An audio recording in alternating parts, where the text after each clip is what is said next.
to give us a little bit more of a factor there so we can get all our time in, okay? All right. Okay, yes, ma'am. One defendants 167 and 170. Okay, perfect. Okay, all right, so we got those two. All right. Anything else before the jury comes out? All right, thank you. Give the jury.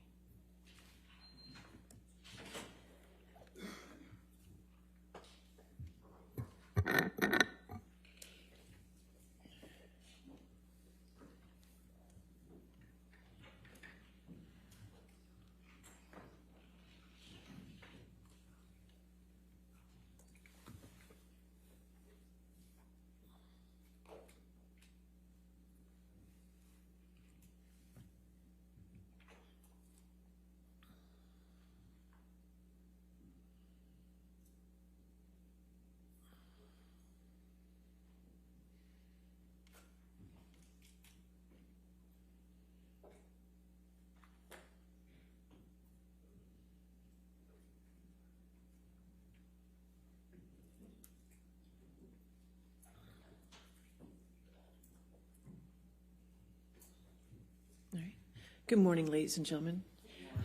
I just want to let you know that today we're going to go till 5:30, so I just want to let you know at the beginning of the day that we'll be going till 5:30, okay? All right, thank you. All right, your next question, yes, ma'am? Thank you, Your Honor.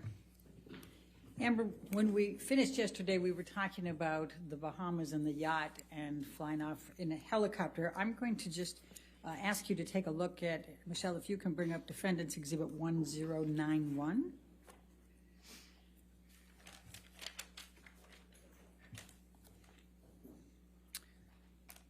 I think that's 1090.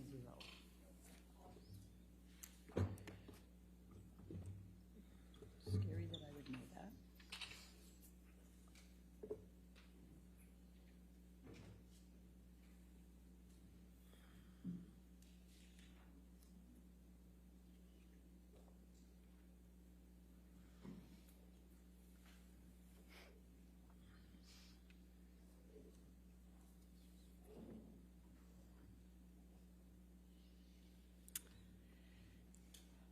Do you recognize this picture?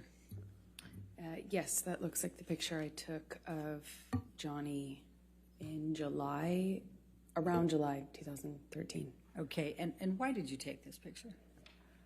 Because at the time, I was already sensitive. I'd been in a relationship with Johnny for over a year, coming up on 2 years, and I had already noticed that there was this pattern of behavior changes with him that would make my life significantly more complicated or peaceful, difficult, or wonderful, depending on what he was using. And I only could tell what he was using because I would have to look for clues, and he would pass out and get sick and lose control of himself, and then people would pick him up and clean him up and fix it, and he wouldn't either remember, or he would deny it, or he would accuse me of saying that this had happened when it didn't, and there was no one to back me up. There was just his employees and everyone who had been taking care of him, versus my word. And so I started to take pictures to say, look, this is happening. This is, I understood enough about addiction to know that you have to hit rock bottom. Like, you have to have some consequence for your action or for your behavior if you ever change to get better. And it seemed to me like that was not happening. So I noticed a behavior pattern change, and he started to, instead of, fits of rage, he started to pass out a lot and fall asleep and kind of fall asleep mid-conversation. And it was just a pattern change. So I started to pick up on the clues so I could figure out what I was dealing with. Your Honor, I'd like to move the admission of Exhibit 1091. Any objection? No objection, Your All right, Honor. 1091 in evidence, you can publish. Thank you, Your Honor. And Ms. Heard, and what is depicted in this picture? Please tell the jury. Johnny passed out on the island where we were vacationing. He had had a bit of a stint of sobriety right before this, and it started to change with his friend Paul Bettany. And yeah. Okay. Now I'm going to ask you, Michelle, can you bring up Defendant's Exhibit 1095? We talked about March 2013 yesterday, and I just wanted to bring this up quickly.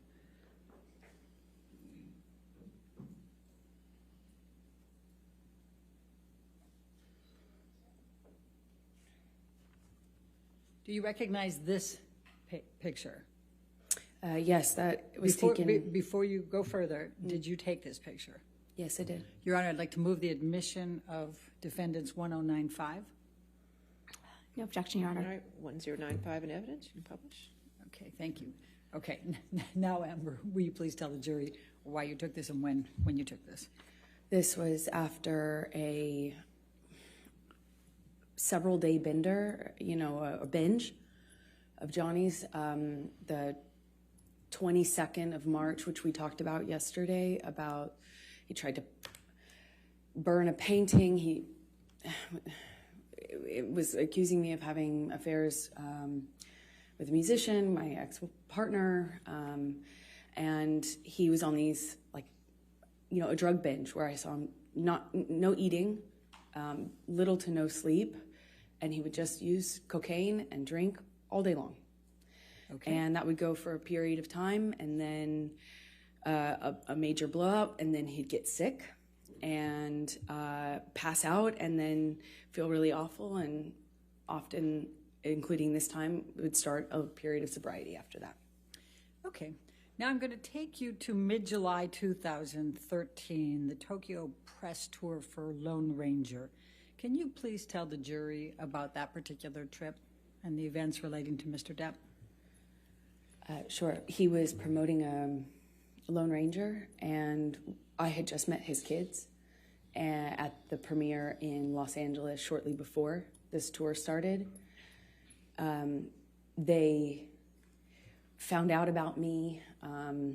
Amber, I'm going to just ask you not to go through that. Sure. Just take us to Tokyo, please. Okay. So I believe we went from that stop to Tokyo with the kids, and he had difficulty with drinking in front of them. He was trying to hide it, and yet he was dealing with some stress around his career. I didn't have a lot of details, but he was drinking at the restaurant, and the kids were kind of,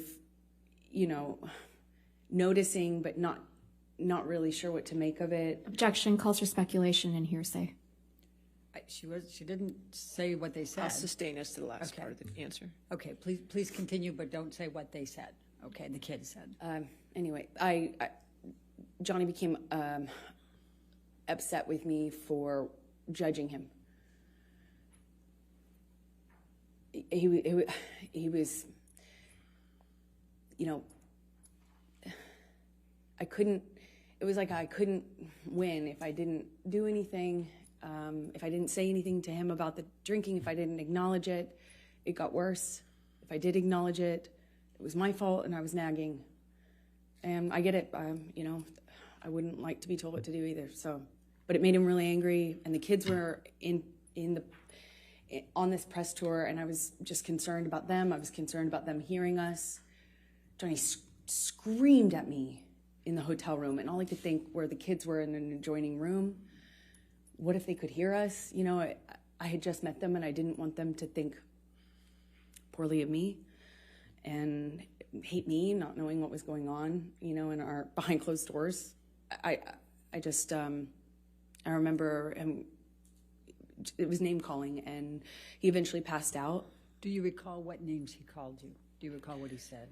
I heard at this time, nagging bitch all the time, called me a cunt. He even said that he made a mistake with me, and that he didn't want to, that when we touched back down, he'd get rid of me and I'd go back to, he said some disgusting things to me. I don't know if I need to repeat it. Okay, let's go. Michelle, can you bring up Defendant's Exhibit 1090? You indicated, I think, that he passed out at the end of that. Did you take this picture? I did. Okay. Your Honor, I'd like to move the admission of Defendant's Exhibit 1090. No objection, Your Honor. Thank you. 1090 in evidence. You can publish. Thank you. And where was Mr. Depp when you took this picture? He was passed out with his head in a table in the hotel room, in our hotel room, not the kids' hotel room, in Tokyo, on that press tour. All right. Now I'm going to take you to August 2013. What, if any, discussions did you start having with Mr. Depp about moving in with him? Well,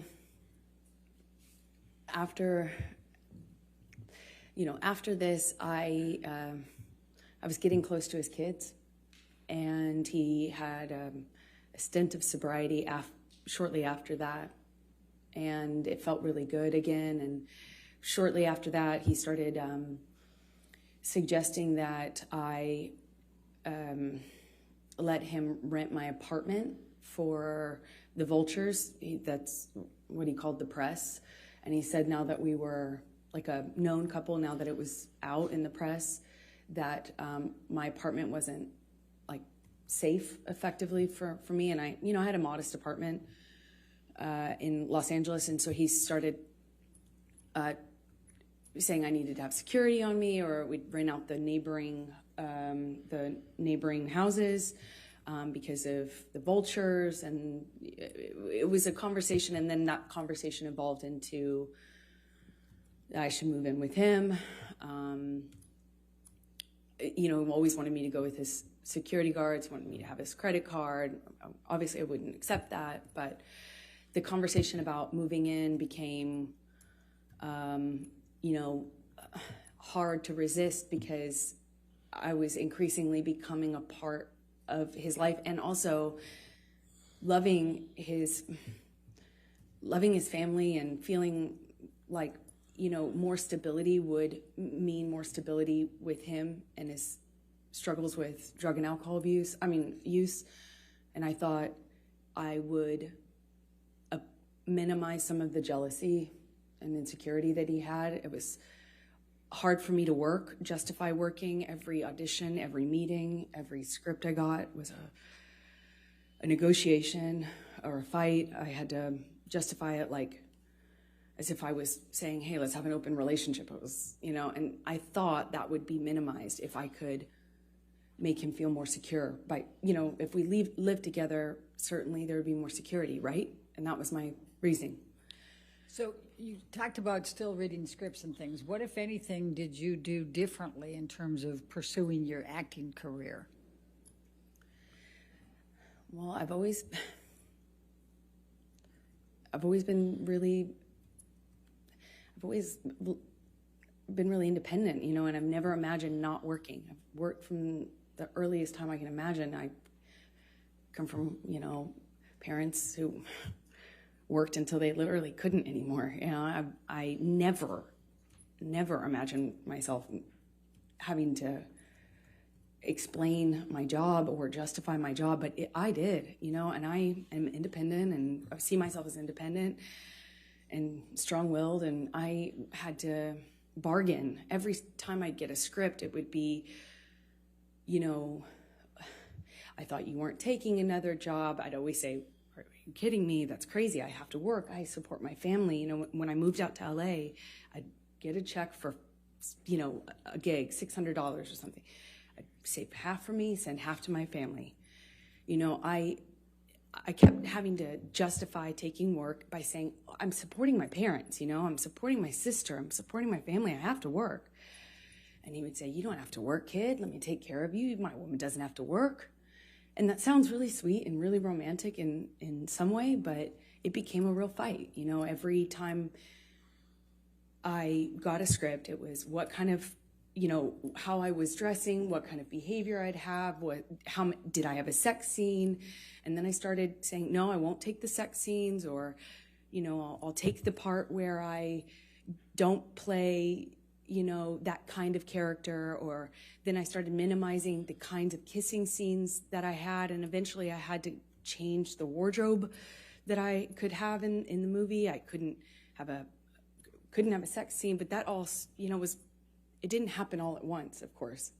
It was little thing after little thing after little thing. And eventually I found myself pushing as many scripts off my desk as I could, picking the ones that had minimal makeup, dressed as conservative as possible, finding ways to minimize the scenes I had where I had a romantic involvement of any kind. It was a constant battle and negotiation. So let me take you back. Did you, as a result of your discussions with Mr. Depp about moving in, did there come a time that you did move in with him? Objection leading. Overruled. Thank you. Yes. Please, and let me ask you this. You've talked about penthouse, we've heard a little bit about penthouse appointments and suites. Could you just explain to the jury the different places that Mr. Depp had in Los Angeles and what they were called, just so we have some context here when we're going through all this? It's a little confusing, I imagine. He had about, I think, 4 or 5 mansions in this beautiful, like, you know, border of Beverly Hills and West Hollywood, and they were all in a cul-de-sac, and we called it Sweetser because that was the name of the street. And there 5 houses, I think 5 houses, it could be 4, all, you know, effectively he had the whole street. Then he had about 5 penthouses downtown on the same floor of the Eastern Columbia building, which you've heard about, the ECB. And Sweetser was, you know, Johnny's kingdom. One of those houses was like a whole house was his man cave. It was a studio, and it was where he made music and hung out. And we spent some time in there, but that was effectively Johnny's, you know, place. And then there was the downtown places, and they were effectively empty save for some furniture and one of Johnny's friends, Isaac, who you met, and he lived there some point before Johnny and I eventually decided to move in together. Let me just stop you there. I just want to make sure we're clear. Are we talking about the penthouses, or are we talking about Sweetser? For where Isaac lived in the penthouses. Okay. The rest of them were pretty much empty. And my best friend, who I was very, very, very, very close to, went through a breakup, and he very kindly insisted on moving her into this penthouse. And of course, she said no for the first few times, but he insisted and said they were empty and he would love to have her move down there. And he very kindly moved my best friend downtown. Problem is, Rocky? Yeah, okay. Rocky Pennington. But the problem is it's like 30, 45 minutes from West Hollywood, where my place was, which we call Orange at the time. Okay. So when did you move into the penthouses? Shortly after he moved Rocky, my best friend, into the penthouse. So she was in one of these empty-ish apartments, and somewhere around that time, I think it took me some time, actually, but after that, I eventually agreed to move in with him and give up my place, although that made me pretty nervous, to be honest. But we were in this relationship that was very serious, and we were constantly traveling. Also, as another part of it, is we were in LA for a matter of days or weeks. I'd go do a job, he'd go do a job, I'd come back for a photo shoot or a red carpet, go on a location, go visit him on a location. And there was an incredible amount of travel and movement. So we weren't really, again, living the day-to-day that you might normally with a partner, you know, where you have a home and you move in together and you have one home. We didn't have that. It was okay, very different. I'm going to take you to September of 2013. What were you filming at that time? London Fields? Yes, that's right. Okay. I was filming London Fields. I just started. All right. And did there come a time that you became engaged to Mr. Depp? Well, yeah, it was difficult because in that role was a very difficult role. I mean every time, every scene that involved sexuality or romance was like, I'd look at that on the page and it felt like I'd feel my gut tighten because I knew it was going to be an issue. But Johnny dropped me off. I gave him the script. I sent him pictures of what I was wearing in my wardrobe fittings. I sent him everything.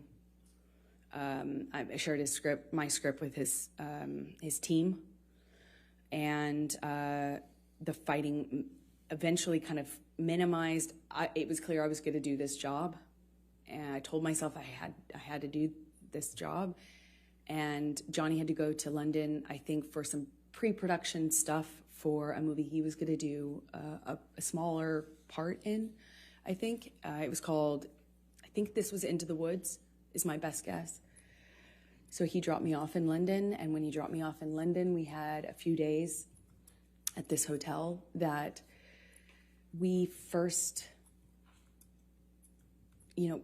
consummated our relationship in. It was when we were on the London press tour, and our relationship developed. That was the same hotel, and we were in this same room, which is Johnny liked to be in the same room. And it was really sweet. He got down on one knee and said, "I want you to be my girl forever, my woman, my girl. I want you to be the rest of my life. Say yes to me." He said he wanted to spend every day. He promised me that every day when I woke up, that I would wake up and he would make me smile at least once, and that would be his goal. And I looked into his eyes and I saw my future, hope, like blind hope. I was so in love. It was one of the most, I can't describe that kind of joy. I thought, if we were married, then this is real. This is real. This isn't a thing of, this isn't chaotic, and this will change. I had so much hope in that moment. And I just said to him over and over again, "Are you serious? Are you real? Are you serious? Are you sure?" Because he didn't have a ring, so I thought, is this an impulse thing? My experience, Johnny, could be very impulsive, and he said over and over again, be my woman forever. I want you to be my wife, my wife, my wife. I, of course, cried, and we had a wonderful evening, and he left shortly after, and I was, the next day I had to go to work, and I couldn't tell anyone, and I wasn't sure. Part of me was worried that he didn't mean it, or that he wasn't sure. I just didn't want it to be an impulse thing, so I didn't want to mention it. I want to bring it up. I didn't want to. And I kind of felt, I walked around for a few days like I had butterflies under my skin. And then he brought my dad out to London with my best friends. And my dad told me, Johnny has asked me permission for your hand in marriage. And I felt like the luckiest woman in the world. So while you were filming London Fields and Johnny had gone back to L.A., What, if any, issues did you have with him on fraternizing with the cast? I'm going to ask, Michelle, can you pull up Defendant's Exhibit 188, please?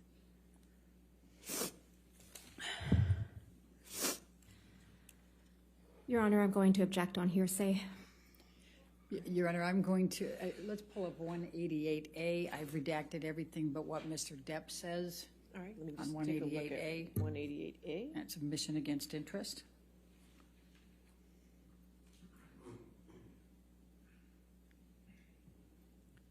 Do you have that? You don't have it?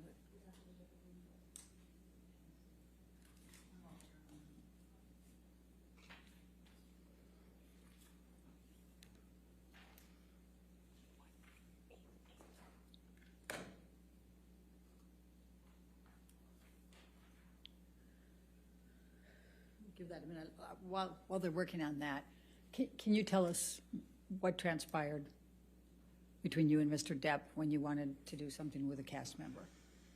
So, as I said, he came to London for his own work and also dropped me off in London, where I had to be for a few months to film this movie. And he asked me to marry him. He brought my best friends and my dad out. They left.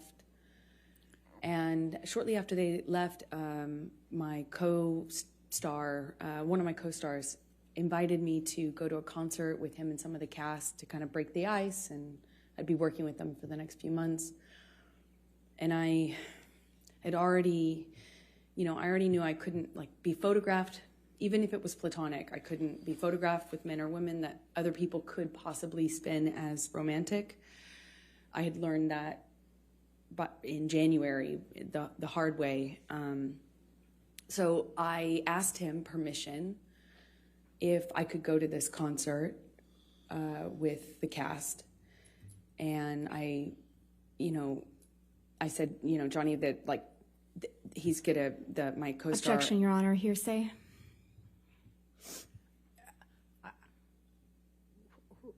Don't tell us what the co-star said. Just tell us what your communication was with Mr. Depp. Objection, hearsay. Her communications are hearsay. I'll sustain the objection. I'm not sure I understand.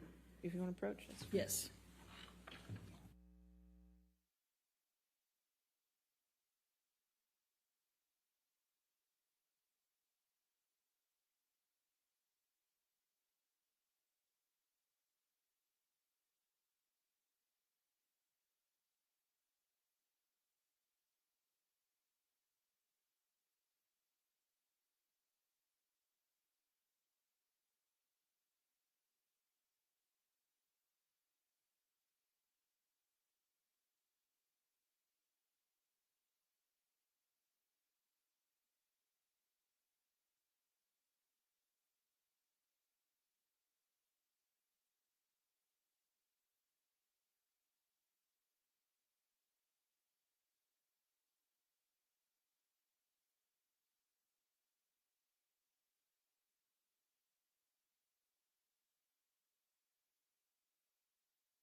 That if I accepted the invitation and went out to a concert, that the engagement would be off, that the relationship would be off, and that I was foolish, naive, for thinking that people could invite me to a concert in a platonic way. I tried to say that it was fine. Objection, that hearsay.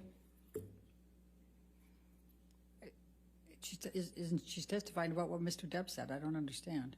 All right, I'll overrule that objection. Please continue. Yeah, he said I was foolish and naive, that no one could invite me to. How could I be so dumb to think that somebody could just invite me to a concert?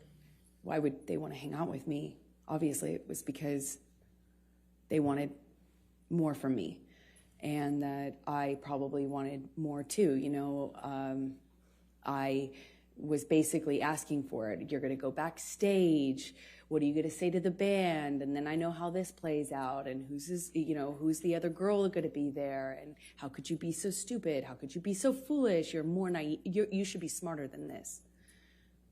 And I apologized. I stayed. I mean, that whole evening, I think for a few hours, I spent on the phone with him, texting, calling, or talking, hanging up. He'd hang up on me, be upset, and then send me cryptic messages about my foolishness. And, you know, I'm already doing a movie where I play this, you know, character where I was empowered. Like, I read the script and I thought this character was empowered sexually. And by the time I got Johnny's feedback on it, I had been convinced that actually I was just being used, that I was just being used. It was clear that that was all I had to offer, and I was too foolish to see it.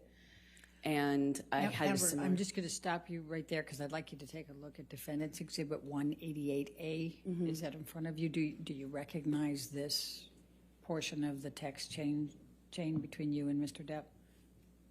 Yes, I do. Okay, and this is on September 9, 2013? Yes, it is. Okay, and are these statements Mr. Depp made to you during that evening that you just described to the jury? Yes. Your Honor, I'm going to move the admission of Defendant's 188A. Any objection? No objection. All right, 188A in evidence as redacted. Do I have that redaction, or is that something you need to give me? I think we're going to need to give it to you Okay. hard copy. All right, thank you. Thank you, Your Appreciate Honor. And if I You can publish. can draw your attention to it, he first says, I don't want to make anything an issue, baby, but I literally have been on the ground just 14 fucking hours from leaving your side. Do you see that? Yes. And then he says, you know what I want, who I am, and where I want to go with us. You know very well what type of fucking man I am, and yet you lay a gauntlet before me that you know is the very species of danger that will always attract me into a very tempting test. What's behind that door? Almost impossible to, I think he meant not take you on. You want me to roll the dice? This sounds more like an aggravated ultimatum than soft words that could help us make both feel better. Don't test me, please. Did he tell you that? Yes, he And did. what did you understand that to mean? It was clear. It was a threat that if I wanted to be. Objection, speculation. I think she can say what she understood it to mean. I'll sustain the objection. Okay. All right. Let's move on then to the filming of Mordecai with Mr. Bettany in October, November 2013.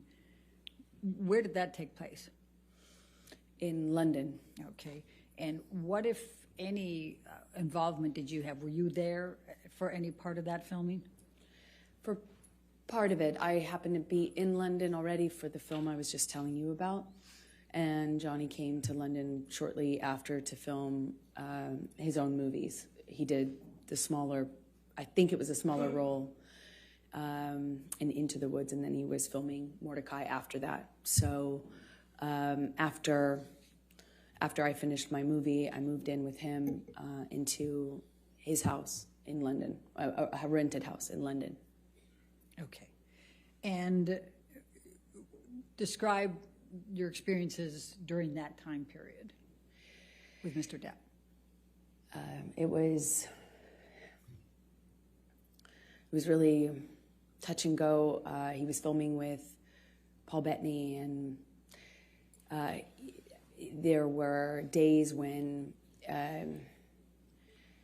he wouldn't come home, or they couldn't get him up out of on set. He'd be asleep in his trailer, sleeping whatever he'd done the night before off. I remember he missed a few days of work that way. It struck me because in my experience in our job, you don't miss work. It doesn't matter how sick you are, you go. It's millions of dollars every single day they're filming, and I had not experienced someone who could effectively just control the set like that, to that extent. And one day he didn't come home, and I was worried sick. I found out that he was in a hotel room with Paul Bettany. Objection, hearsay. Okay. Move forward, because When he came home, they had to carry him home. Objection, hearsay. Did you see them I carry watched him? it. Okay. Go ahead. Okay, please continue. I watched. I was shocked that he could do it. One of the security guards carried Johnny like a baby into the house, and I looked at that, and his boots were hanging over the security guard's arm, who had to negotiate getting through the doorway, carrying Johnny like this. And I watched this. His assistants and the other security guards shaking their head, just shaking their head, acknowledging this is how bad it is. And I remember thinking, this has got to be it. Like, this has got to change. This is it. And he was understandably very, very sick for at least 2 days, is my recollection. And in that 2 days, I had a lot of conversations with this team. I won't say what they were. But I felt at that juncture very encouraged that everybody and myself were on the same page. And I felt encouraged that we were in a new chapter, that Johnny had finally hit rock bottom, and finally he felt like changing for good. And I felt buoyed, supported by these conversations I was having with people that he was close to, that he trusted. November 2013, did you have any contact with Lily Rose that led to any discussions with Mr. Depp? Objection, leading. What, if any, communications did you have with Lily Rose in November 2013? Objection, calls hearsay, leading. I'm asking what her connection was. I didn't ask what she I'm said. going to sustain the objection. If you want. Okay. November 2013, what, if any, interaction did you have with Lily Rose without saying anything she said? Objection, hearsay. It's interaction, Your Honor. I'm not asking for what she said. If you can lay a foundation out. Okay. Did there come a time in November 2013 that you saw Lily Rose? Yes, they came to stay with us for some time in the winter. Yeah, around November, I believe, 2013. When you said they, who were you referring to? Johnny's kids, Jack and Lily Rose. All right. And was there a particular incident that led to a disagreement with Mr. Depp? Objection, leading. Sustain. What, if any, interaction did you have with Lily Rose that led to an argument with Mr. Depp? Objection, leading. That, what, if any? If we approach from this.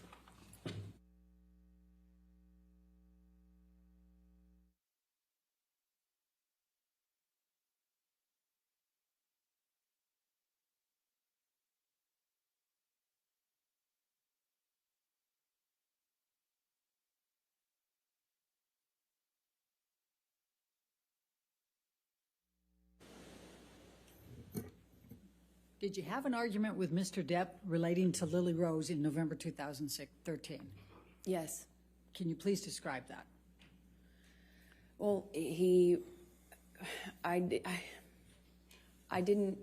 was, these kids were, I found them to be these beautiful, wildly intelligent little weirdos in the best way. They were,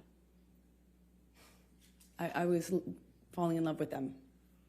And,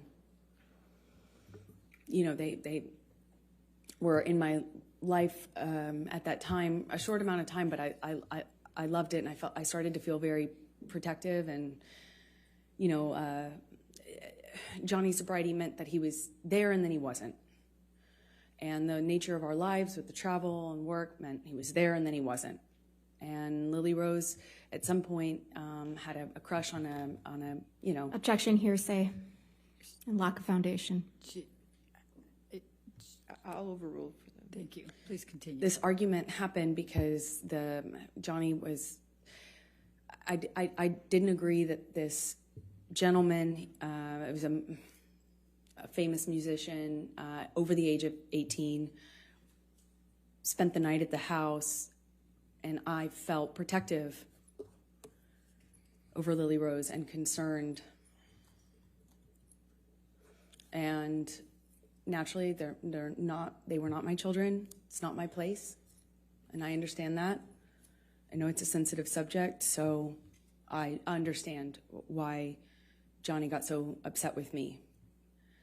But that and the introduction of the weed with his daughter, she was so young, I just felt protective. Again, it's not my place. I understand that. And I made him really angry by weighing in on that. Okay. Did there come a time that there was a family engagement gathering? Well, we celebrated Thanksgiving out in London. The kids were there.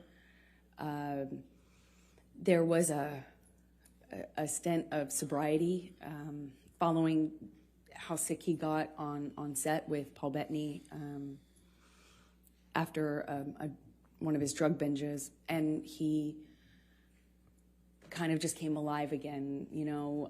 He even played a prank on me about having relapsed when he hadn't relapsed.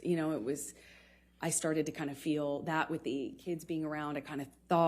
I did think that maybe this was it. We were on a good path, meaning to sobriety, that this was it. And our life was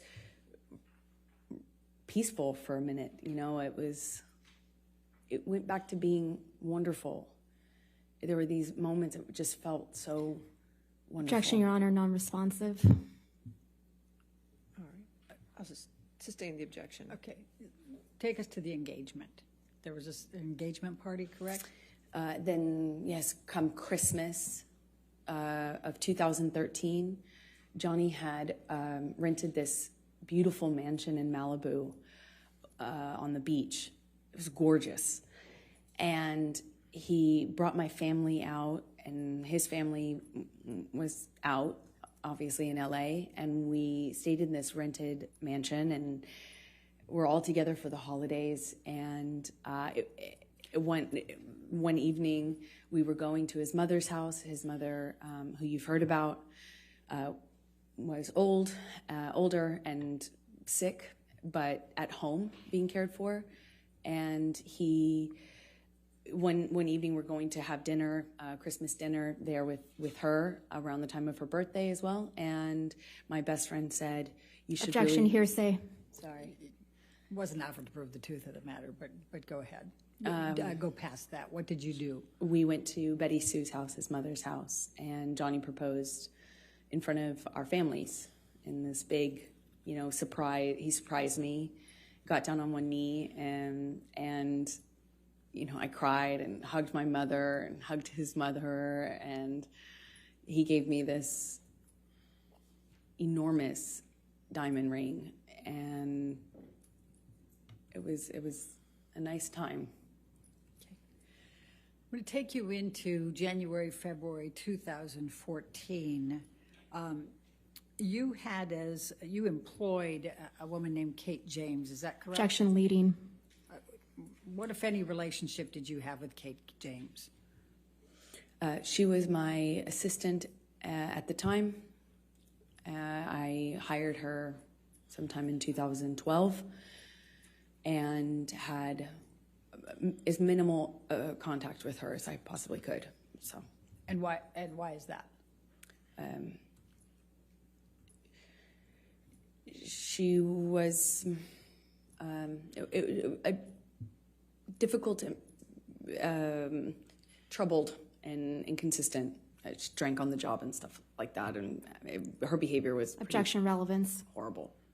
She's already testified. Kate James has testified, and I think the bias, we can, All right, I'll allow that. Go ahead. thank you.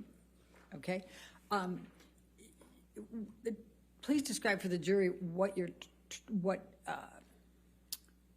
job responsibilities Kate had and how you communicated with her and kind of how that worked. Objection compound.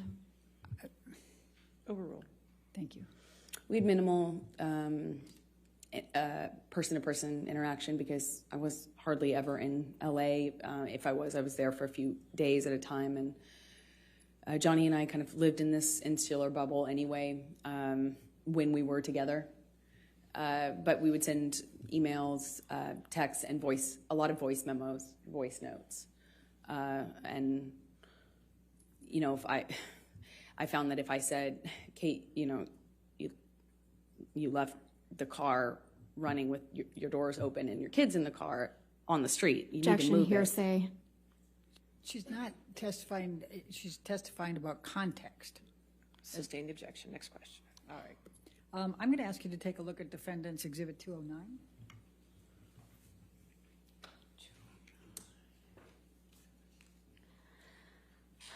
Your Honor, I'm going to object on hearsay grounds.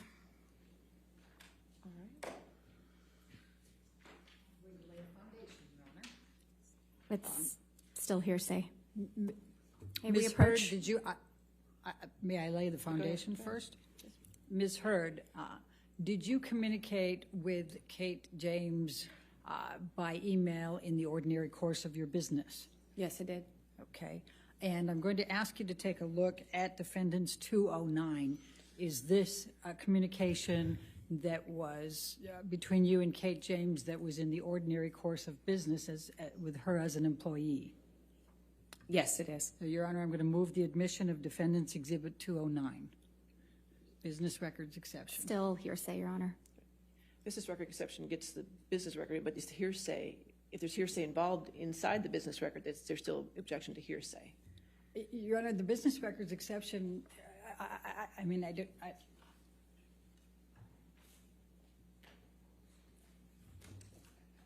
agree. I think that's the point that hearsay can. Approach.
What, if any, communications did you have with Kate James about your issues with Mr. Depp?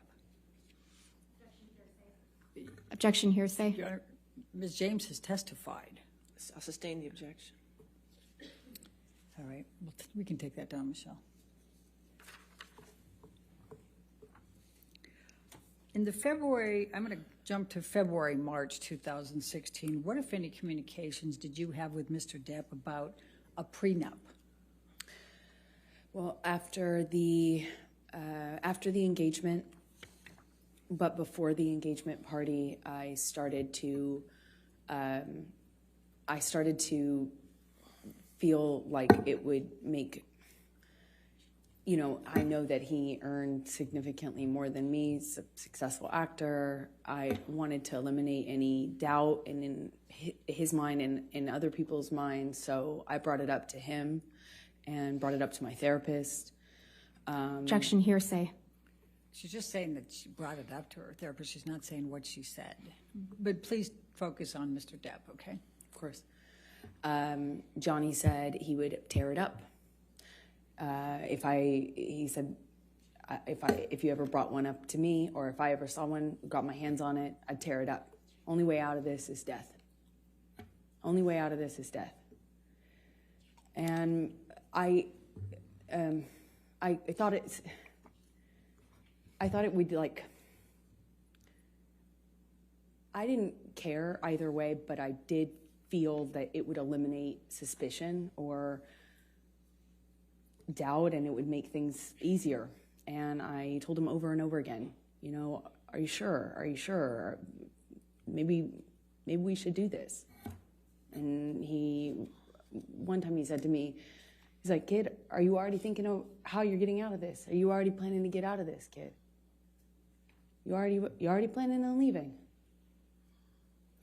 It was around the same time as the moving in together conversation. He accused me of having 1 foot out. And they kind of were happening around the same time. I still had my apartment and we're engaged now.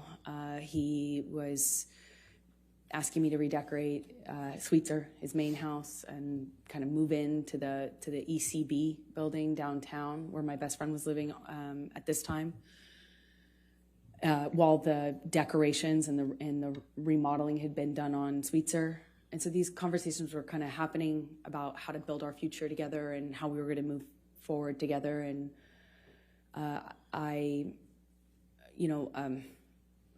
would have forgotten about the extent that we had those conversations early on in the engagement if it hadn't have been for my therapist's notes. I'm sorry, if it hadn't been for your what? If it hadn't been for my therapist's notes, which were taken at the time when I was talking to her about this and my conversations with Objection, hearsay. Okay. I'll sustain the objection. We'll move on. Okay. Let's take it to March 2014. Did there come a time there was an engagement party? Yes, so it was March 2014. Please describe for the jury. We had an engagement party, and we decided that when we did get married, we'd have a small wedding, something intimate. But, our lives were kind of big. His life was extremely big. And we needed to we wanted to have a bigger engagement party than a wedding, and kind of get our guests in, our family, our friends, and have a big event of it, as opposed to making the wedding something that was big. And so we kind of put it on the engagement party and had a bunch of people, a lot of friends, business acquaintances, a lot of family. I had all of my family friends and my childhood friends come out for it, and I even invited my therapist. It was, a big event. Okay. And describe what took place at the engagement party. We walk in together, and we took some pictures and said a few hellos, and then Johnny disappeared upstairs in, I guess it's like a coat room or something. It was in a big abandoned building that was rented out for events. And he disappeared upstairs almost the entire party, I would say. It was kind of came down at the end when we were leaving, and came down once because he was at the time sharing drugs with my dad. Objection. Speculation. Lack of foundation. How do you know that he was sharing drugs with your dad? I was there. I watched it. Please continue. My dad at the time was was addicted to the same thing Johnny was.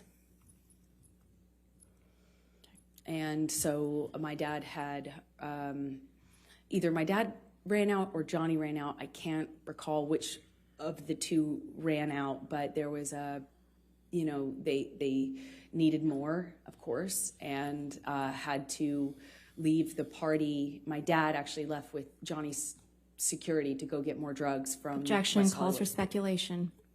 How do you know that? They told me. Hearsay. Sustain the objection. And they left to go whatever, and then they came back with drugs, and everything was okay in terms of the withdrawal symptom, or I don't know what you call it at that point. But he still stayed upstairs. And Are you referring to Mr. Depp? Yes, I am. Okay, please so continue. shortly after that, I tried to get Johnny to come downstairs, and he just snapped at me, just verbally told me to shut the fuck up. And I remember talking to my mom about the irony of it.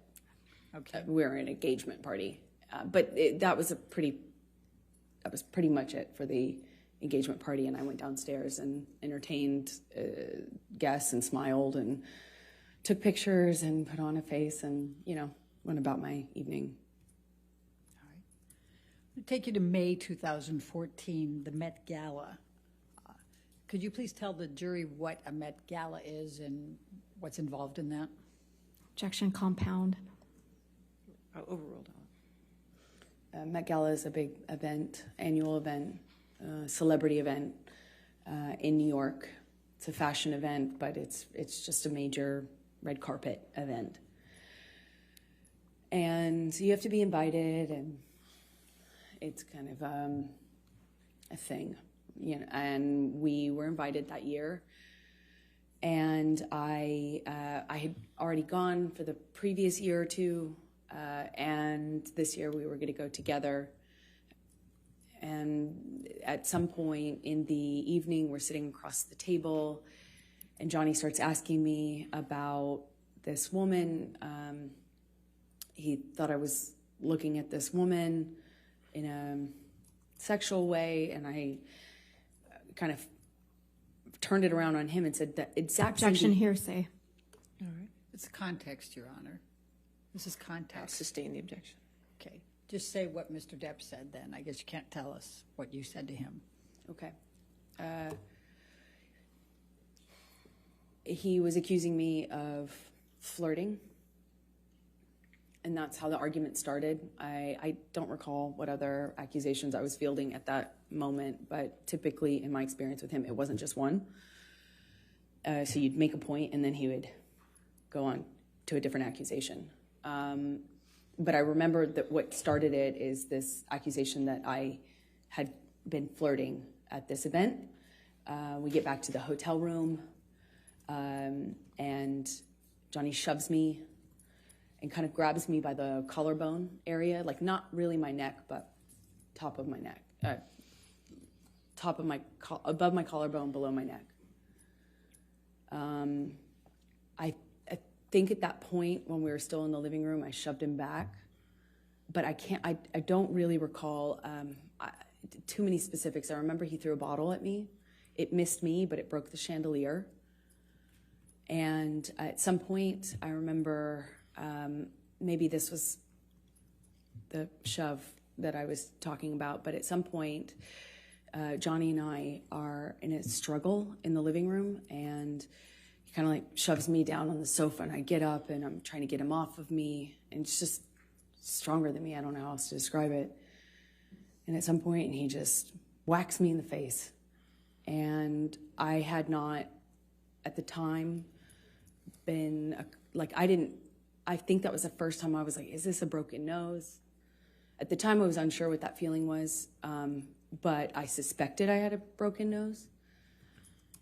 And other than that, I was relatively unscathed.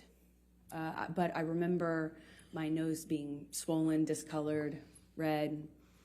And I took a picture of my face at some point and made a joke about it to my friend about how bad I looked compared to how the red Objection, carpet. hearsay. It was not for to prove the truth of the matter, Yes, sir. I'll sustain the objection. Okay. Okay. Just don't say what you told a friend, okay? Okay. Let's take you to the Adderall Diaries. When did you start filming the Adderall Diaries?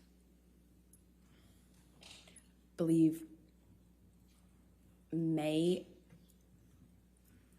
I filmed another movie in New York, March, April, May. I went straight from that movie to another movie, an independent film with James Franco. The one I had previously shot was with Christopher Walken. That's right. Okay, so I went from one to the other and saw Johnny in these, in between. Like if I got a long weekend or, I'd fly home to be with him and then fly back. It was kind of like that. Fly back from where? Where were you filming those? In New York. Okay. And where was Mr. Depp at that time? Johnny was in LA at the time and then eventually went on location for his movie, Black Mass, in Boston. So you were in New York and Mr. Depp was in Boston at some point? Eventually, by May 2014. That's it. All right.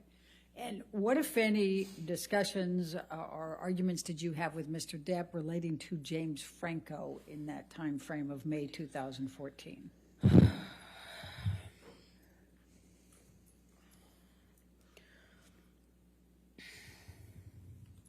It's a nightmare.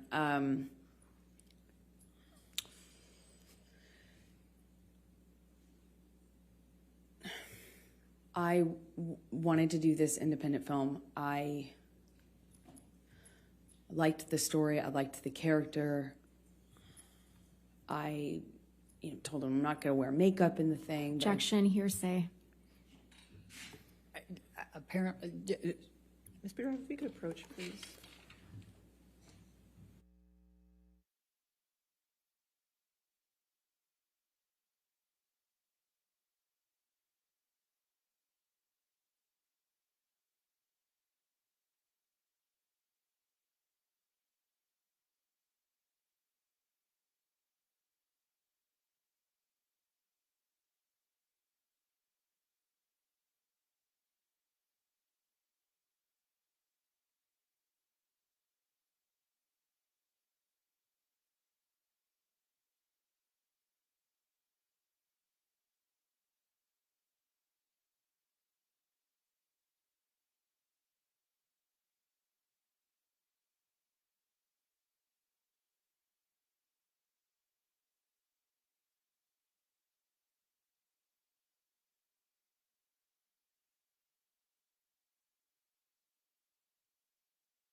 so tell the jury what Mr. Depp said. He was mad at me for taking the job with James Franco. He hated James Franco and was already accusing me of kind of secretly having a thing with him in my past since we had done Pineapple Express together. Okay. So I'm going to take you to the Boston plane incident. We've heard about that earlier, May 24. Can you please describe for the jury what took place on May 24 relating to the plane incident? Well, I had spoken to Johnny, he's in Boston, I'm in New York, and I spoke to him. He had already been upset with me and accused me in many arguments about not telling him about scenes that I had, if I had a kissing scene, any sort of romantic scene, and I wasn't explicit about what I was going to do.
We'd go back to LA for his daughter's birthday.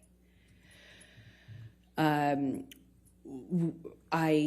was nervous because the conversation I had had with him, and he was so upset with me on that conversation, but I figured I assumed he had passed out and that he would have been kind of sobered up the next day, assuming that the work would mean that he felt pressured to kind of pull it together.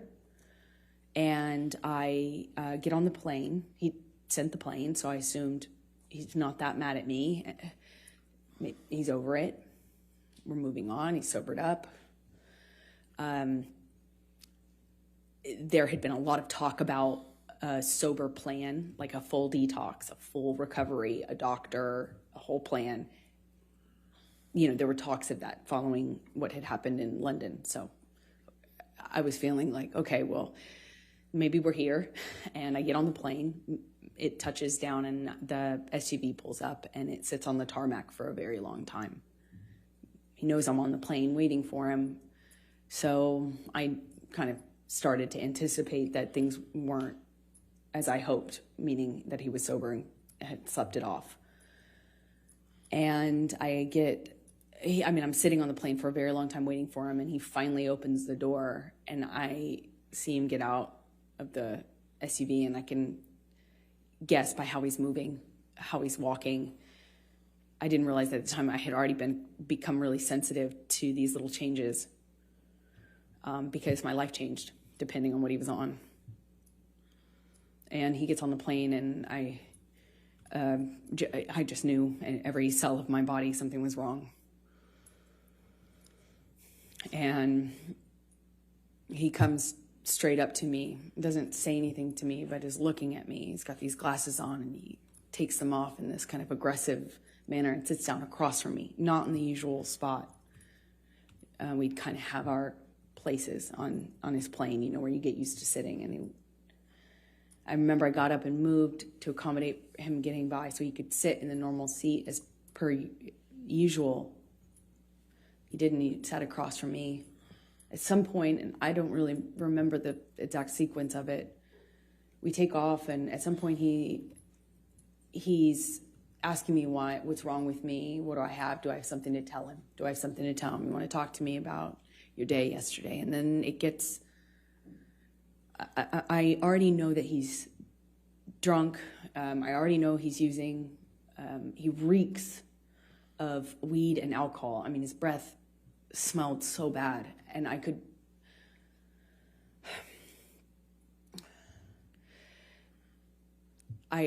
anticipate that there was a no-win situation here. There was no me talking myself out of this or talking him down or any, you know, a lot of my arguments and my involvement in them are me trying to diffuse by explaining or Objection, non-responsive. She's telling the story, Your Honor. I'll sustain an objection as part. Go ahead. Okay. So he is asking me questions, and I know to not engage. I was polite. I made sure to answer minimal amount of, the minimal amount that I could. I moved slowly. I was trying to be polite, but not engage because there was no win. And he kept going, kept asking me. Eventually he went from, do you have something to tell me, to, you want to tell me how much you liked it? Tell me, did he slip a tongue? It got worse and worse, just more. It went from asking me about how my kissing scene went or how the sex scene went to asking me what James Franco had done in the scene, to being really explicit about my body. He was talking about he was saying really disgusting things about my body, about how I liked it, how I responded. And then he started just straight up taunting me. I know you liked it. He called me a go-getter. He called me a slut in front. And also this is happening with security and his assistants on the plane. And I remember I felt, I struggle to to be able to tell you how embarrassed I was because he was speaking to me in front of people in this way, asking me if I liked it and if I was wet and, why I wasn't looking at him. And that was proof I wasn't looking at him. That was proof that I was asking for. Did I ask James to do this and this to me? And how about if he does those things to me? Insert sexually explicit descriptions of what he accused me of wanting or deserving. And I, at some point in this, get up and move to the front of the plane. And I remember getting up so slowly. I didn't want to aggravate him. I didn't want to give him any excuse to pounce on. I didn't want to upset him. I didn't want him to flip a switch and get worse. I just remember very slow movements. And I slowly get up and move to the front of the plane. And he starts throwing things at me. Ice cubes, utensils. He's calling me a go-getter and then an embarrassment, talking about what an embarrassment I am. I don't know how many times I moved seats. I wish I did. I don't. I remember moving more than once, and Johnny came to me each time, not the other way around.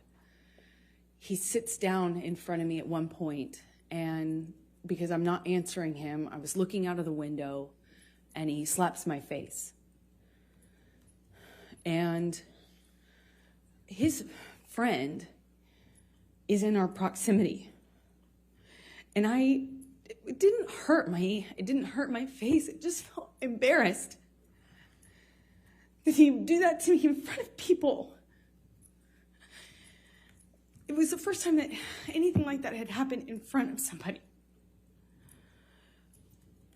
I got up to move again, and he's just taunting me, having a laugh, screaming, and then just straight up mean, calling me names. And it was oscillating between those things. And I get up slowly again, and I just resolve to just sit the rest of the time up at the front of the plane. And as I get up, he kind of kicks the swivel chair into my hip, kind of just hits me. And I look at him, and he asks me, what are you going to do about it? I just stared at him. I just stared at him and wanted him to see me. I wanted to get through to him. Didn't feel there was it felt like there was a blackness in his eyes. I wanted to look at him. I wanted him to see me. It didn't even feel like him. And as I'm walking away, slowly, trying not to be, I was being very deliberate about my movements, wasn't saying anything, I wasn't engaging. I am walking away from him slowly, and he tells me to hurry the fuck up. Hurry up. And I just look at him one more time, wanting to penetrate the monster to see the man that I love underneath that. The man I loved. And he tells me to hurry up again. And I pull my gaze away from him. I walk away from him. My back is turned to him, and I feel this boot in my back. He just kicked me in the back. I fell to the floor. I caught myself on the floor, and I just felt like I was looking at the floor of the plane felt like a long time. And I thought to myself, I don't know what to do. I can't believe did he just kick me? No one said anything. No one did anything. It was like you could hear a pin drop on that plane. You could feel the tension, but no one did anything. And I just remember feeling so embarrassed. I felt so embarrassed that he could kick me to the ground in front of people. And more embarrassing, I didn't know what to do about it. I got up and I walked to the front of the plane. I sat down. And I just looked out of the window. And Jerry Judge's security and my friend both kind of under their breath asked me, "Are you okay?" Objection, hearsay. I spent the rest of the time looking out I'll of the sustain the window. objection. And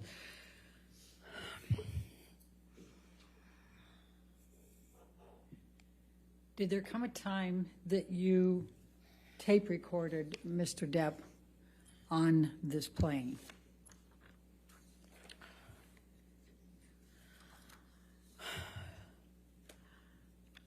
I want to sit here and say that I was like, I was telling myself I needed to leave him. But as he got worse, he demanded the oxygen tank from the flight attendant. Excuse me.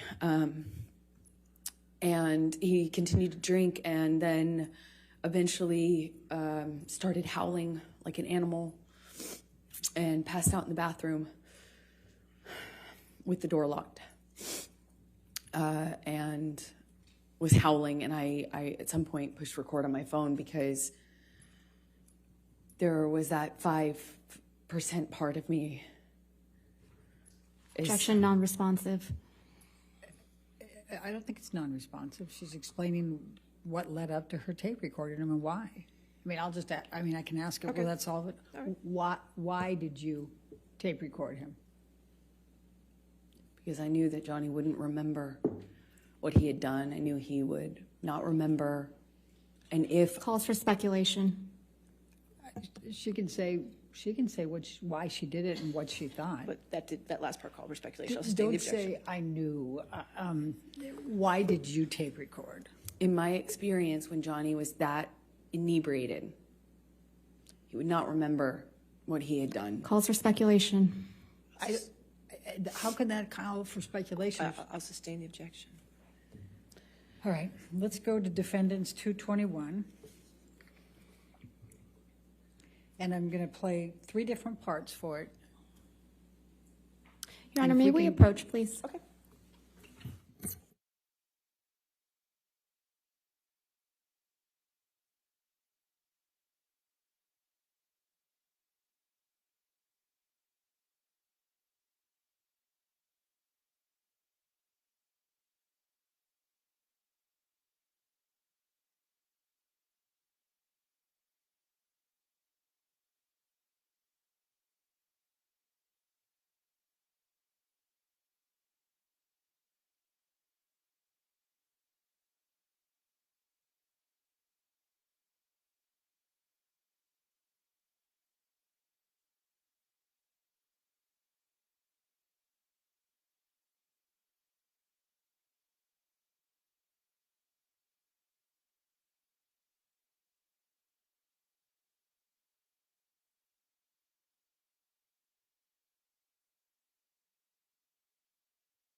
So we're going to start with 221, and we're going to call it A, and that'll be 0 through 1 minute.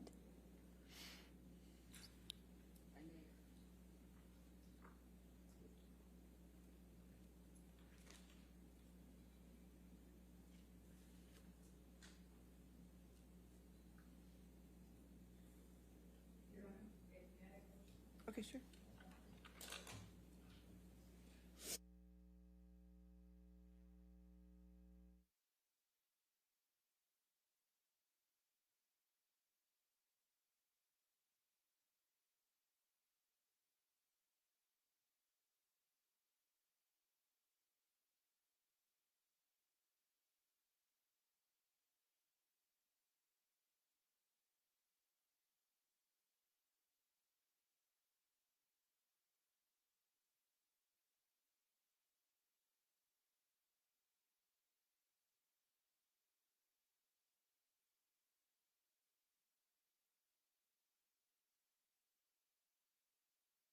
The first one with 0 to 1 minute.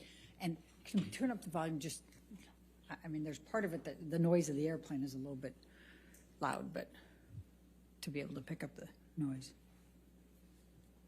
Keep an eye on it.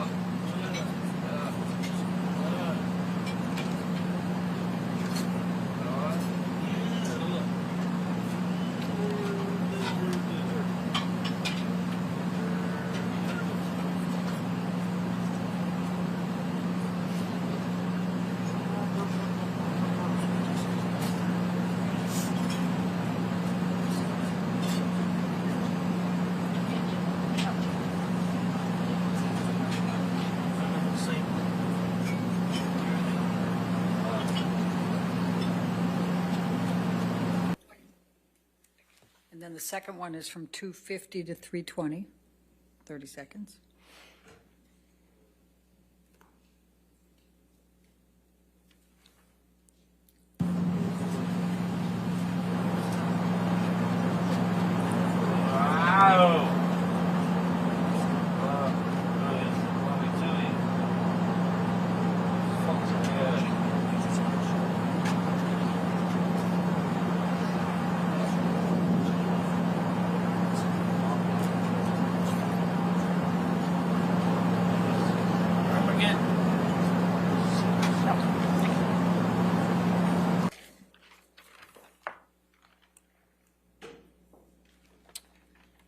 You, 221 is in evidence. All of 221 is already in evidence. So may I play the third one then, and then we Yes. can take the break? Yes. Thank can you. play- That would be at You can play 9. all of it if you'd like. That's fine, thank I you. think that'll torture the jury if I do that, Your Honor. 9:30 to 10, just 30 seconds more.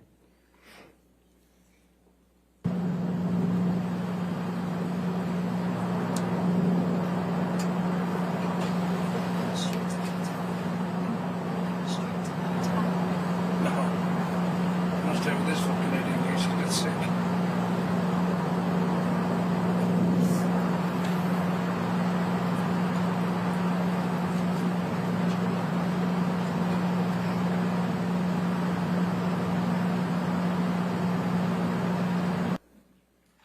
All right, and you can be changing gears after that, or do you have any more questions for this issue? No, I think this would be fine Okay, for a break. all right. Ladies and gentlemen, let's go ahead and take our morning break then. Just do not do any outside research and don't discuss the case with anybody.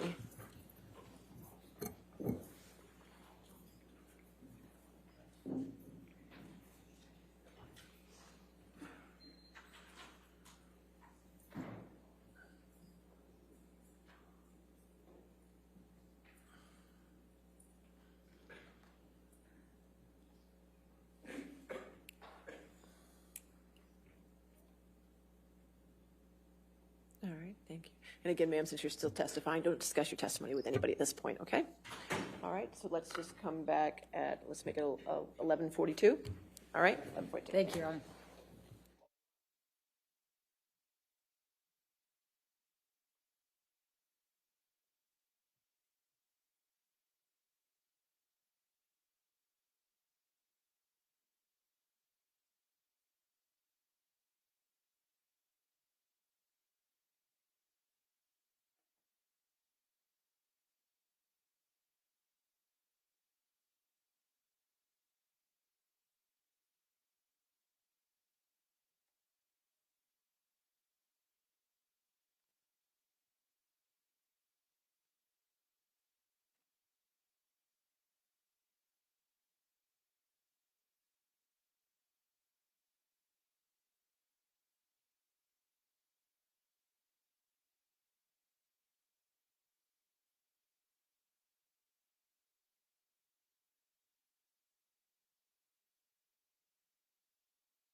We ready for the jury? May we approach?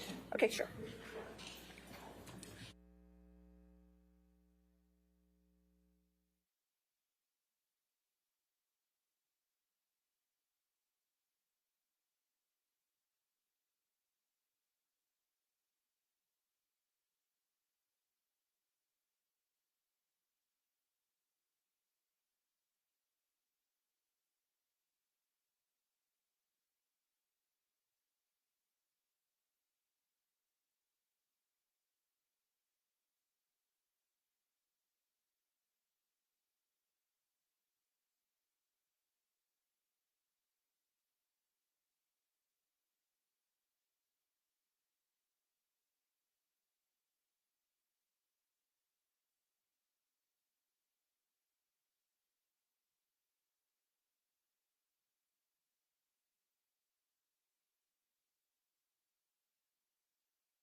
All right, we ready for the jury then? Yes, Your Honor. Okay. Thank you.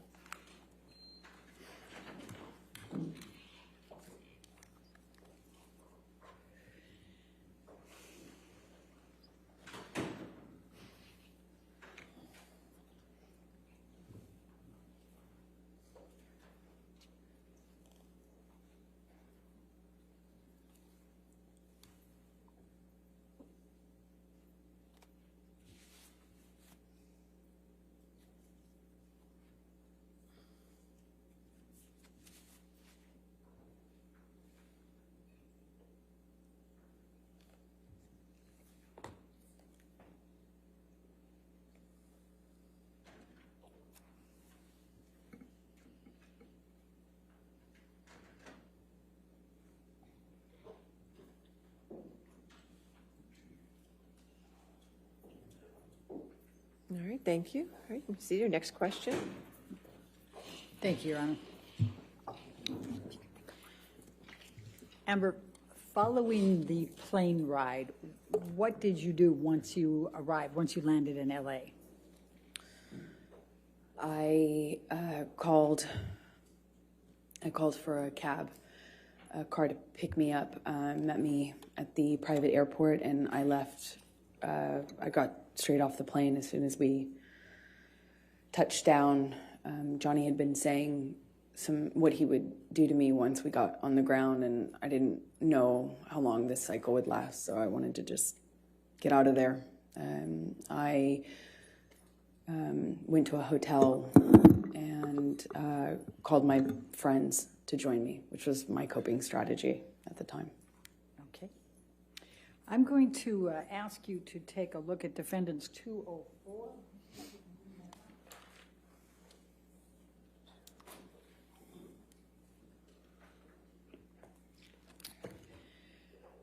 Did you reach out to... Objection, Your Honor, hearsay and leading.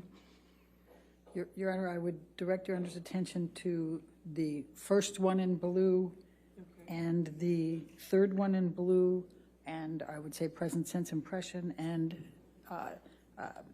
the state of mind at that time. All right, if you want to approach. Yes.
right, let's go to 205. Defendants 205.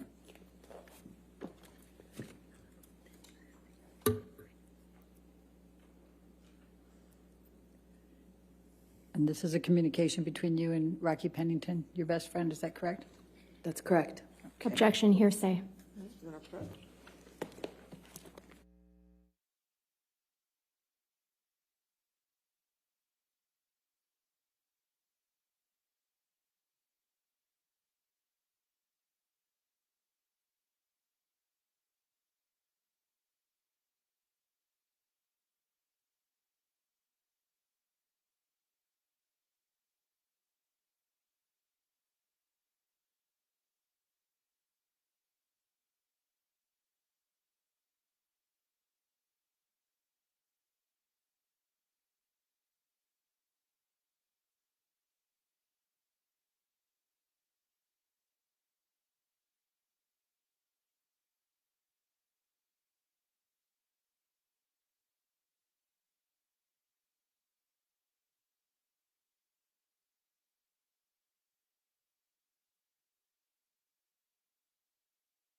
So 205 with redactions is in evidence.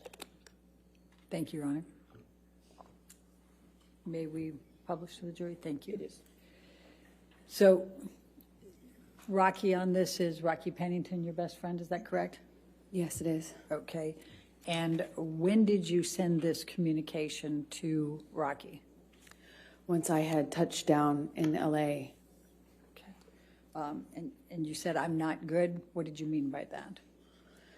that I needed help, that I was scared. I was scared of what had just happened to me. I was scared of what was going to happen to me. I was scared if I left him. I was scared if I didn't. And I needed help. I just needed support. I didn't feel safe going home. I still had my place in Orange. He had keys. I was scared. Did you text your mother and your father about this incident? Objection, hearsay. If you want to, What, if any, communication did you have with your mother or your father following this incident? Objection, hearsay. sustain that objection. Let's go to defendants 222, and Your Honor, I suspect we're going to be back up at the All right, you want bench on this to one. approach? That's fine. Thank you.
What, if any, communications did you have with Kate James following the Boston plane incident? Objection, hearsay.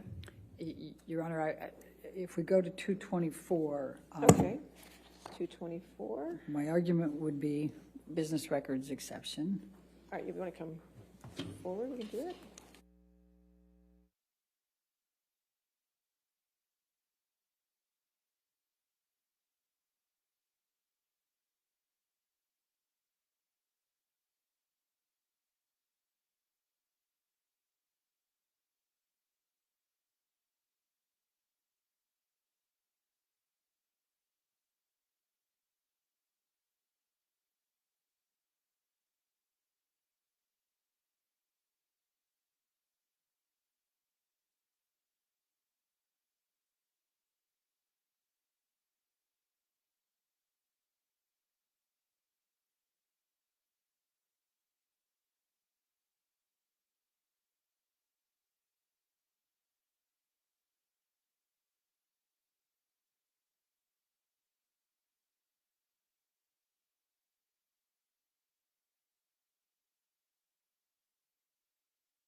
So what, if anything, did you do the evening of the 24th of May?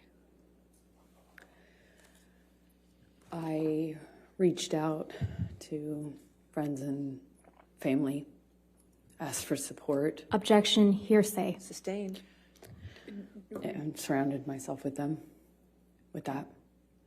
What, if anything, did you do for Lily Rose's birthday? That's why we had gone back to LA. Johnny was sick after having passed out on the plane. So I took her to dinner. We went to Benihana's.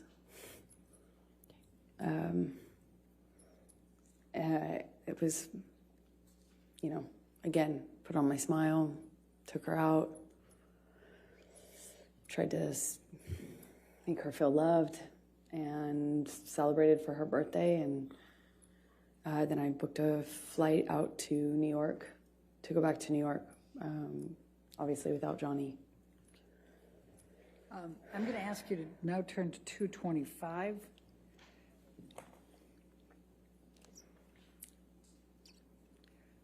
And, Your Honor, I'm going to be referring to the last two blue spots on that page with the state of mind.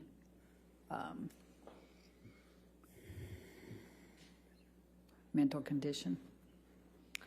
All right. It doesn't, it's still hearsay, Your Honor. May we approach? Yeah, you want to approach?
I'm going to ask you to turn now to 228.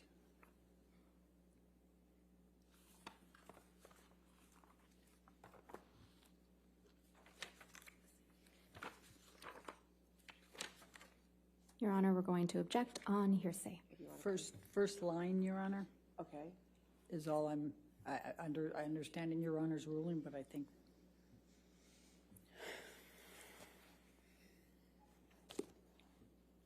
All right. If you want to come forward, that's fine.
So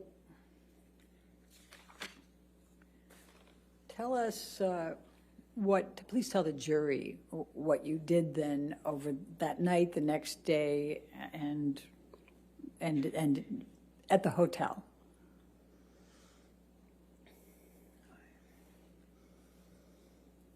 I cried a lot, tried to surround myself with my friends, and resolved to leave him.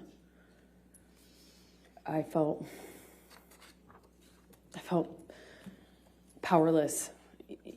Nothing I did made a difference. You know, on the plane, I was so careful. Objection, non-responsive. Please just tell us what you did, and you can tell how you feel, but don't go backwards, okay? I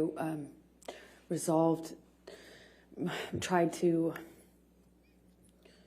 the strength to commit to leaving him. I knew I had to. I knew nothing else would make a difference. So I got myself back to LA. New York. And started going to Al-Anon meetings every day. It's a support group for people who love addicts and alcoholics. What, if any, communications did you have with Stephen Deuters? Objection, hearsay. Your Honor, let me ask it this way. What, if any, communications did you have with Mr. Deuters communicating on behalf of Mr. Depp? Objection, hearsay. I would say agency on that, Your Honor. You have to lay a foundation for that. Okay. All right, let's go to 229A.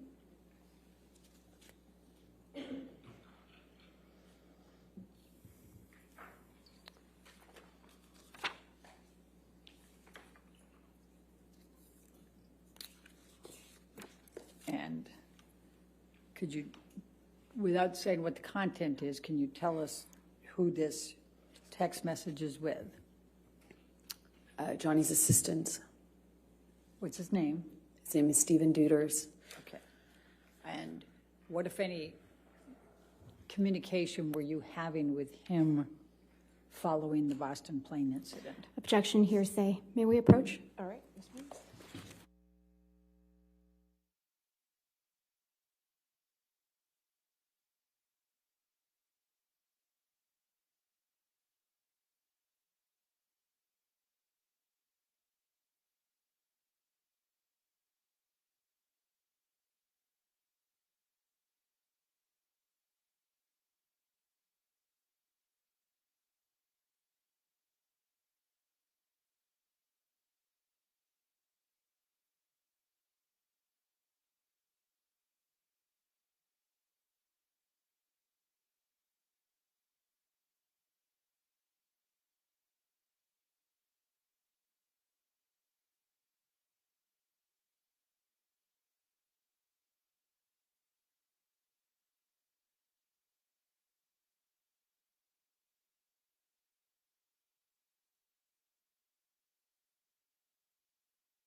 Did you communicate at all with Mr. Depp in the days following the Boston plane incident?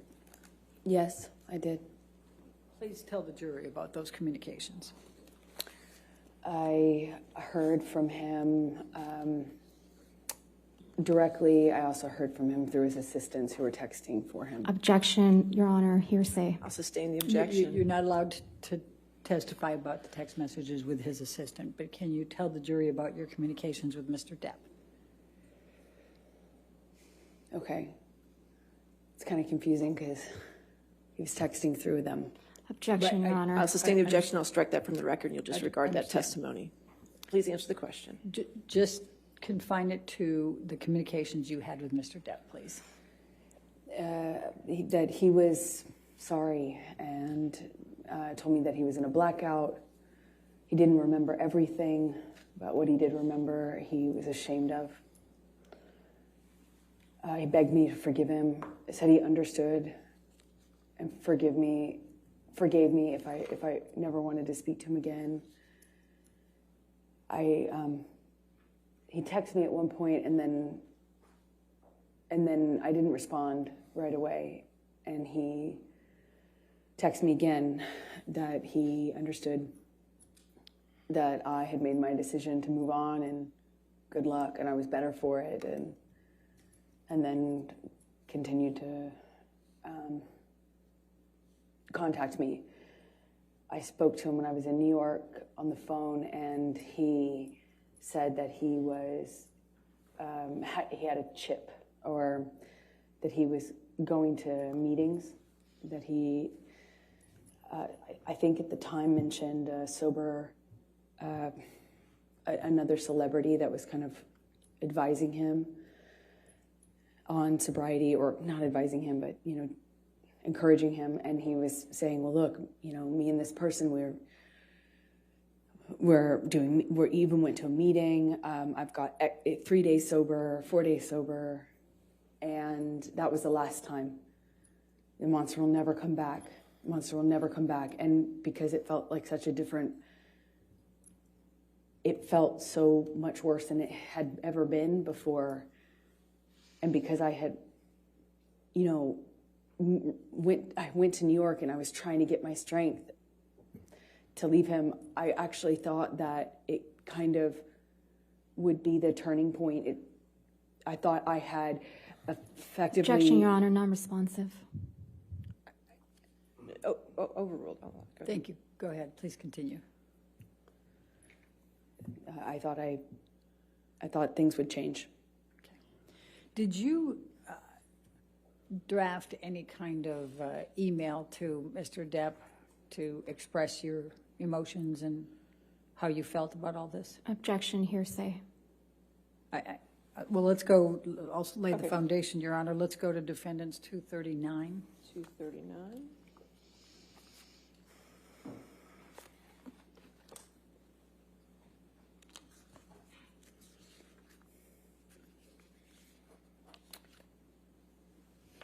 Objection, hearsay, Your Honor. And I would say both present sense impression and definitely state of mind, Your Honor. I'll sustain the objection. All right. So did you ultimately communicate to Mr. Depp what you first drafted up in an email without saying anything about what's in the email? That calls for hearsay, Your Honor. I'm just asking if she did. No, what she said. Correct. Okay. Overruled. Did you communicate to Mr. Depp what you had drafted in the email? And you don't get to say what you said. Yes. Okay. And what, if any, response did Mr. Depp have to your sending that email to him?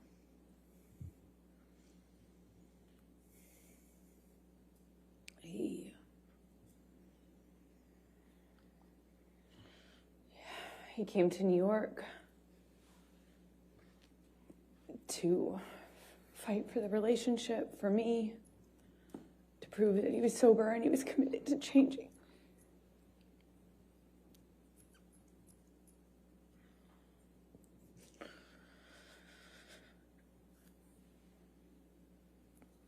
I believed he was embarrassed and sorry. He said he was, and I believed him.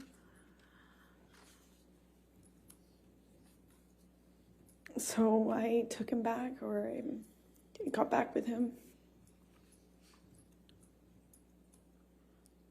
on the condition that he would uphold his promise to do the treatment, to do the full detox, clean up, and never go back.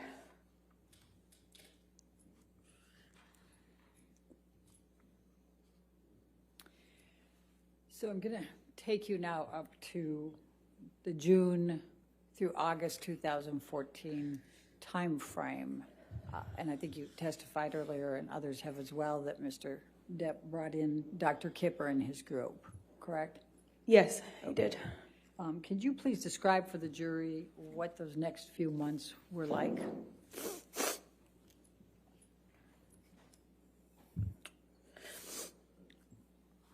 All of a sudden, this doctor gets brought on that we had been talking about. I had heard this name before. And all of a sudden, this doctor, Dr. Kipper, who apparently wrote a book on addiction and was this doctor was going to be the solution, the cure, and he got brought on board, and all of a sudden the plan was that this team would be involved in Johnny's recovery. So it felt real, it felt serious, I felt like protected. I had already by this point heard a million times, it seems like, promises to get clean and sober, but this felt like a change. And they were going to come to Boston and start working with Johnny, and the plan was to keep Johnny on the same level of drugs that he was on since he was filming. They needed him to finish filming the movie, so he was going to be maintained with his with prescription pills, including the painkillers. And the plan was he would obviously abstain from alcohol completely and all other drugs like weed and coke. And then when he finished filming, the plan was to do Objection, the full Your detox. Honor, hearsay. And lack of foundation. I don't understand what the objection, I don't think it is. I think she was just explaining the context there. I don't think she was saying Well, we what could somebody lay a foundation how she knew, but it's fine. How did you know that? I was involved in the conversations Okay. Please with the continue. doctors and with his sister. Objection, And Your Honor, nurse. that's still hearsay. All right, I'll Okay, sustain the that- objection. That part is. So what happened next? As a result of these communications, without saying what the communications were? A nurse came to Boston where Johnny was. I just would come for short periods of time in between, on weekends from filming until I wrapped my movie, which I did, I think in May, if I am not mistaken. And then I went to Boston and I was there and saw a nurse was flown out to Boston, Debbie Lloyd, and I believe Kipper came out too. And they put Johnny on a bunch of new medications, which they shared with me, told me about. Objection, Your Honor, hearsay. But we have to be careful about what other people told you. Okay, but you can testify to what you know, okay? So what happened then?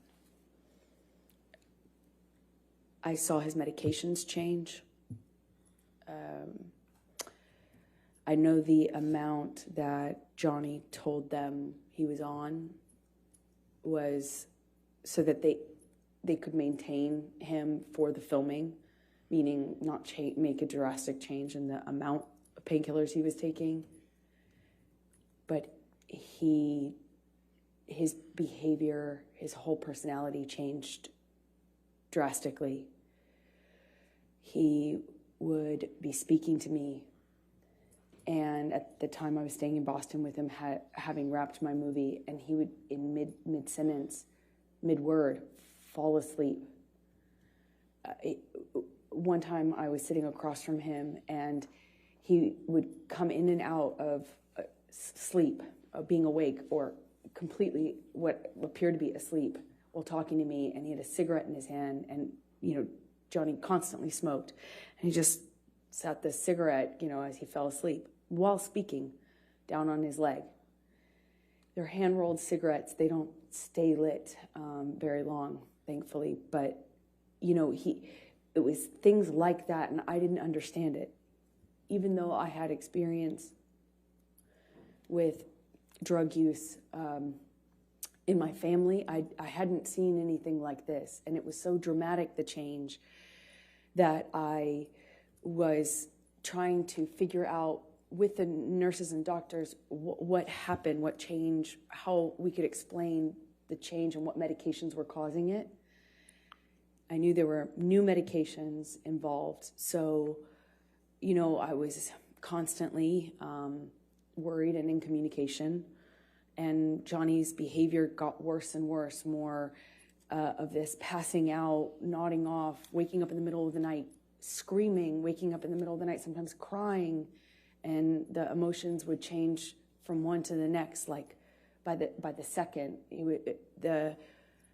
I remember we were on a long weekend when he was filming in Boston, and we went to this like a resort retreat hotel, and you know, he was just bawling. You know, it broke my heart. There was just a lot of changes, and I really didn't know. I felt so bad for him, and I thought maybe it was just what Kipper had introduced into the regime, the medications. But what I found out in that time is that he was taking about double the amount. Objection, Your Honor, hearsay. Was this No, your observation? I saw it. Okay, overruled. Thank you. Please continue. It was taking about double the amount that he told them was his normal when he started the process with the doctors. So after a few, you know, it's, I think, months of going, what is wrong? And, you know, turning him over when he vomited at night or checking his pulse. There were, all of a sudden, when I realized the amount was about double, I realized then he had been lying to them and me about the amount so that he could get extra high before he had a detox. But that I can't, it was such an agonizing weeks, months. It was so agonizing. I don't know how long it lasted, but I was so concerned for this person, and he had just been doubling up his meds because he didn't. So, Michelle, can you pull up 1092, Defendant's Exhibit 1092?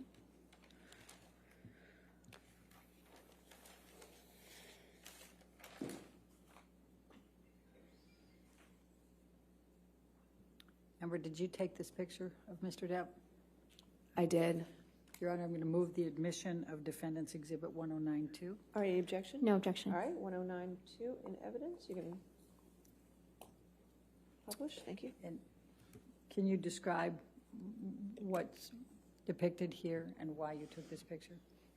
This was during that time when the prescriptions that he was on in the doubling up of the opiates got so bad that he was like this just throughout the day, off and on, and then he would take Adderall and he'd be really animated and ready to go, and then it would be this again, and it was so erratic and it changed so quickly, and I naively now really did not understand what was going on. I deeply cared about this human's well-being. All right. And it was very confusing and scary. So did there come a time then that Mr. Depp went into detox for oxycodines or whatever they're called? Yes, when he finished filming, the plan was to do the detox, and that's what we did. And when was that? That would have been early August of 2014. I believe we were there for, I think, a week to 10 days, 8th through the 18th, more or less. And we've heard some testimony about this, but can you please describe for the jury what took place during this detox on the Bahama Islands in August 2014? It was, for the first few days, okay, peaceful. The nurse, and then later nurse and doctor were staying on a different part of the island, a few minutes drive by ATV, like 10, 15 minute, by one of those ATV vehicles. But we communicated via walkie-talkie and occasionally through text. And it was okay at first, and then the behavior, then it just really wasn't okay. It was up, down, he'd be mad at me. Then he was wanting a hug. He cried a lot, and then he, wanted to have sex a lot, which is just not like Johnny at all. And it was just like that. It was just up, down, mood, and it was like I felt like I constantly was catering to the mood, that whatever he was going through at the time, I was just trying to adapt and kind of roll with it and provide support. I was taking his blood pressure. I was on a schedule and constant communication with the nurses about delivering the meds, giving him his meds at a certain time. I was just trying to take care of him. And a few days in, you know, I guess the effects of the detox really started to change. And it went from this like erratic behavior up and down to just really down or mad. He would burst into anger at me, yelling at me. I crossed the table. I walked away from it at the table. I crossed the table in a certain way, and he screamed at me about that and tried to overturn this table. Luckily, it was bolted down to the deck, but I remember him shaking it and screaming. And at different point, he was really calm and sweet and thanking me. And then another, you know, he looked like he was balancing out, and we had a conversation, and he was saying he wanted to quit the detox, and he couldn't do it anymore. And I was trying to find the language to encourage him. You know, I was trying to remind him how much he wanted that, how much he had told me he wanted that, how much I was reminding him, he told me all the time, I saved his life, and he wouldn't be doing this without me. And I was telling him these things, and at one point in our conversations, I told him about how... Objection, Your Honor, hearsay.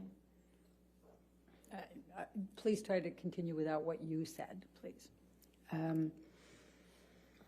I said something to him, and he got so angry at me, he slapped me across the face. But he did it, like, while crying. It was the weirdest thing. He was crying, saying no woman had ever embarrassed him like that. No woman had ever made him feel like that. I heard that for the rest of the trip, too, just on repeat. And I felt bad. I feel bad. Still feel bad. But, you know, I didn't want to make him feel embarrassed. That's not what I wanted to do. It just was in over my head. I don't know how to detox someone. You know, I don't know how to help them through that. And I shouldn't have been there. You know, I don't... Why were you there? Because he asked me to. And I didn't know that was a phenomenally dumb idea. I don't know why why the doctors and nurses didn't tell me not to. I had no idea what that was going to look like or be like. And it was hell. You know, we're on an island. I'm trying to take care of him, and he was hallucinating. And Objection, Your Honor, non-responsive. Overruled. Screaming at me for things that I said when I didn't say any. I hadn't said anything. I would tell him, Johnny. Objection, Your Honor, hearsay. Well, I think in the context, Your Honor, it's not offered to prove the truth of the matter asserted. What's it for? It's just telling the context of... I'll sustain the objection. Thank you. Please continue and just say what he says and what he did and what your observations were. He was accusing me of having a man in the house with me. We were in a single, you know, in a cabin. It's basically one room with a closet and a bathroom. I mean, there's nowhere to hide, really. I mean, there's a closet and a bathroom. And he, at one point, told me that I was hiding somebody in the house. Another point, he was communicating with someone not in the room. It would yell at me and then yell at someone else. It wasn't there. And I tried to ask for what I should do. I didn't know what to do. It was terrifying and strange. The whole week was... So, talks there. Where did you go from there?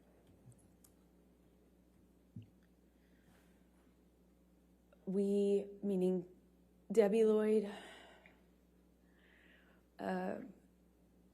Dr. Kipper, and I and Johnny, we flew back to LA, and he was going back and forth between saying he wasn't going to continue to, he was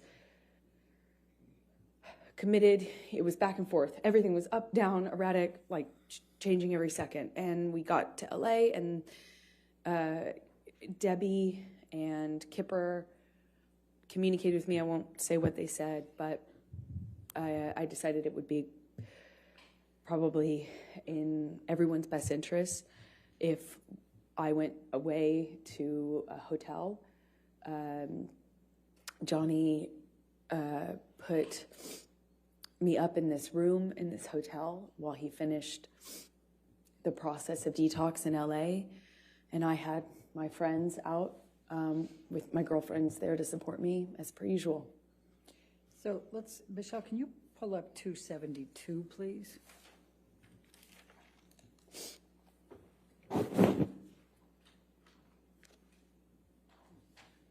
And after you both returned to LA, did Mr. Depp communicate with you by text while you were apart, while he was finishing the detox? Yes, he did. Your Honor, I'd like to move the admission of 272. Any Defendant's objection? Yes, Your Honor, to the first message. Excuse me, Your Honor, to the You second. mean the response? Right.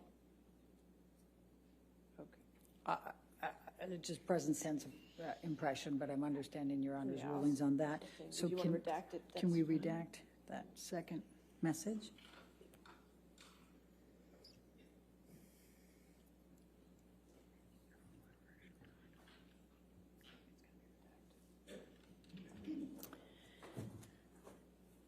All right, Your Honor, All right. Any objection to 272 redacted? No, thank you, Your Honor. All right, 272 is in evidence, and we will publish. and Amber, I'm going to show you now what is Defendant's Exhibit 272, and this is on August 20, 2014. It's a text message from Mr. Depp to you. Do you see that? Yes, I do. Okay. And just so that we can highlight here, he's calling you, he says, just to let you know that I'm fine, my angel. I miss you, of course, but this was the right thing to do to speed up the process. I love you more than life. Yours, Steve. Do you see that? I do. So what, if any, expressions was Mr. Depp giving you at this point that he was angry with you ever having to help participate with the detox or to be on the island or anything along that line? Objection, form, compound. I'll allow it, but just for trying to keep the record clear, 272 has already been entered into evidence without that redactions, and there wasn't any objection. So I would wish if I could have both sides to keep track of their evidence. It's not my job to keep this. Thank you, Your Honor. And I just got a note to that effect. So Okay, so 272 is in evidence without, you can clear the redaction and publish it. It's really the party's responsibility to take care of the record, not mine. my apologies on that one, Your Honor. All right. All right, and I overruled the objection, so she can answer the question. Thank you, Your Honor. I'm sorry, can you remind me what the question was? Yes, That's fair. that's fair. I said, what, if anything, did Mr. Depp say about that you were torturing him on the island and he didn't want you there?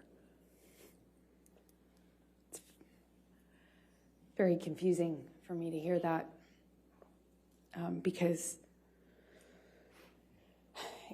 even though he was hallucinating and angry at me at various moments when he would have these kind of episodes, I did nothing but try to take care of him. I'm not a nurse. I did my best to support him. And he thanked me. He thanked my mom. He thanked my dad. And told me, of course, I saved his life. That he wouldn't be able to make this change without me. And that this process was horrible and hard on him and us and me. But that he was so thankful that I was there for him.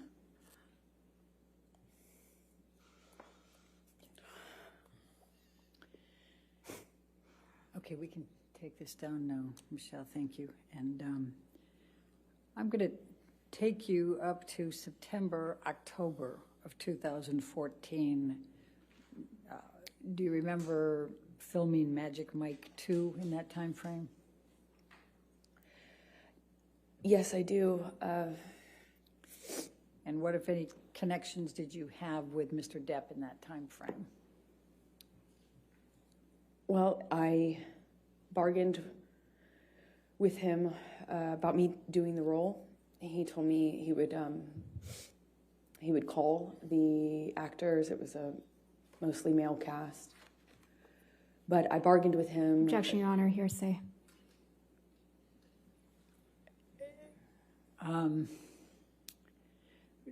Don't say what you said, just say what he said, okay? He reluctantly kind of agreed to me working on this movie or taking a job. He was filming a different movie in London at the time. I wasn't going to play a sexualized character. I wore no makeup or minimal makeup in the movie. No sexy clothing. No kissing scenes. No sex scenes. So I went and did that film in October of 2014 in Georgia while he finished his movie in London. And then at some point he came out to pick me up in Georgia and was there for my last day or two of filming.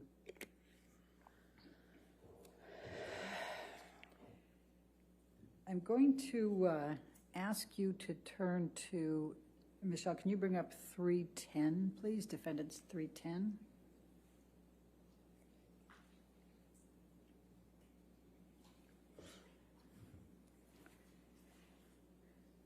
Did you have communications with Mr. Depp about auditioning for another role in this time frame? Objection, Your Honor. I'm going to object to the exhibit as hearsay.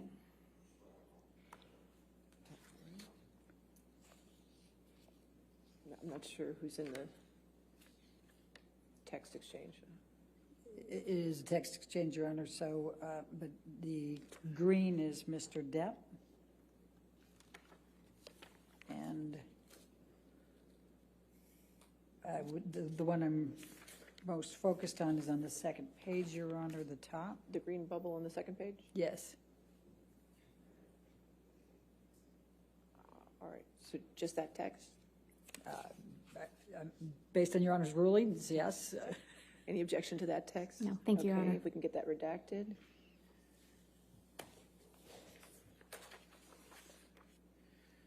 And while that's being redacted, Amber, let me ask you, what, if any, anything was Mr. Depp saying to you in this time frame, we're talking November 2014, about you not working anymore or not taking on any more work or auditioning?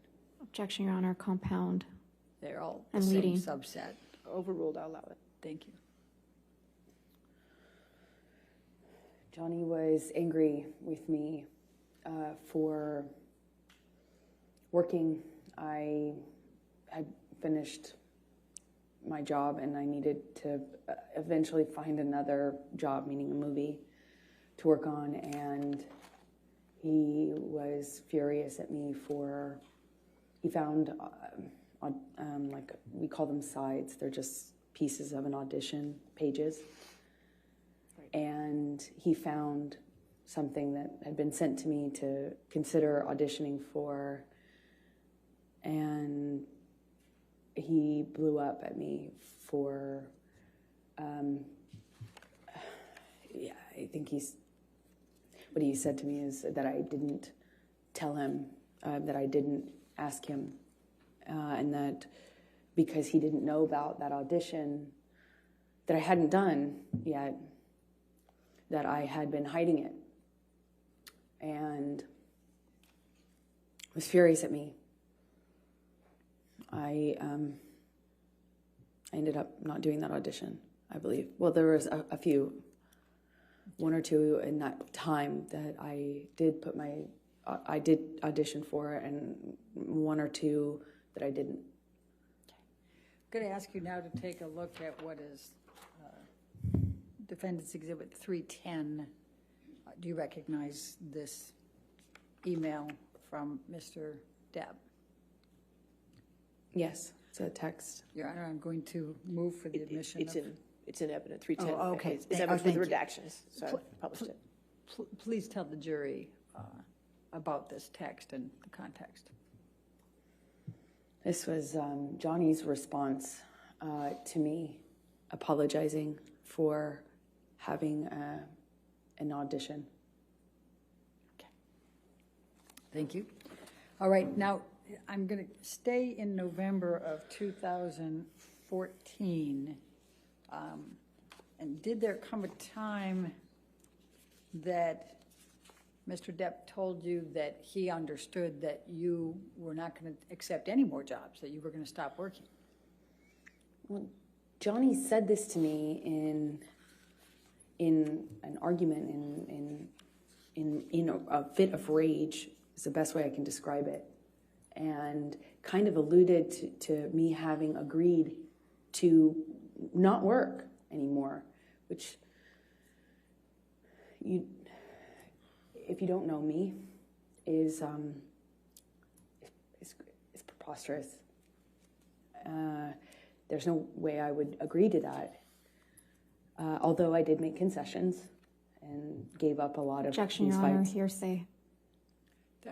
That wasn't... Overruled. Thank you. Please continue. So he reached out to other people and to me to that effect. Furious at me for taking meetings. There was one in particular I wanted, one meeting I wanted to take because it was a project in development with a sci-fi writer. And I remember I wanted to take that. These things were just, they were just constant fights. But in between them, when things were good between Johnny and I, he would be, he would word it to me like, I'm trying to look out for you. You say that you don't want to be objectified. You're doing it to yourself. But at first it was because I dressed a certain way or had sex scenes, and then it just got more narrow and more narrow and more narrow what I could do without being the blame for why the industry, Hollywood, the entertainment industry, was putting me in a box and objectifying me. So it became my fault. I mean, I believed it. I believed it. I adopted a lot of these changes myself, not because Johnny, said you have to do it this way, but because of all the other things that he said and did, I eventually found myself making decisions about my own career, about how I dressed, about how I wore my hair, how I presented, where my eyes were cast when I walked into a room. And I believe those were my own decisions. Amber, did there come a time in November of 2014 that you engaged in some couples counseling with Dr. Cowan and you and Mr. Depp? We attempted to. I had stopped seeing my therapist at in 2014. I couldn't sustain seeing her and be in the relationship with Johnny, and I chose Johnny. Eventually, Dr. Kipper introduced me to his close friend, Dr. Cowan. And I met with Dr. Cowan and agreed to let them share communication about my care, my treatment, both what I said to Cowan and what I said to Dr. Kipper, who had become my physician as well. He also put a nurse on me that would be my travel companion, and that travel companion would keep tabs on me and report to Dr. Kipper, who reported everything to Johnny. Objection, hearsay. Calls for speculation. I'll sustain the objection. Okay. So tell us about the couples therapy in November 2014. So Dr. Cowan, this man who is friends with Kipper, who's treating me, agreed to see Johnny and I together. And I don't know how many minutes of that went on before Johnny stormed out, knocked something off the table on his way out, and rolled a joint in the bathroom before storming out of the office, slamming the door. All right. So I'm going to take you up to December of 2014, and specifically December 17, 2014. And I'm going to ask you to take what, if anything, do you recall of an incident with Mr. Depp relating to Clive Barker? He was the sci-fi writer that I liked. Well, fantasy sci-fi writer.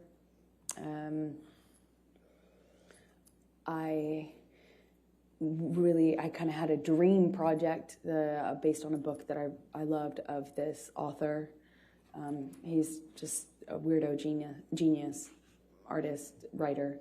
And I had a meeting with him through another director about a piece of property he wanted to make into a movie. And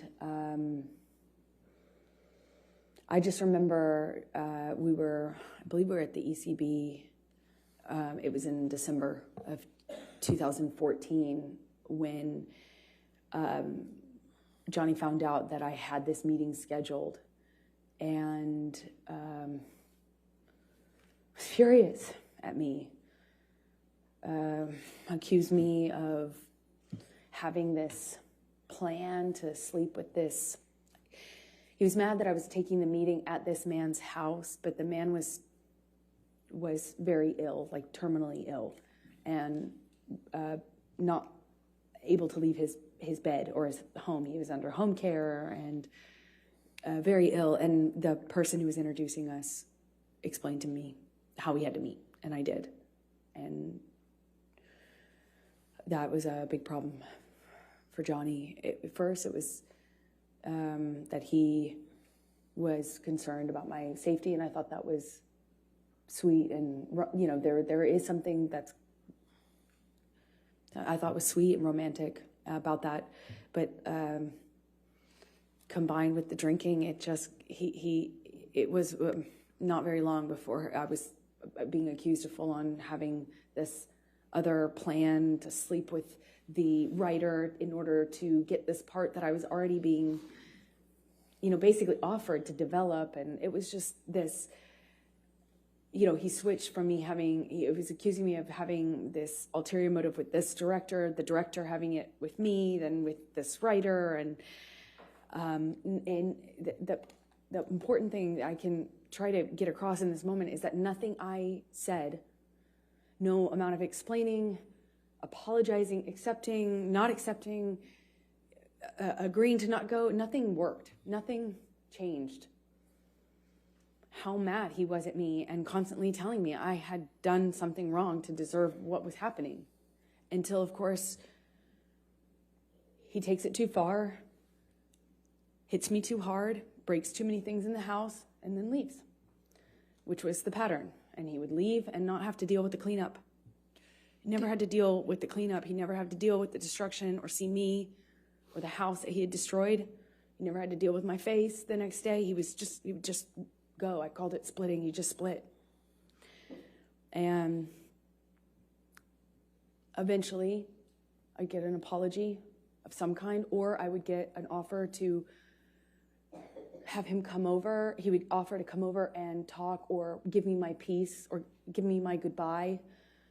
And in many ways, I found myself accepting that, knowing it was kind of false pretense, because I too wanted to resolve it. I didn't want him to think I was sleeping with this sci-fi writer. I didn't want him to think that I was this slut he said I was all the time. I mean, part of me really wanted to believe that he didn't mean those things, and I wanted to get to that part of him that would tell me he didn't mean what he said and that he was acting this way because he was messed up, and the cycle would repeat, I suppose. Was there any physical violence on or around December 17, 2014? Yes is the answer to your question. I don't really remember what happened in that fight. I remember more afterwards. I remember how apologetic he was for it. I remember him telling me he took it too far. I remember him saying he'd never do it again. And I remember wanting to get to Christmas. Christmases are hard, probably for everyone. And I remember it was close enough to Christmas that I was tired and I wanted to be in a I wanted to be in a kind, gentle, peaceful state for Christmas. I didn't want to go through a breakup at this time. I didn't want to, that's what I remember of that time. Let's bring up Defendant's Exhibit 321, Michelle.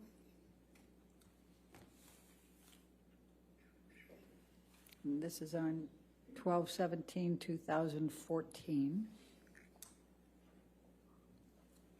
Is this a text message exchange between you and Mr. Depp? Yes, it is. Your Honor, I'd like to move the admission of Defendant's 321. Any objection? Sorry, Your Honor, just a quick minute.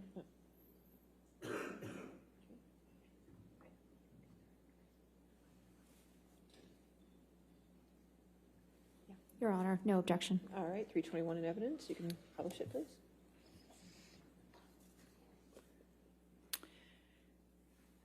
Amber, I'm just going to turn your attention to this. This is an email exchange between you and Mr. Depp, and he says, I am truly sorry to have upset you to the degree that I have. I couldn't be more sorry for yet again ruining your day. I do, of course, take your generosity, your selflessness, your affection, and your sweet doting deeply into my heart, and I think that I've been reciprocal. Agony is never the answer to any equation or occasion, nor is rage. Please know that my apology is sincere and solid, and as stupid as it sounds, I hope your meeting with Clive Barker is excellent. You see that? Yes. Okay, and then you respond, thank you for your words, and you indicate you just left Betty Sue's, that's his mother? Yes, and I then had a glass of wine with my former agent, Megan. Okay. That afterwards, she encouraged. Objection, hearsay. Yeah. Okay, thank you. Sure.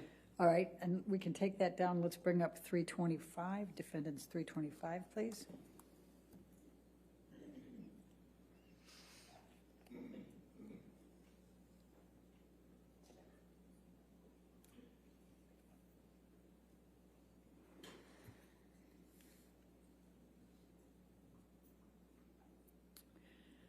And this is an email exchange the following day, 12/18/2014, is that correct? Yes. Okay, Your Honor, I'd move the admission of Defendant's 325.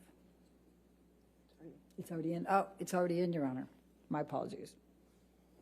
We'll get that figured out at lunch. With what redactions? It's already in, It's so. been in evidence. Does anybody over there have the list of evidence that's already in evidence? Yes. Okay, we're making sure. Ours indicates it is. It's in. It's in evidence. Without redactions, Your Honor? It was redacted. I don't know what Well, it was redacted to. The redactions don't. That's how it is in evidence, Mr. Murphy? We can check. We'll check our copy. Thank you.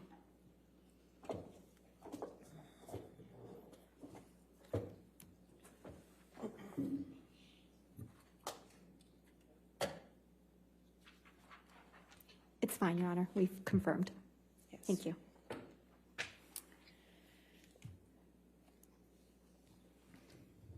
All right. right. It can be published. Thank you. That's-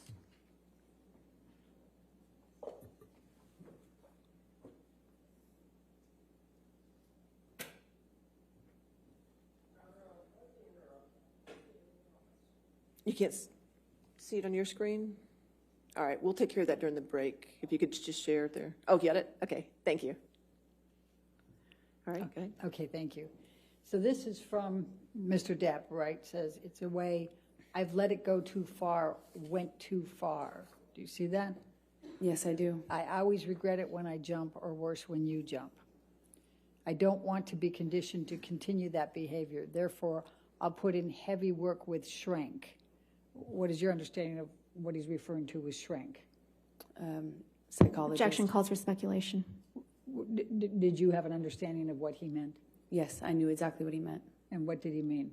Shrank is shrink. What did he call shrink? Johnny called shrinks, meaning of psychologists, therapists, shrank. Okay. I'm sorry for being less for your disappointment in me. For my behavior, I'm a fucking savage. You see that? Yes. All right. Gonna lose that, gonna lose that. The devil is all around, right? Now, you respond to this. And of course, before you go there, and he says, I am well aware I should have been bigger at the moment and that it will never again manifest in negative experiences. It can be done. What a killer concept to visualize. Do you see that? Yes, I do. And you respond, I love you, I miss you already, correct? That's right. Right. And what, if anything, is that consistent with the cycle that you have described? Well, the language he used after particularly violent episodes was savage, monster, devil. And so we ended up both calling his other side, the side of Johnny that would do and say unbelievably horrible things. It was very different from the other Johnny. That was, in my opinion, exact opposite. And this is typical of the apologies that I would get when he took it too far physically. I was encouraged because I thought it meant he understood that he could really hurt me. Sometimes I didn't think he understood how much he could hurt me. Physically, I mean. So after this, I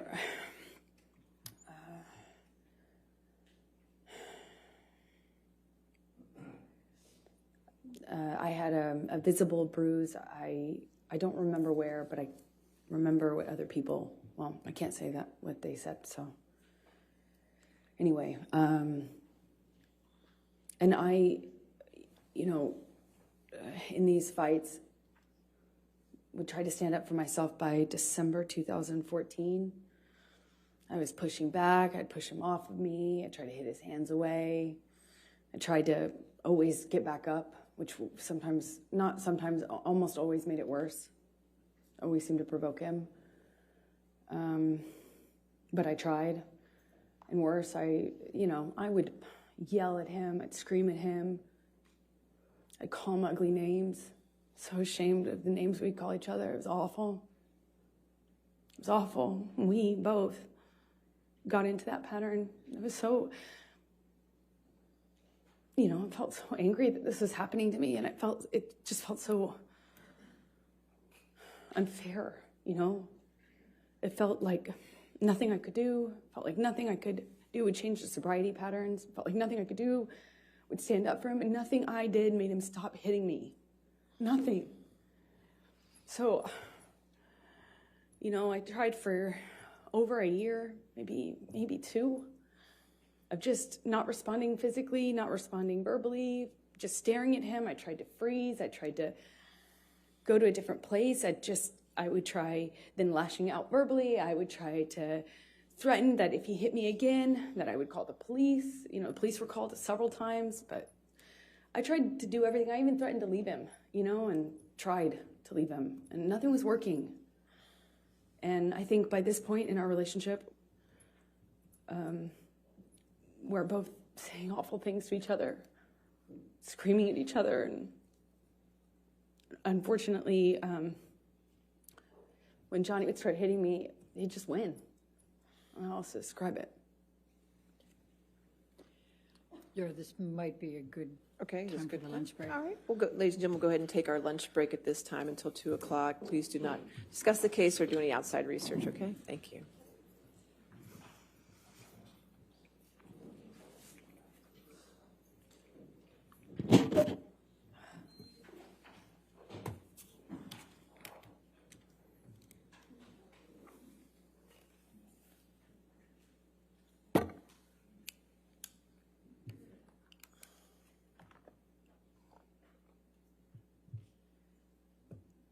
All right. And again, ma'am, just don't discuss your testimony with anybody this time, okay? All right, thank you. So 2 o'clock? All right, Thank you, Your Honor.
All right.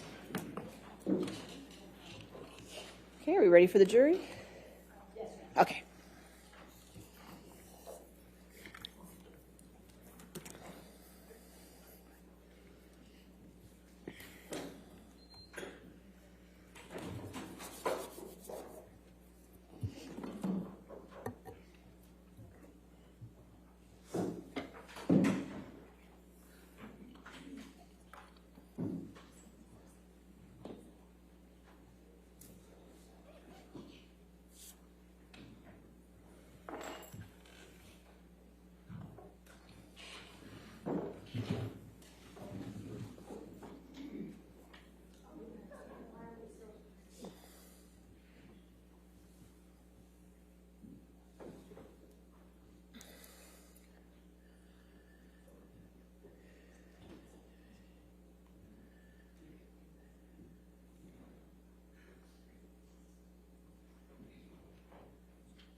All right, thank you.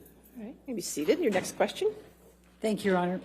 Michelle, can you bring up Defendant's Exhibit 236, which has already been admitted? Thank you.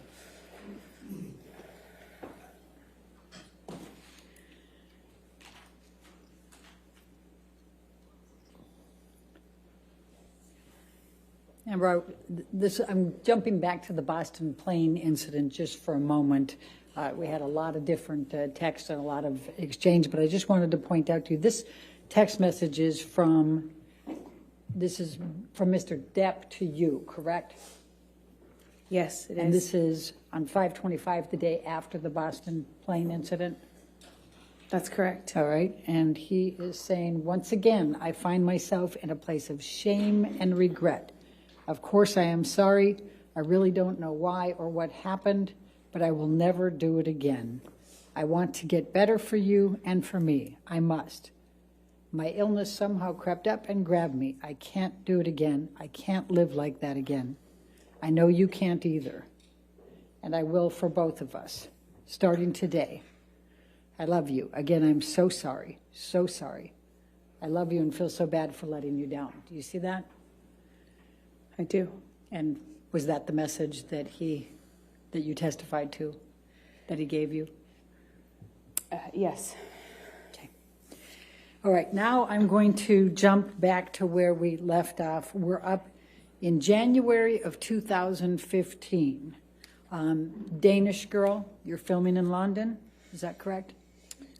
Yes, that would have been January 2015. Okay. Now, we heard some testimony from Isaac Baruch earlier about a telephone call that you had with Mr. Depp. Do you recall that call? I do. Can you please tell the jury and remember to tell them what Mr. Depp was saying on that call? And you can give the back. I didn't mean to cut you off on the context. Go ahead. Is it okay to... The nature of the conversation was pleasant?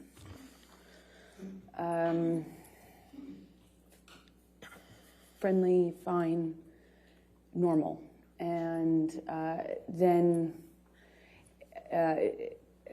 Johnny stopped making sense with this. Like, he'd start a sentence and then trail off and act confused when I would be confused. And that pattern kind of increased pretty dramatically in a short amount of time. And I was in a hotel room in London speaking to him in Los Angeles. And the phone, what I assumed, cut off. I thought it was a connection issue. And I remember getting out of bed and walking into the bathroom to get something, and I was redialing him. And in the span of that short amount of time we had been disconnected, it was minutes, not even minutes. I called him back thinking the phone had been disconnected, and he answered and he said, how could you tell me that? How could you say that to me? Who the fuck is he? Who the fuck is he? And he asked me that a few times, and I was so confused. I didn't understand what he was talking about. I expressed that to him. He says, "Who is the guy, the one in New York that you're fucking?" And it was such a bizarre conversation because it had already started to feel like he was not making. It was almost as if he was confused by what sentence he had started by the time he got to the end of it. And then all of a sudden he tells me that I have just told him that I had a boyfriend or a lover in New York, and he's accusing me of having just told him about it, which was crazy to me. Not only was that not accurate, I would never have communicated with him like that. More or less called him on the phone to do it and then call him back and wonder what the connection issue was. It was just the most bizarre thing. But he was so worked up, incoherent, and accusing me of having had this conversation with him. Eventually the line drops out, and I spoke to the person who picked up the phone. Okay. And how did that end? I no longer spoke to Johnny. I probably can't say what the person told me. Are we talking about Isaac Baruch? Yes. Okay. So without saying what he said, you had a brief conversation with Mr. Baruch, and that was the end of the call? I did. It was my understanding Johnny was passed Objection, out. hearsay. Okay. Mrs. Tain? All right. January 25, 2015, Tokyo. Please tell, it's the premiere of Mordecai, correct? Did you accompany Mr. Depp to Tokyo for the premiere of Mordecai? I did. When I was... Please tell the jury about that trip. Well, I had just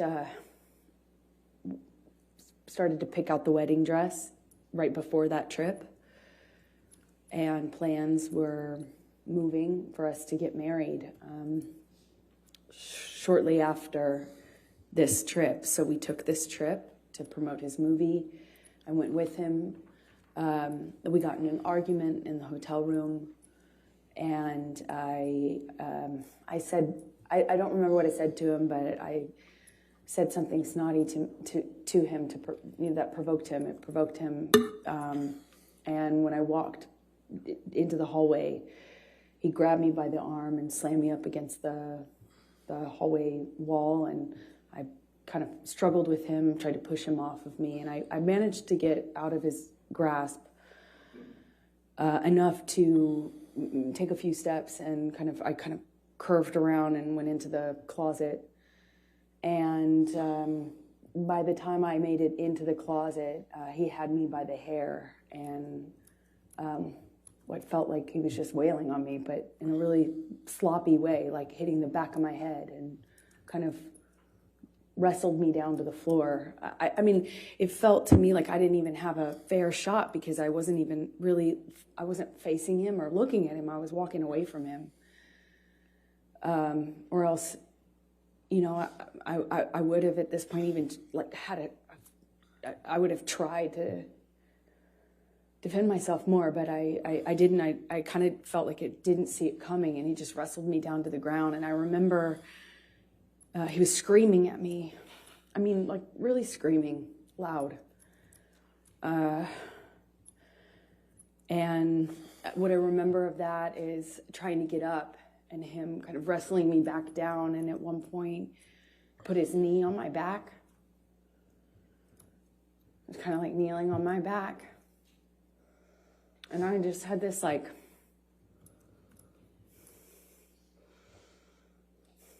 struggle with him. And I look at him, and he's still got his glasses on. I just remember looking at him and thinking that was so... he just looked like he hadn't been through anything. He still had his glasses on, sunglasses. And he was screaming at me that he hated me, that it was over, that he didn't want to marry me. He was disgusted. He was disgusted. he made this mistake. It was a big mistake, and everyone hated me. And I remember crying on the floor. Just, more than anything, I was heartbroken. I thought maybe he was serious. I thought maybe, God, he doesn't love me. Maybe he really feels this way. It broke my heart. Broke my heart. I wanted to marry him so bad. This is the man I loved, you know. Yes, it was awful at times, but I loved him and what he was saying. Objection, Your Honor, non-responsive. Overruled. What he was saying to me hurt just as bad as anything else. I just remember that he left me on the closet floor, and as embarrassing as it is to say, I went up to him at some point. I don't know how much time had passed. He was sitting at the piano in the living room of the hotel room that we had.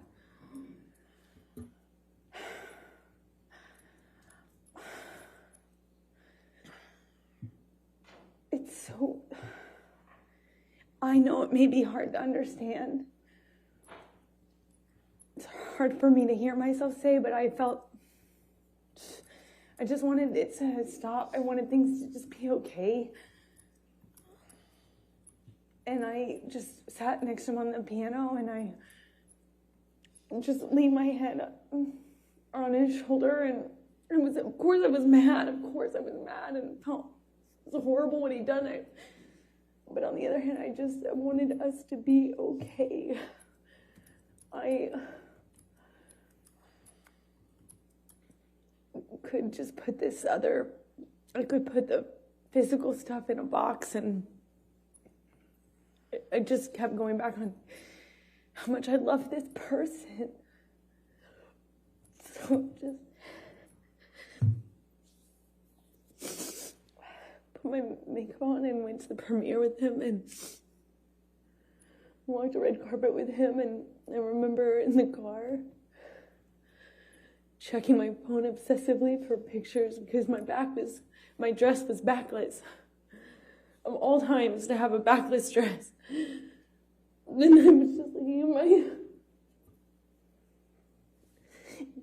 was just looking at pictures of us on the red carpet. It was surreal because I was checking for bruises and making sure that there would be no marks on me, and we just looked like this other thing on this red carpet when it was just...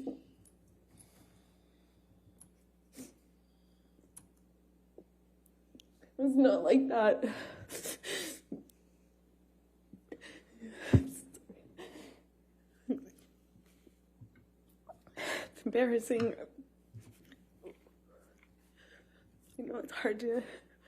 I'm sure it's hard to... Objection, Your Honor, non-responsive. All right, I'll sustain the objection. Next question. I'm going to take you to February, the next month, 2015, to your wedding. Can you please tell the jury about your wedding?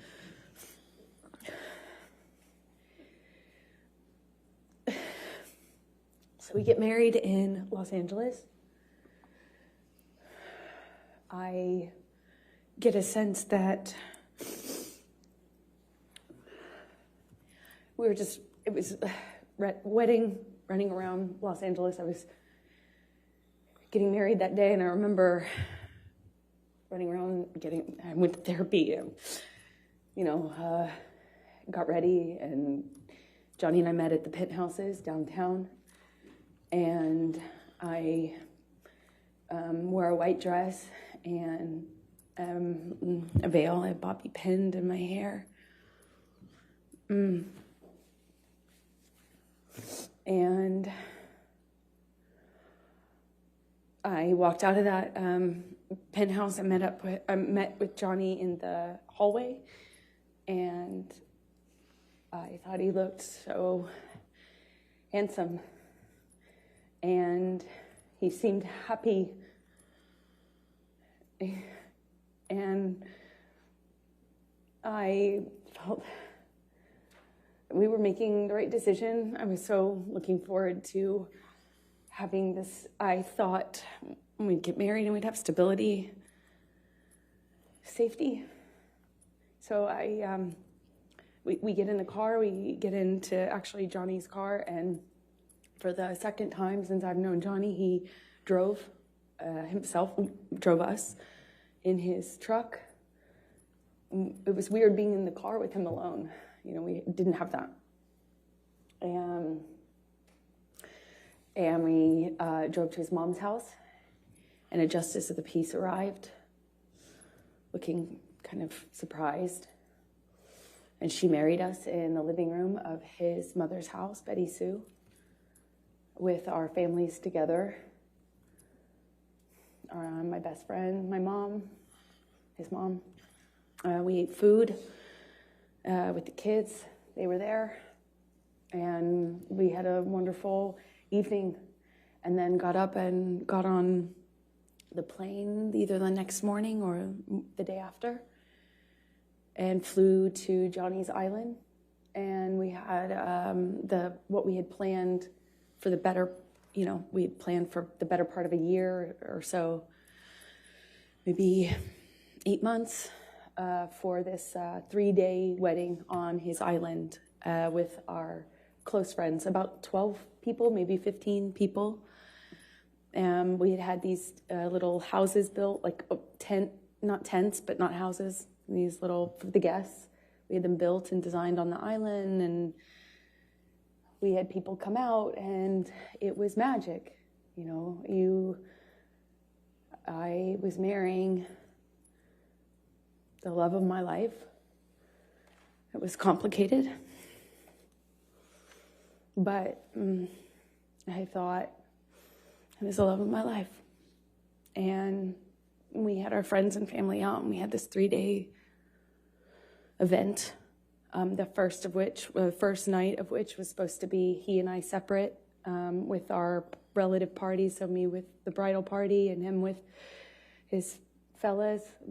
The bridal party, we had planned to do a cuddle puddle, have mushrooms and drink wine, and have our own girl party separate, and then the next day have the wedding festivities.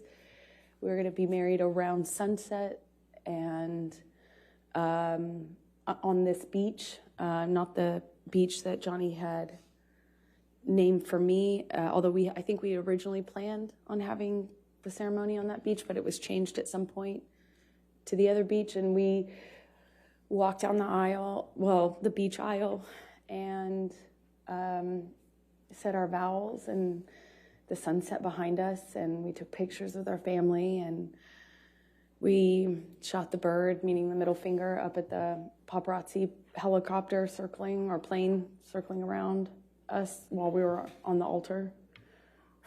And we danced and celebrated.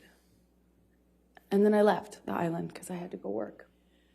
When you say you left the island and you had to go to work, what were you working on that required that? I was filming The Danish Girl in London, which is the film that I had been in London for in January when Johnny was hallucinating on the phone with me. I was there doing kind of prep work for that film. And what, if any, film was Mr. Depp going to at that point? Well, the plan, why we did the wedding when we did it, is because he had always had this commitment to do Pirates 5. And he was going to shoot that in Australia, and I was going to shoot The Danish Girl. And I started The Danish Girl in early February, and he was going to fly out mid-February to Australia. So his movie was going to take the majority of the year, meaning until August. So maybe longer, so that the plan was to do it when we did it so that we didn't have to wait until the fall of the following year. So shortly after I left, Johnny returned to Los Angeles and then flew from Los Angeles on to Australia to shoot P5, Pirates 5, excuse me. Okay. And what was the plan for you when you finished with Danish Girl? The plan was always for me to wrap on my movie and then come and join him in Australia, where he was filming P5, Pirates 5. Okay, and when approximately was that? That was March 3rd. March 3rd that you wrapped, that you finished with Danish Girl? I believe, I can't recall the exact date, but I believe it was around that time, yes. Okay, and then tell the jury, where did you fly to get to Australia? How long of a turnaround was it for you to get to Australia? It was about 24-hour, I think it's about 24 hours. I could be mistaken on the exact amount of time, but I remember it's quite a distance from London. I was filming in London, he was filming in Australia. Effectively, you have to fly 12 hours, stop, get on a different plane and fly, I think, around the same amount of time, if I'm not mistaken. Okay. So when you arrived, before you finished wrapping with Danish Girl and were heading out shortly before, what, if any, communications did you and Mr. Depp have? Well, at first it was great. Even though we were separated, it was so hard to leave leave right after you get married, especially considering that in Johnny and I's relationship, it was always so much worse when I went away to work. That's when problems started. So that was hard, but we communicated pretty consistently, and it was positive until it started to change. I got the sense that he thought I was sleeping with the director, and then it was with the actor I was filming with. Who was the actor you were filming with? Eddie Redmayne. Okay. I was not that it mattered, but I could do my best to field the accusations, and then they would kind of subside, and I thought things were okay. And one day, right before I'm supposed to fly to Australia, he, I think it was the night before I was supposed to leave to go to Australia, he calls my hotel room, apparently. I had a sense that the phone was ringing. I think I was in the shower at the time, but not much time had passed, and I get a knock on the door, and it was someone from the hotel that I was staying at. The hotel staff had been sent up to the room because Johnny... Objection calls for hearsay and speculation. I'll sustain the objection. So don't tell what the staff said. What happened next? Then I start communicating with Johnny. And when you say started, I mean, was he on the phone? Did you call him? What happened here? He called the room and then my cell phone, and then once I was on the cell phone, he was accusing me of not being in my room, so he called the room, and I had to prove that I was in the room because by answering the phone. And we had a lengthy kind of circular conversation about where I was and why I didn't answer the phone. Why I didn't answer the phone immediately. He didn't sound like he was connected to reality. It just didn't seem like, to me, it seemed like a previous pattern. I was unsure what to make of it because he wasn't right in front of me, but he was accusing me of what it seemed like is having, I guess, an affair or a reason to not be in the room that I got a sense from him was... cheating or that I was hiding something, and why I wasn't answering the phone, and hence why I got the knock on the door. That was right before I left. So before you headed to Australia, what, if any, requests did you make of Mr. Depp for him to get you MDMA? That's ridiculous. Why is that ridiculous? Because I would never, since That time, I learned my lesson the hard way on the plane to Russia. I would never do MDMA with him. I'm asking for a problem in that case. Like that, I would never do that. Okay. So you flew to Australia and met with Mr. Depp, right? And I'm going to, can we pull up Defendants 1809? And Your Honor, these are some of the pictures that Mr. King, you may recall, was testifying earlier, said he had on his phone. Okay. And then those were given, so. So I don't have these, is what you're saying. Okay, that's fine. 1809. Correct. I'm just going to show you a few pictures, Amber. Do you recognize, and I realize you didn't take this photo. I'm going to move the admission of it, though, Your Honor. Any objection to 1809? No, thank you, Your Honor. All right, 1809 in evidence, you can publish. And let me pass one up and give one to the other side. We tried to, given the strangeness of this. May I approach Your Honor? Yes. Thank you. I appreciate it. Amber, do you recognize this photo? I do. And could you tell the jury what this is? That is the driveway leading up to the house that Johnny was renting while shooting Pirates 5. Okay. And then I'm going to make this, try to make this a little faster, and I'm going to go 1810.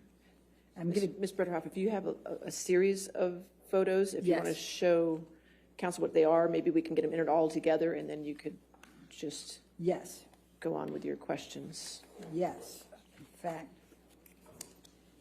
And these are all, I will represent, ones that we got from Mr. King. All right, if you want to take a look at them. And Your Honor, if I may just approach, I'll give you the whole stack. Okay, that's That might fine. look like-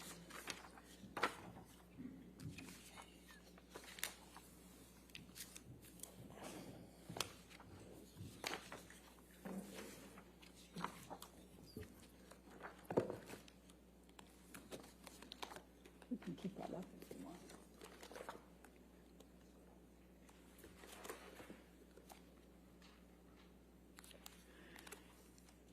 By the way, Amber, do you see those kangaroos in there? When I was pulling up to the house, I saw kangaroos as well. This was a pretty big driveway. It was a I pretty don't ice. have any objection, sorry. No objection to any of them? I don't believe so, Your Honor. But make sure you look through them all, too. I just want to make sure, because Thank I'll you, go ahead and Your read them into the record once you have looked through them all. And then,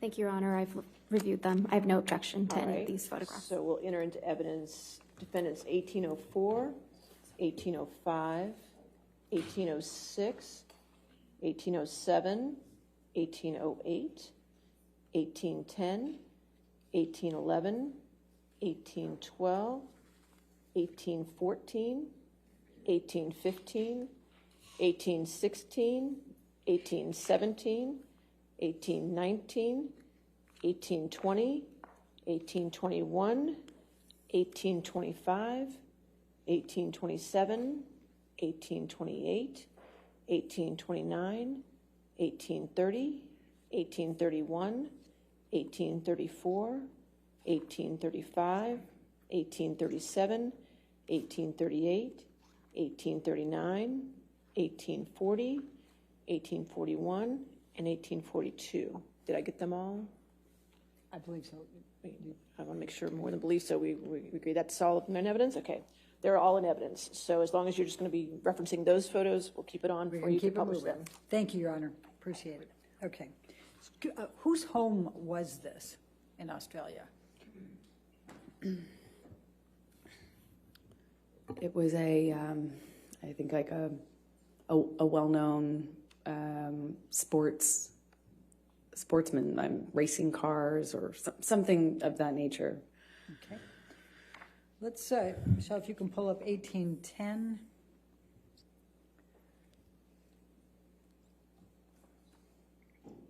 Is this another picture from that home? Yes, that looks like it's the view from the bathroom. Okay. And then let's go, Michelle, if you can pull up 1811.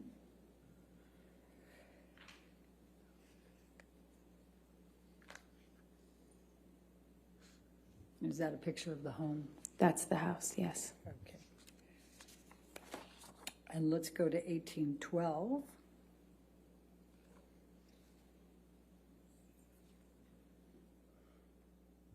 And That's the view from the living room. It opened into a lagoon. okay. And then let's look at 1813. I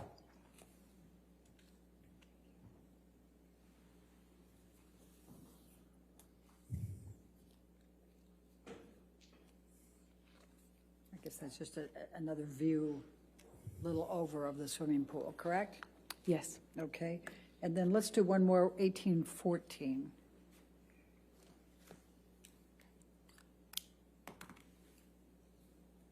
This is inside the house? Yes. Okay.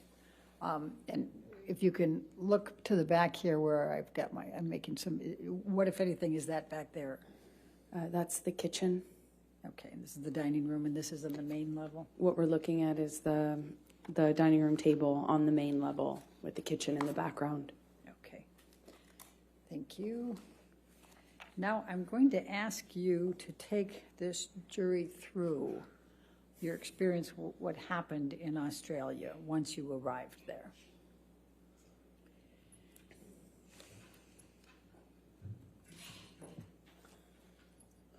Well, I was nervous because of the conversations that I had with him before I left, and then in transit, I stopped in Dubai and spoke to him too. So I was a little nervous, but he indicated me that he wanted me to come. He said, I miss my wife at the end of the phone call that we had in the airport. I called him from Dubai. And he said, I miss my wife. I felt, okay, safe to, it's good. And I missed him so much, that's all I wanted to do is see my new husband. I flew in, I arrived early. I walked into the bedroom. I was so excited to see him. And he was so, he had lost a ton of weight. So I just knew something was up. And he kind of quickly, kissed me and kind of, we had some interaction. It was brief. He was leaving to go work. He had to work that day. But then after the plan was he would come back, which he did in the evening, and then he was supposed to have a 3-day weekend, a long weekend. So he comes back that evening, and the chef had kind of prepared some things for the fridge, mashed potatoes, I think spinach as well. There's some steaks in the fridge, but he had kind of prepped some of the sides. And I was looking forward to having this kind of, our style at-home date. We'd just been, we're a new married couple. We hadn't seen each other for basically a month after getting married. And I start dinner and am happy to see him. And at some point early in that evening, he pulls out a bag of MDMA. I asked him what it was, and he told me it was MDMA. And I was surprised because at the time, that was, there was no question mark as to how I would respond to that. or so I thought. It's like, why would you even think that that's okay? He had already gotten clean and sober. I was, touch and go. But for the wedding, he was drinking Beck's. I think at some point he did have wine on the island, but it wasn't an issue, right? Just moved ahead. So I was surprised that he would even pull out this bag and, well, frankly, not hide it from me. And he kind of seemed to suggest that we should do it together. And I was like, absolutely not. Like, I just got here. I want to see you. I want to spend time with you. It was the exact opposite of what I expected, what I wanted. And it just seemed delusional at the time to me that he would even suggest this to be something that I could participate in with him. If you had been through what I had been through at that point, it's crazy. And at some point, he drinks in front of me. At first, I think it was like a Malbec or a wine or something. And I remember we hadn't, like, it kind of started an argument. And that was upstairs in that room that we just looked at a picture of, by the sunflowers. That's more or less where we were standing, just closer to the kitchen. And we get in an argument, and I shove past him, just stomp off. And he grabs me. We have an argument about me walking away, and am I walking out of this? And in my head, I was like, I actually wasn't thinking of leaving yet, but that would later be going through my mind. We had a brief interaction, and I don't remember the exact sequence of things. I wish I did. I have a lot of flashes. It gets a little bit more confusing from my ability to recall everything in a linear way a little later on as things got crazier.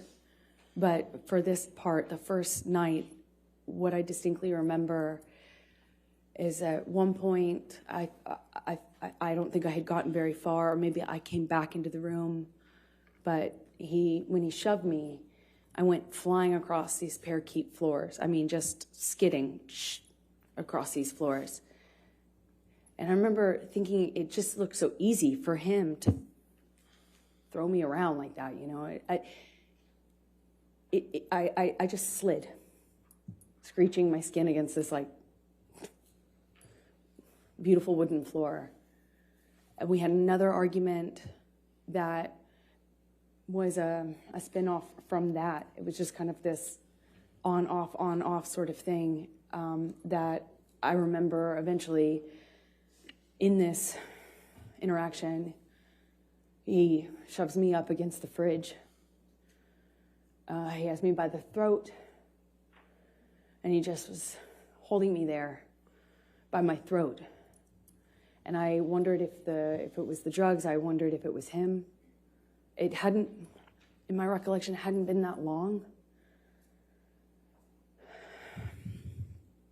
He has me up against the throat. He's kind of bashing me against the wall next to the fridge. We're kind of moving in that area.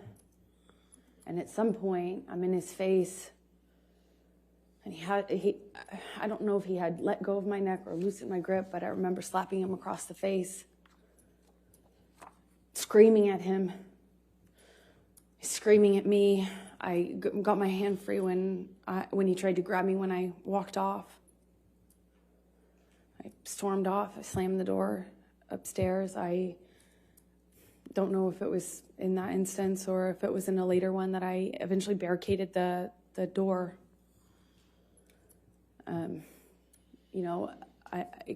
It wouldn't stop him from coming in. He could come in the other doors. There's there's a back door, there's patio, but at least I'd hear it.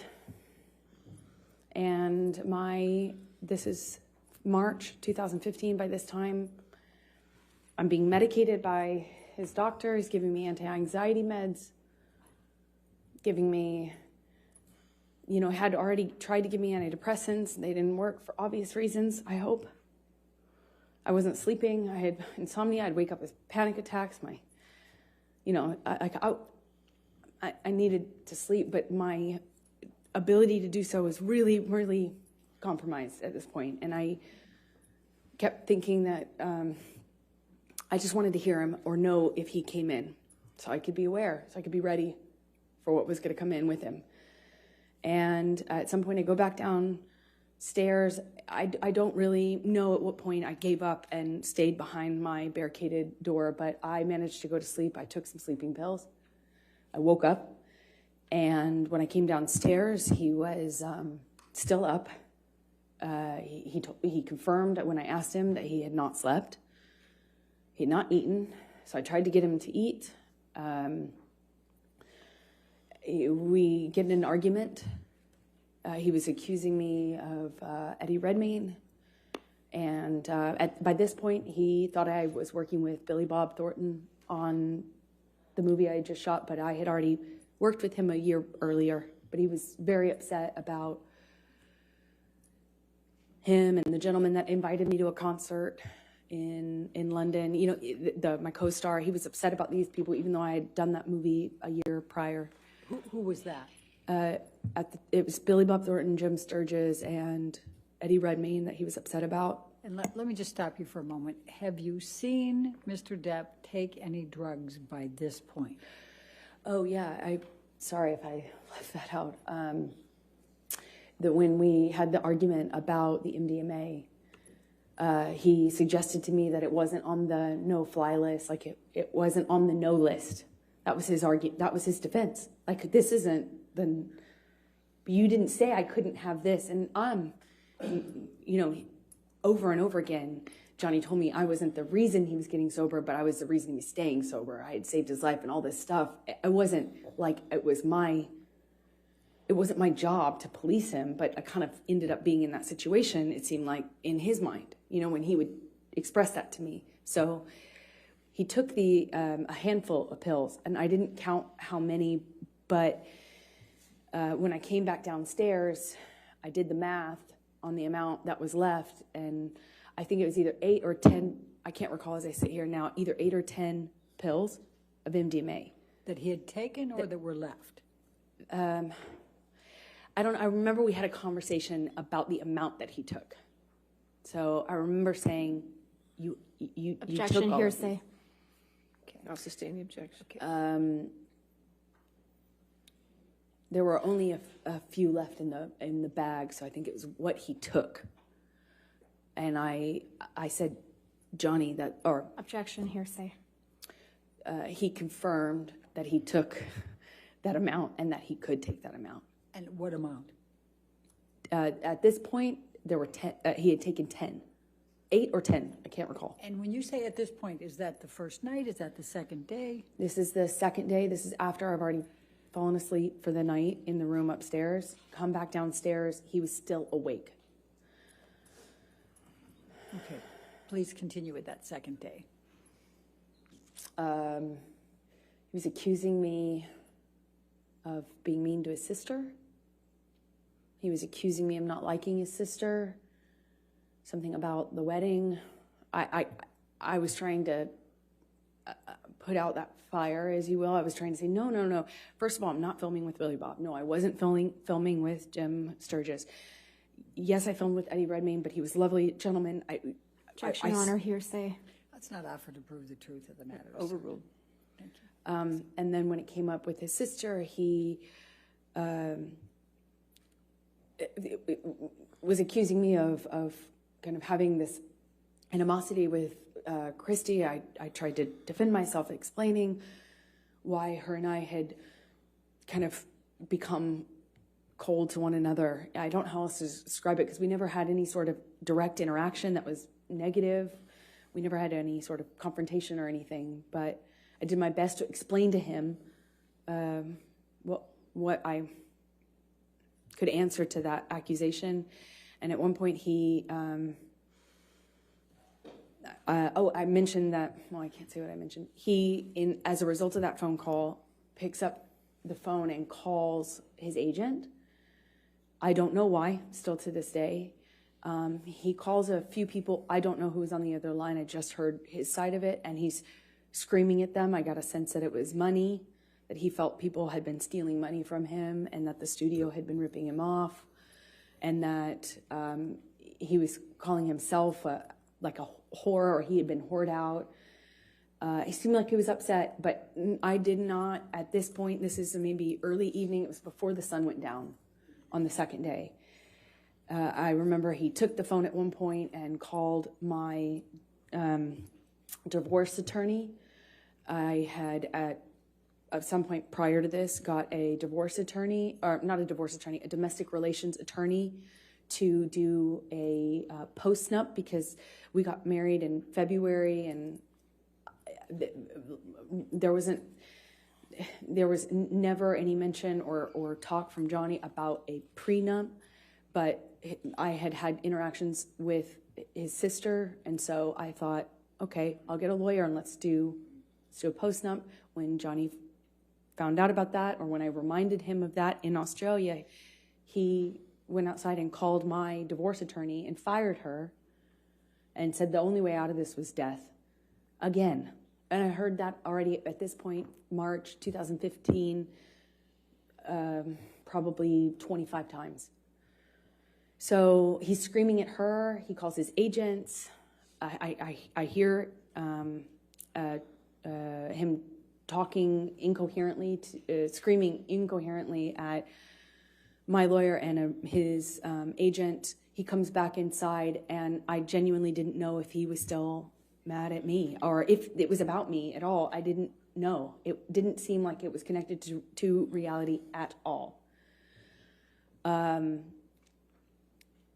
some point shortly after that, I have been saying to Johnny, you need to sleep. Let's eat some dinner, baby. Let's relax.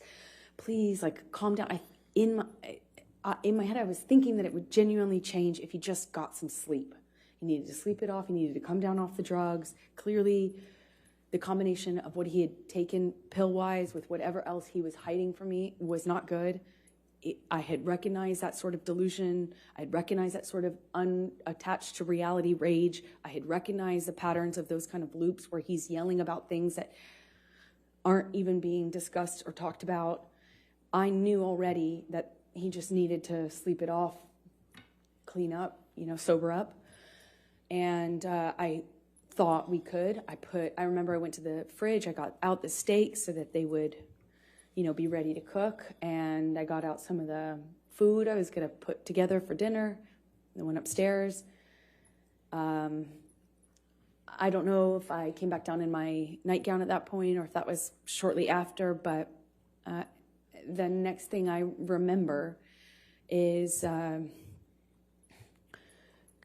coming downstairs and looking for him. We had an interaction that I can't really describe. It didn't make a lot of sense to me. He was just belligerent, throwing things, screaming at me. And I realized I was back on the chopping block. I realized it was back, I realized that the arrows were pointed at me again. And I tried to defend myself. I was explaining, trying to say that... Objection, Your Honor, hearsay. It was not for to prove the truth of the matter. She hasn't even said it yet, but try not to say what you're saying unless it needs it for context or something. Try to say what he's saying. I'll sustain the objection. Okay. He was just belligerent. I don't know how to describe to you because it wasn't making sense. It wasn't making sense. I don't know how.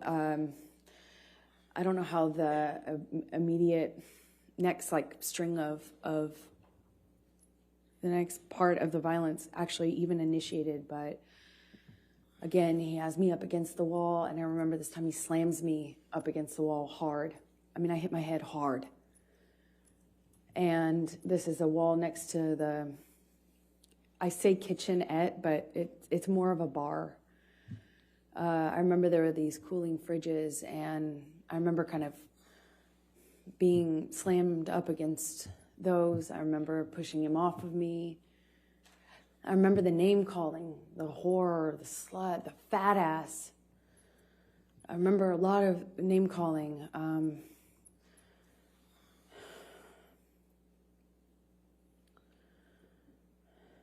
I said, Had he been drinking by this time?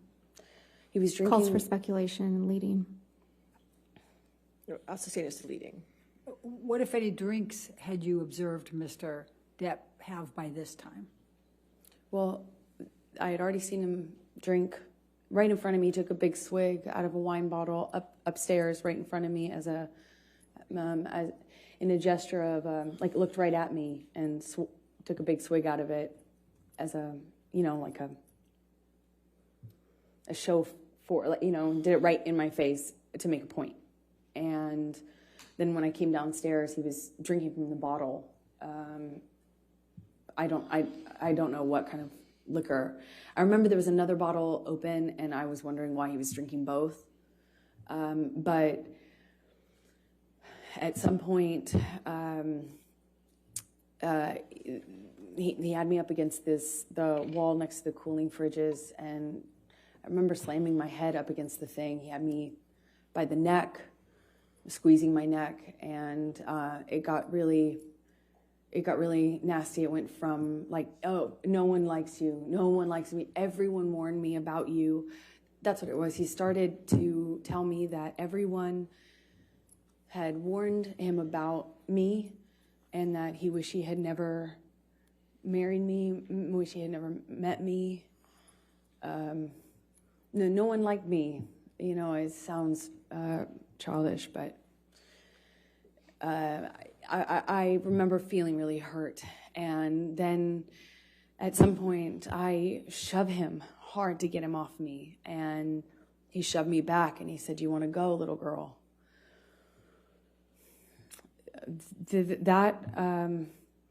I couldn't, as I sit here today, tell you if that happened before he choked me up against the wall, but at some point, I am in a struggle with him where I'm holding his shirt lapel, and he kind of just flings me, for lack of a better way to describe it, throws me across the room. I land on a games table. It's like a ping pong table. And I don't know if I was holding on to him or if he pursued me separate, but he gets on top of me on the games table and is just whacking me in the face, like repetitive. We struggle on the games table. I don't know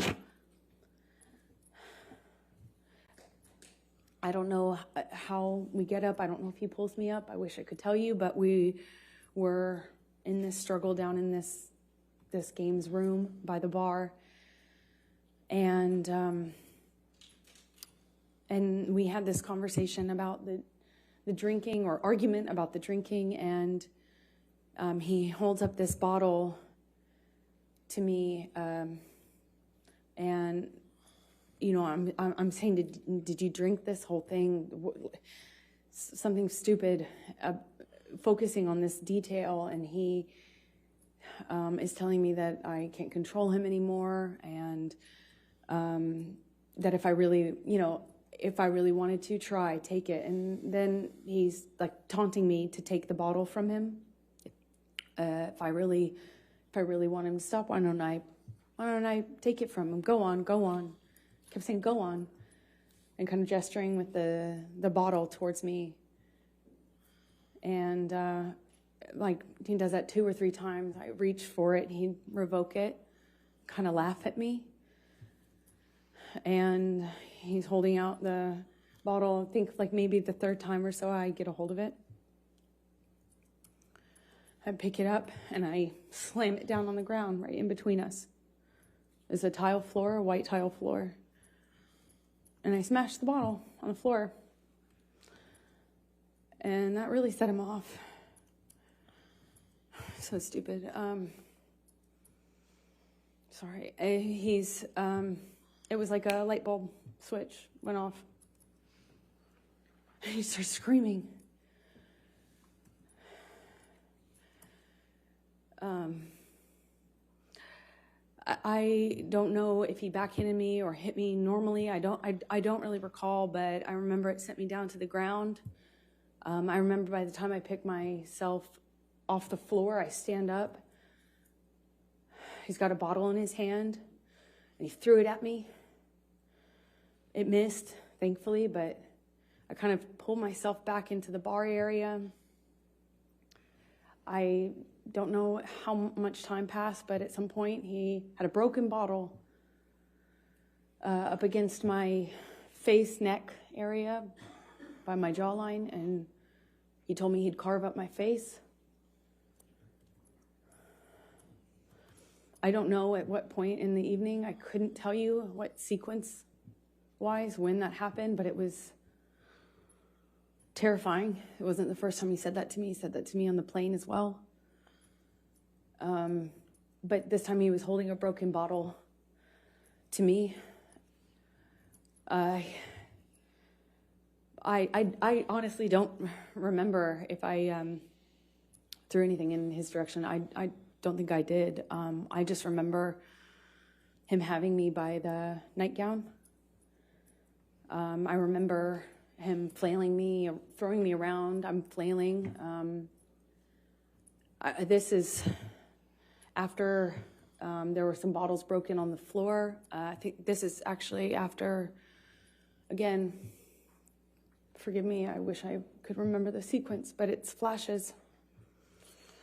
He's throwing these bottles at me. I remember retreating. There were also cans, like soda cans, beer or soda cans, and they're coming at me one after the other, and I keep pulling myself into the bar area. There's a bar behind me in like I don't know, like an L shape. He's standing in the only way you can exit, so I'm kind of trapped in front of this sink, surrounded by bar on three sides with him in front of me-ish, kind of front off to the left, and he's throwing these bottles one after the other, and I can feel glass breaking behind me. I remember feeling one of them go by my head really fast. I mean, a real velocity. I remember being terrified. I remember I couldn't move. I couldn't go anywhere. I eventually, I don't know, he ran out of things to throw. I think that's how I moved myself towards the exit.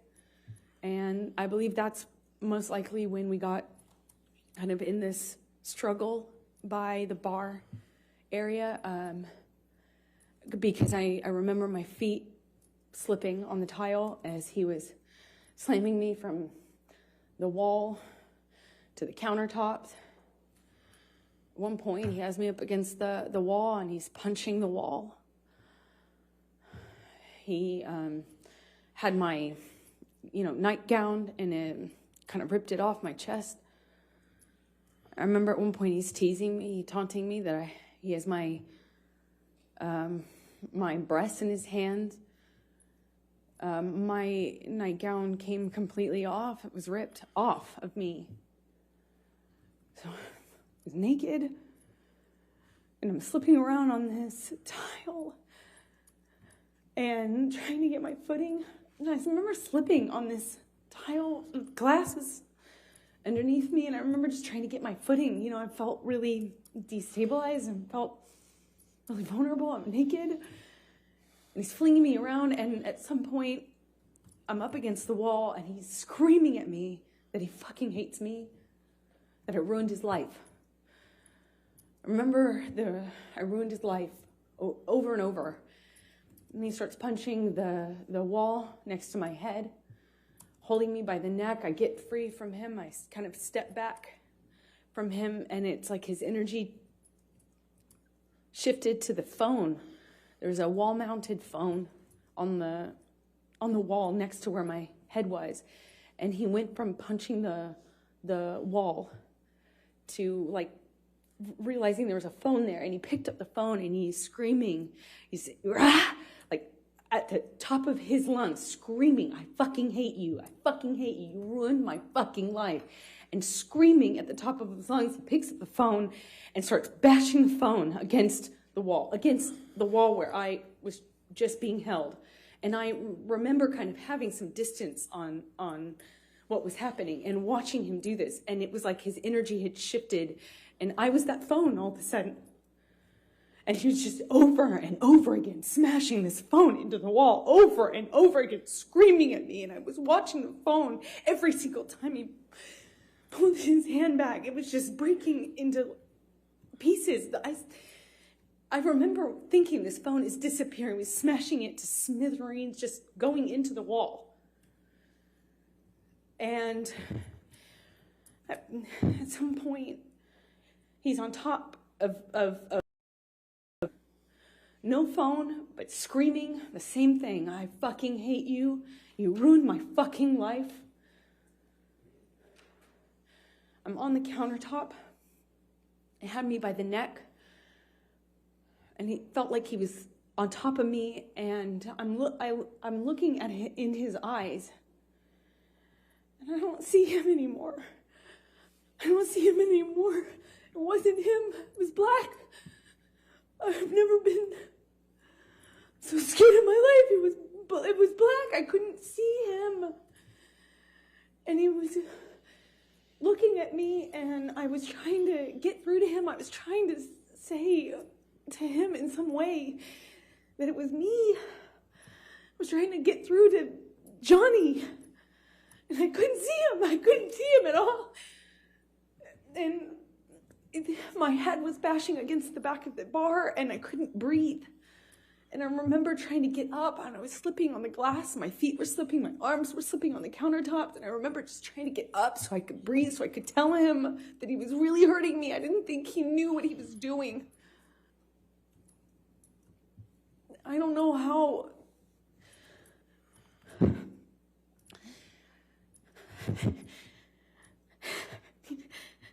Sorry.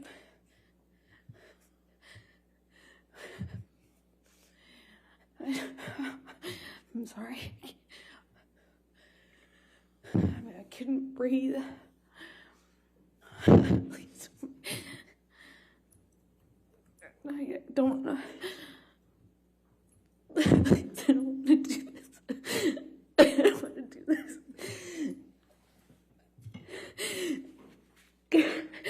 I couldn't breathe. I couldn't get through to him. I couldn't get up. I couldn't get up. And I don't know how that ended. I don't know how. I don't know what happened next. I don't understand this.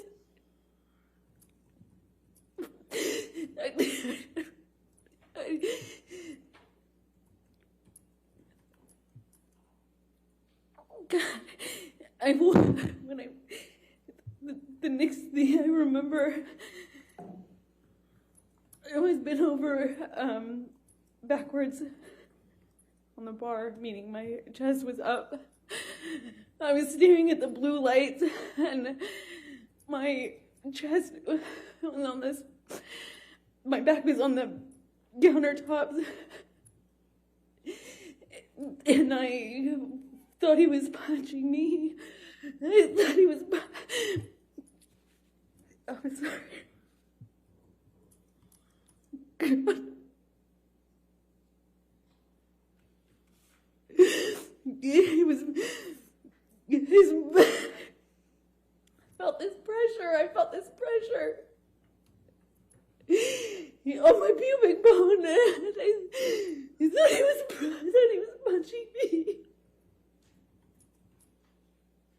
I just saw his arm. I could feel his arm moving, and it looked like he was punching me. But I could just feel this pressure. It was like it kept hitting him. It didn't feel pain. It was just a pressure on my pubic bone, and I don't know.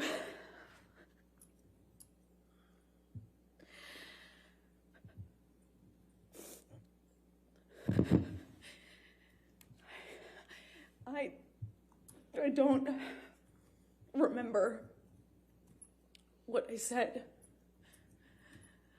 I just remember being really still, not wanting to move. I remember looking around the room. I remember looking at all the broken bottles, broken glass. And I remember just not wanting to move because I didn't know if it was broken. I didn't know if the bottle that he had inside me was broken. I couldn't feel it. I couldn't feel it. I didn't feel pain. I didn't feel pain. I didn't feel anything. I didn't want it. I looked around and I saw so much broken glass that I didn't know if he would know. If he would know,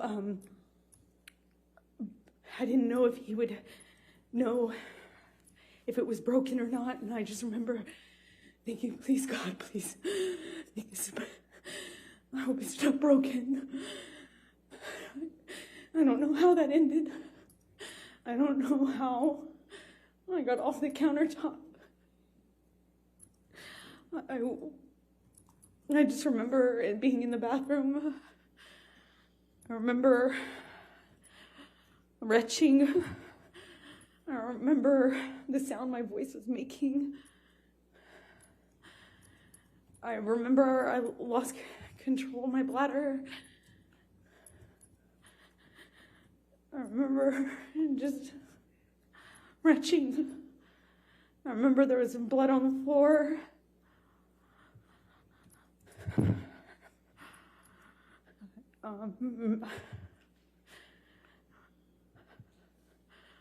I got up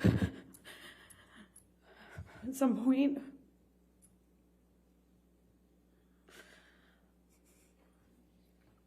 I don't know how that night ended. I don't remember what happened. I don't remember. I have a memory of him begging me not to leave. I remember going outside the front door. I remember him coming out to the front area, but I don't remember. If that was before or after this, I don't remember. I just have that memory. I remember taking a bunch of sleeping pills. Not a bunch, like 2, which is a lot for me. I remember falling asleep, or I don't remember falling asleep, but I know I fell asleep because I woke up the next day. I assume it was late morning. I could hear him downstairs. I could hear Marilyn Manson music, not in person. I could hear the music. Maybe he said it was Marilyn, or maybe I could recognize it. I don't remember, but I became aware of it. That's what I was hearing. It was blaring. It became clear, obvious to me when I walked downstairs. He was still up. He hadn't gone to sleep again. I walked downstairs and I saw this brown on the walls going down the stairs. And the brown on the walls became clear, like lettering. And then it was obvious it was dried blood. He had written down this, that we had a spiral staircase, like white cream walls. There was blood on the carpet. I could see blood drips. I thought it was from my arms or feet, but it was drips.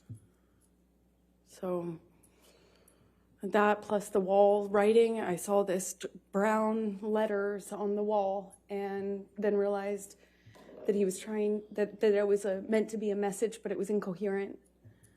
I saw what looked like my name, but I really couldn't make out most of the rest of the message. Walking down the stairs, I saw a bird in the house.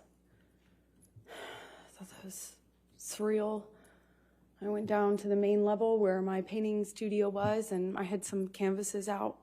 It was in the living room area. And by the time I got down to the bottom of the stairs, the dried blood had been kind of taken over by paint. It was blue, navy blue paint, and then brown paint. And then it was, on the walls, on the lampshades, pillowcases of the sofa cushions. There was blood in the painting studio. My canvases had been covered with what looked like just brown, blue, green, red mess. It was just a mess. There was a painting that had, a painting that the owners had that had, like giant penis on it, and some other things. Was a table overturned, a bunch of broken glass on that floor. I walked downstairs where I heard the music coming from, and that's where I found him, blaring this music. He was in the study, which is by the bar games table area off to the side, and it was just glass and blood and a broken window and just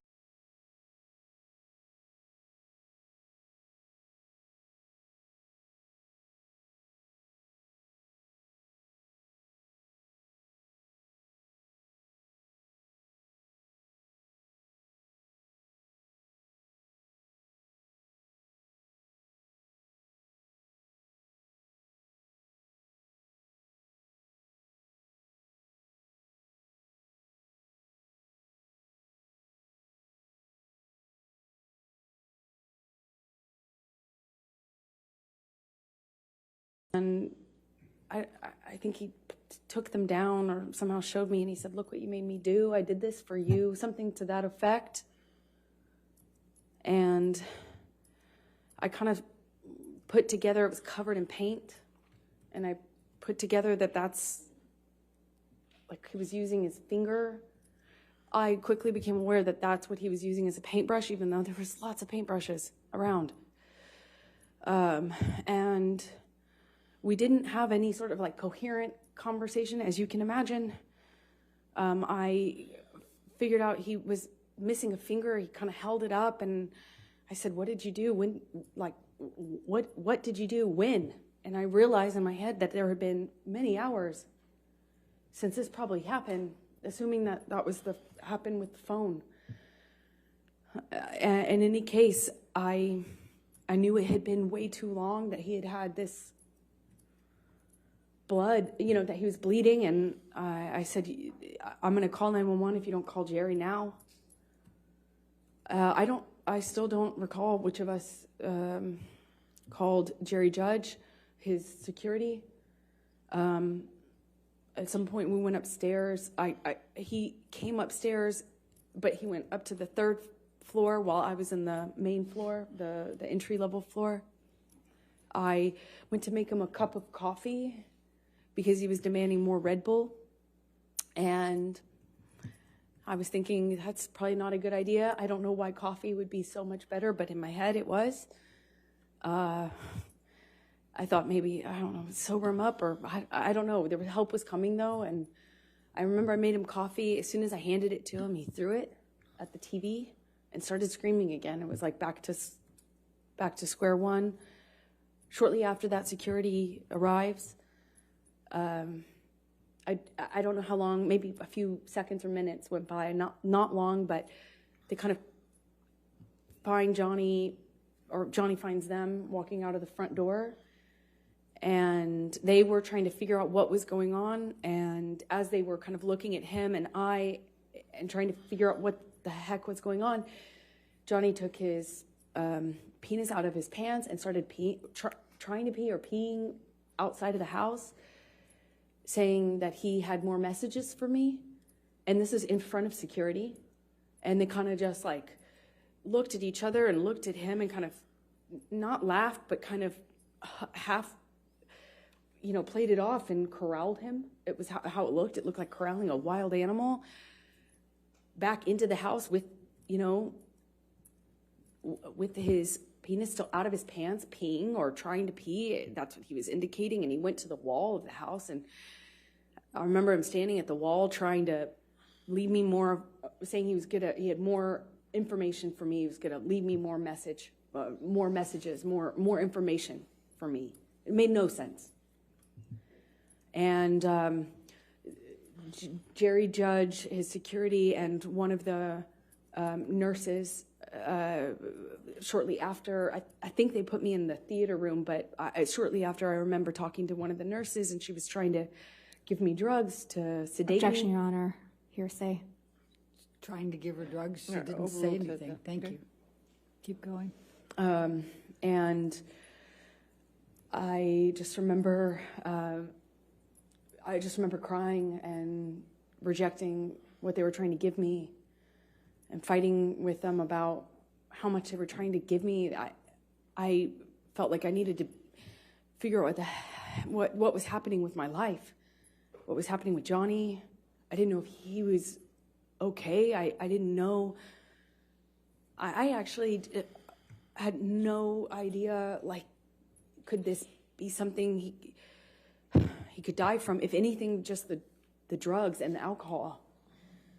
I mean, that alone, I didn't, I just remember being scared and being in this theater room, this dark theater room, and not knowing what the heck was going on.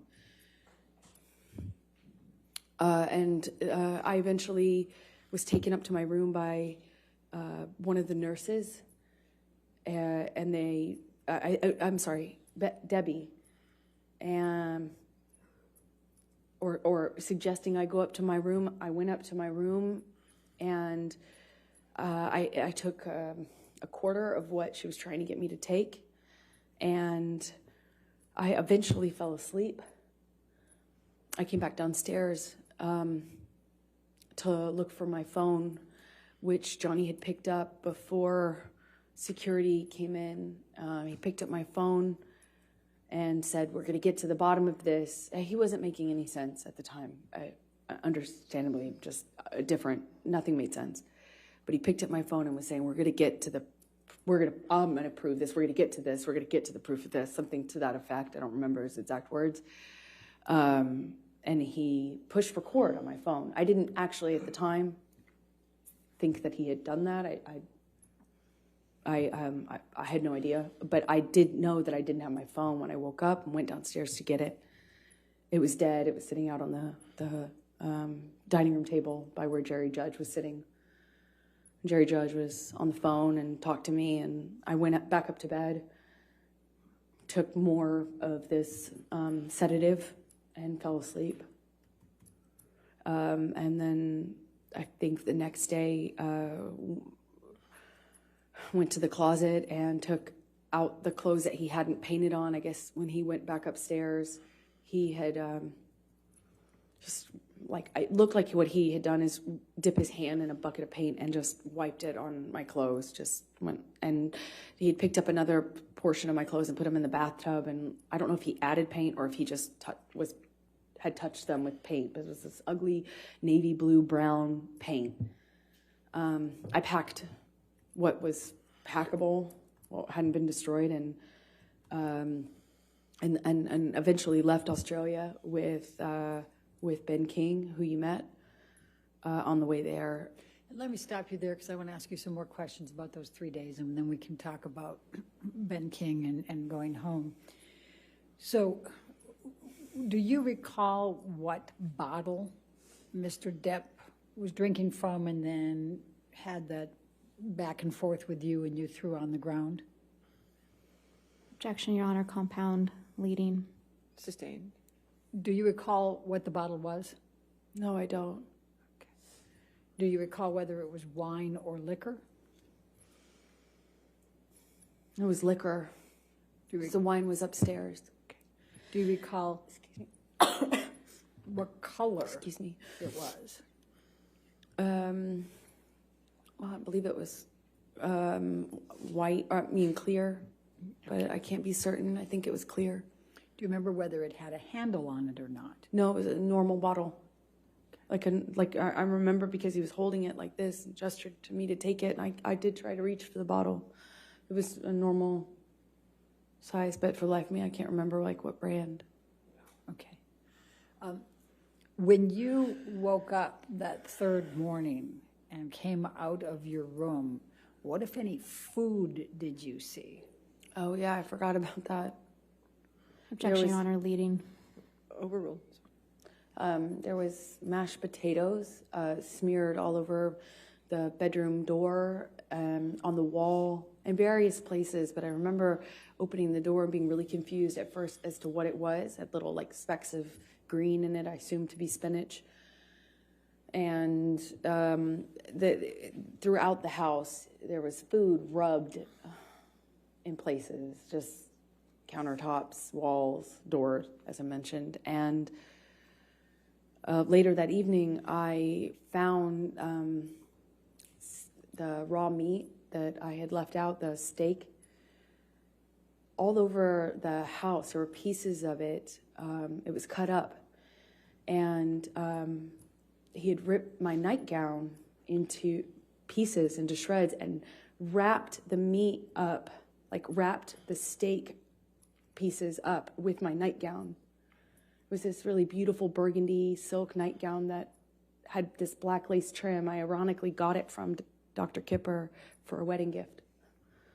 And it was wrapped, I found it, I continued to find it throughout the rest of the time that I was in the house in Australia. There's pieces of it in the microwave, pieces of it in the produce drawer, in the closet drawer. I mean, just raw meat wrapped up in my nightgown, as well as the smeared food on the walls. It was bizarre. What, if anything, do you recall seeing on any mirrors? Oh, he had written on the bathroom mirrors in the bedroom, and I believe he had. There was another mirror. I just don't recall which bathroom it was in. I suppose it was the one that I went to, which is on the very bottom level, where I was retching, for lack of a better way to describe it. I think it was in that bathroom that he also wrote on that mirror as well. What, if anything, do you recall? In blood and paint, sorry. I'm sorry. What, if anything, do you recall of any lampshades being written on? Well, he wrote on messages to me, things to the effect of go-getter, horror sort of thing, like that sort of language. But calling me easy, calling me a slut, calling me, like just things about ego and what a whore I was. But it was hard to make sense of it because it was clear he was just out of his mind. It was,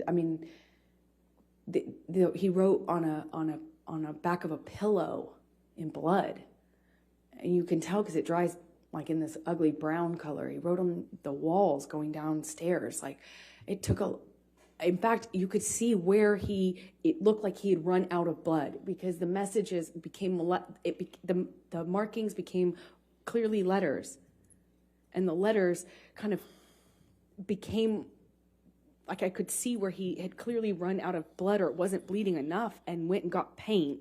And then it became paint and blood. You could see both. You could see where he went back with it.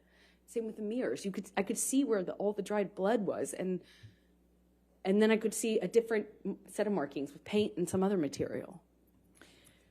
So I'm going to go back to the time in the bar, and I know this is very painful. Do you recall what Mr. Depp was saying to you when he had the bottle and was pushing it against your pubic bone? He said that he would fucking kill me. He said, I'll fucking kill you. He said it to me over and over again. He said, I'll fucking kill you. Did you bleed from the vagina as well? I did. And did you experience any pain later? I wasn't thinking about that. I was heartbroken. Eventually, I realized that I could be hurt because I was bleeding. But I convinced myself it wasn't broken and that the bottle wasn't broken, or else it would be a lot worse. And the discomfort I was feeling afterwards just paled in comparison to how scared, shocked I was. I'm scared. I just married this man. I just married him.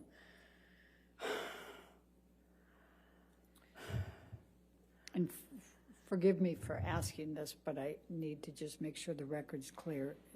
You were penetrated up the vagina into the pubic bone, is that correct? Objection, Your Honor. Leading. Sustained. What, if any, penetration was there in your vagina with the bottle? I can't believe I'm so sorry. to do this. I am so sorry.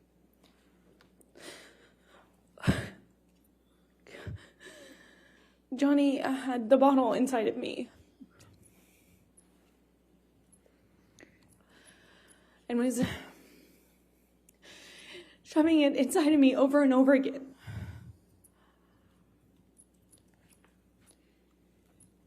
Did you experience any cuts on other parts of your body? My forearms were cut. My bottoms of my feet were sliced up pretty good. Did you have any other bruising or swelling? I had a bruise across my jaw, I suppose, from one of the many times he clocked me in the face downstairs. I think I just didn't make a record of anything else. I'm going to ask you to turn to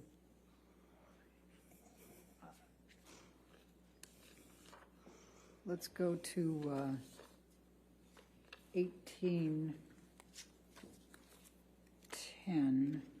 Well, actually, let's go to 1815. Michelle, if you can bring that up. Defendants 1815. And I think these are all in, Your Honor, so if we could publish. Yes, they can all be published.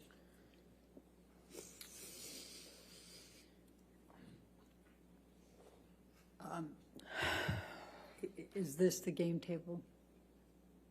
Yes, it is. Okay. And is this, based on your testimony, is this where you were you on top of this table? Yeah, that he briefly got on top of me, and was pushing on my throat, actually, at some point when I was on the table. I had forgotten about that. And this, though, looks like it is after a lot of the stuff was cleaned up, because it didn't look quite like this. Okay. And did the table collapse? Yes, it did. Objection, Your Honor. Leading. Sustained. What, if anything, happened to the table?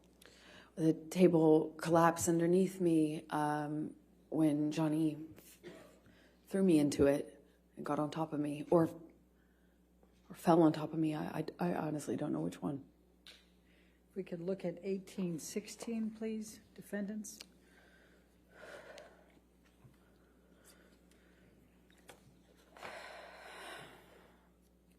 Do you recognize this, what's depicted in this picture?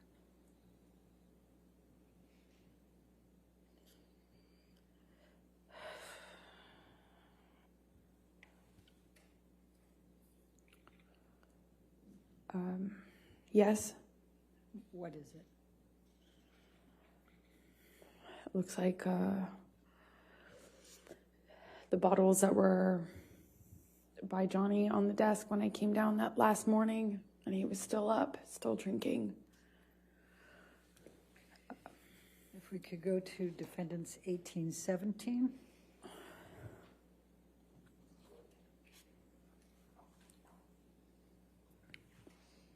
The bottle shape. The bottle shape. Oh, I'm sorry, go ahead. I don't, I have not, Go back to 1816, please. Your Honor, I had, confused. Is there a question? I want to ask a question. What more do you recall? you had, sorry, it took me a minute to respond because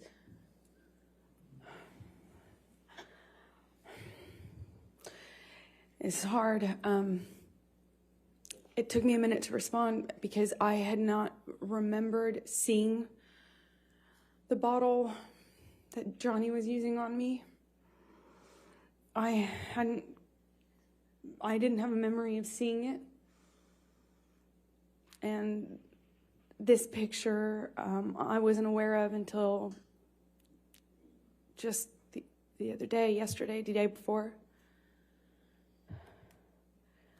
And I felt my stomach tighten up, like I was going to be sick when I saw it. Because even though I didn't remember seeing the bottle, what I had remembered is a pressure, like something square, which is why I thought he was punching me.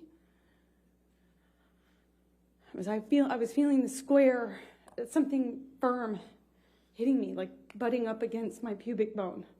Over and over again, I felt that pressure against my bone. It felt like a flat surface. But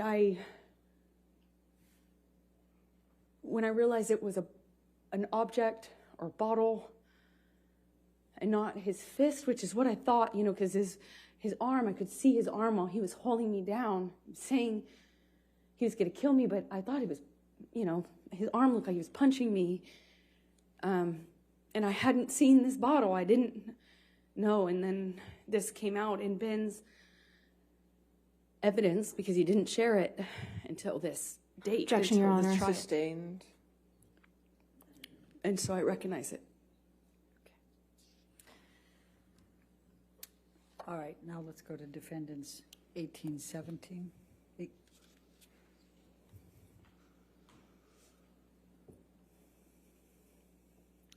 Do you recognize this area or this picture? Yes, it looks like one area of the bar. Obviously, this is sometime later because all the liquid is dried up. It was quite slippery. I was slipping all over that tile. That's how I know. Okay. Looks like a lot of the glass has been cleaned up almost. Okay. And then let's go to 1818. Actually, I think I'm that's... sorry, which? Yeah, I don't have that. That's No. not in evidence. Yeah, that's a duplicate. Let's go to 1819. My apologies. Okay.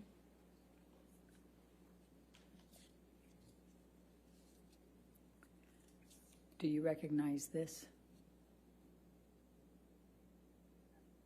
Yes, I do. What is this? This is close to where my feet were when I was dangling off the counter. When he had me on the countertop by my neck, my feet were slipping on the tile, and I just remember my feet. I remember feeling glass underneath my feet and slipping. I couldn't get up. I couldn't alleviate the pressure on my neck as he was crushing me. That's around that, not around, that's next to that. All the way at the end of the picture is the bar where I was standing when he was throwing bottles at me.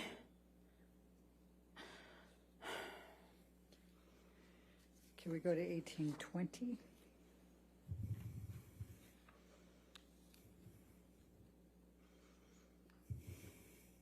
Do you recognize what's depicted here? The area.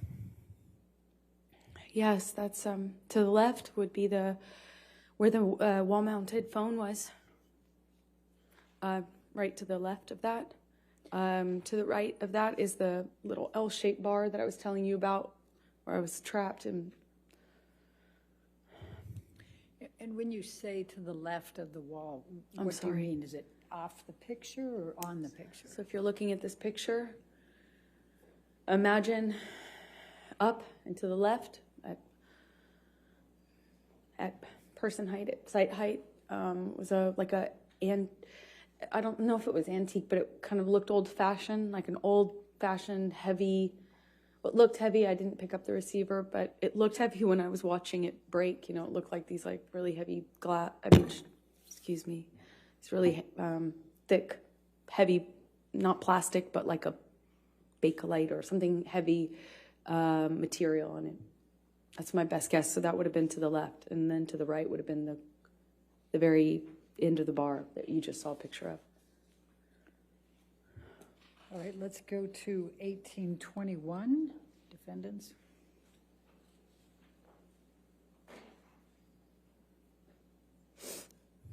And do you recognize what's depicted in this photo? Yes, that's the bar that I was just talking about. Okay. Now, I see a phone on the right side. Is that the phone you were talking about? No, that's not. This is a wall-mounted phone. That's just a landline. And you see straight ahead at the very, if you look straight ahead at the picture, on the top part of that, it appears to be some broken glass. Do you recall, what do you recall of that? I recall more than just this window being broken. This is one of the windows that he broke when he was throwing things at me. My body was standing in front of that little kitchen sink you see at the end of the picture. I suppose that's some of the glass I felt, though, on the backs of my arms. Like when the window shattered. Okay. Let's go to 1822. 1822, I don't have in evidence. 1822 is not in evidence. That's exactly why I just went over here. Let's go to 1825, I think. Is that the next one, Your Honor? 1825 is in evidence. I'm not sure. Okay.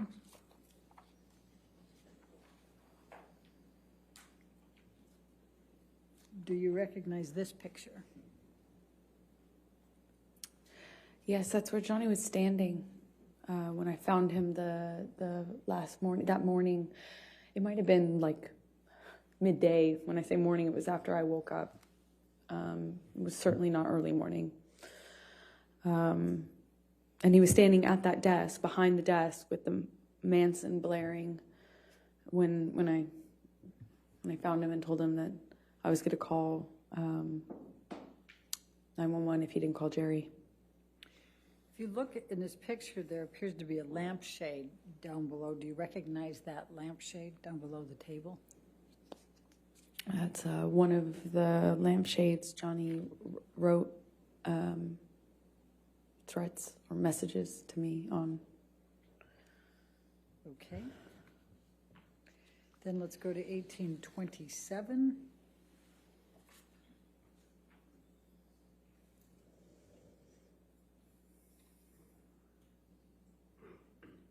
Do you recognize this? Yes, I do. That's my painting studio. So when I walked downstairs and saw all the blood on the walls, I walked into this room first.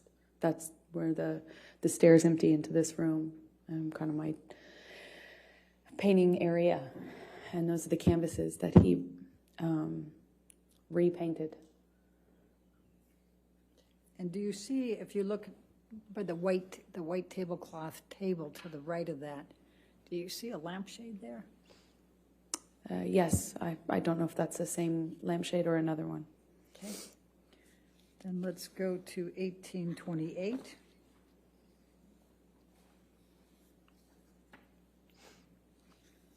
And do you recognize what's in that one? I do. Those are were my paintings that I don't know when he did that, if it was before or after the writing on the walls, but he just ruined them. So I just want to make sure, so the painting canvas that's dark colored, there's two of them there. Well, there's 2 or 3, and then there's a smaller one in the center, and that was his daughter. I was trying to paint a portrait of, and that was untouched. Okay, and then, but just so we're clear, the one directly in front of you that looks like it's just a lot of dark colors, was that dark colors before, or? Objection, Your Honor, leading. I said, was that dark colors before? I'll sustain the objection. What, if any, change was there on that canvas? Oh, I'm a terrible painter, but I'm not that bad. That was not my painting. It was the start of a portrait, and he changed it dramatically. Okay. And then to the right side, on the other side of, more to the right than the one you already testified to, is that what that picture looked like before, or is that? Objection, leading. What, if any, changes were there to that picture? Well, the 3 canvases were portraits, so they looked similar to the one that's in the center that I was doing of his daughter. Okay. And the white that's below, what, if any, changes were there to that, the white canvas that you see there? It just looks like the painting was, it looks like once he destroyed... Objection calls for speculation. All right, sustain. Was there anyone else in the house besides Mr. Depp and you? Not that I know of, no, and no one was around. Okay. Do you have any reason to believe somebody other than Mr. Depp did this? Objection, leading. Sustain. What, if any reason do you believe that Mr. Depp did this? Objection, That was not, what, if any? What's the objection? leading. No, I'll overrule that objection. Thank you. It was just Johnny and I in that house over the course of those 3 days, roughly. There might have been somebody, his assistant or something, come on the first day or second day, I can't recall, but for the majority of for the entirety of what I've been describing to you, it was Johnny and I in that house. And did you do any of this? Did you No. create any of this damage? No. I'm also going to take a look at the white tablecloth to the right there. And also, Johnny was covered in paint, so to answer your question fully, that's also how I know. All right. So I'm also just going to draw your attention to that white tablecloth over there. Does it appear to have some paint on that as well?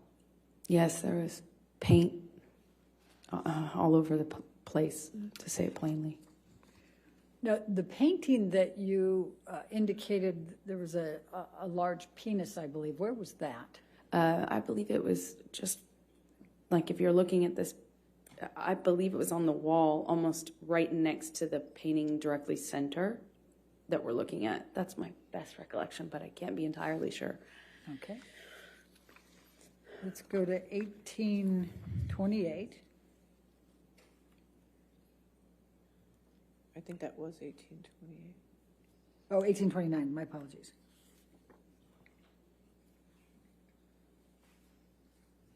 And do you recognize this photo? Yes, I do. What's in it? And what was this? This is one of the lampshades that Johnny chose as a medium to leave me messages in blood and paint. Okay. Let's go to 1830.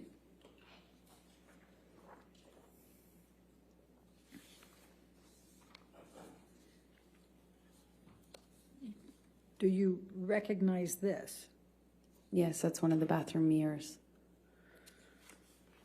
Okay.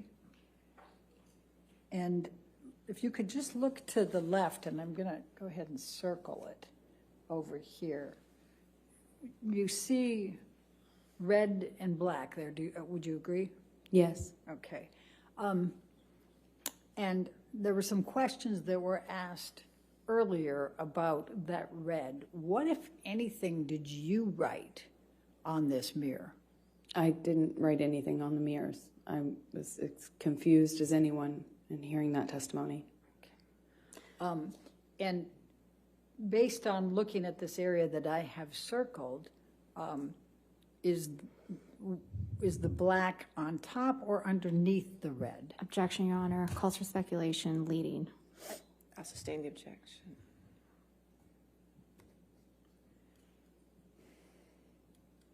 All right, this might be a good time to take a break. Why don't we go ahead and take our afternoon break, ladies and gentlemen. Let's go ahead and have our break. Do not discuss the testimony with anybody, and don't do any outside research. We'll come back here. All right, in 15 minutes.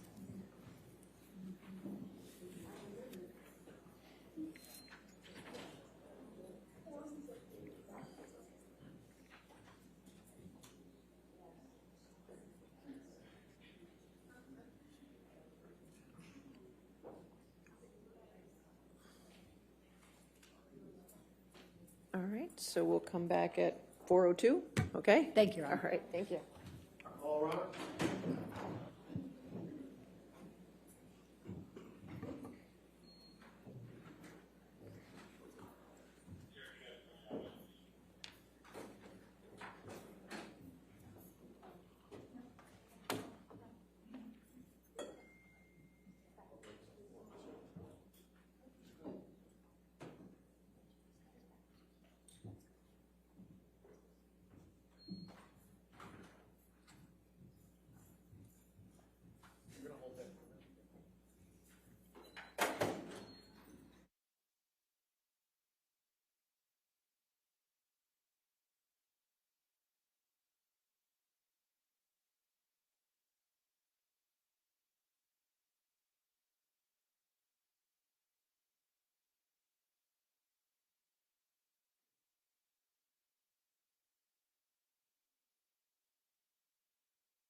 Okay. All back? Thank you, Your Honor. All right. Before we get to the jury, I just want to see, talking with Sammy, is Friday, May 27th? It's not, we usually don't meet on Fridays, but is that an okay day to have trial on that Friday? It's the Friday before Memorial Day. I want to check with the jury, but I want to check with you first. Yes. That'll actually be closing argument day for anybody that wants to know. Okay. Okay. So, right. So I just want to make sure that keeps in track. But if it's good with the jury, I just want to make sure that That Friday is works- good with That them. works for me, Your Honor. Okay.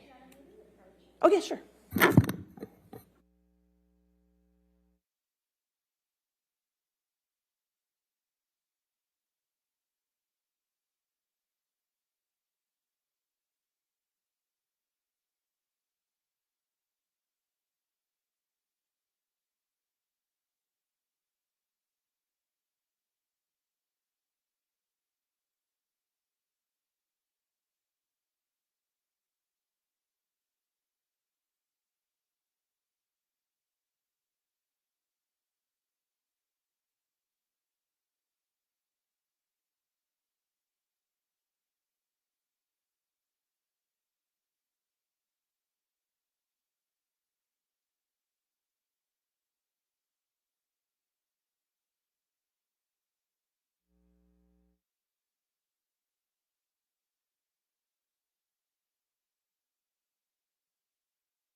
Thank you, Your Honor. Michelle, if you can bring back up 1830 for a moment. 1830, I'm sorry.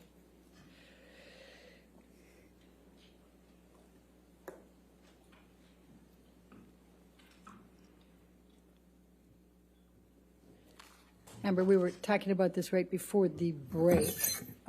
It still has my highlight. Which color is underneath the other? Objection. Calls for speculation. Based on your perception, which I'll- color is I'll underneath? sustain the objection. All right, let's do this. Let's bring up defendant's 375, which is already into evidence.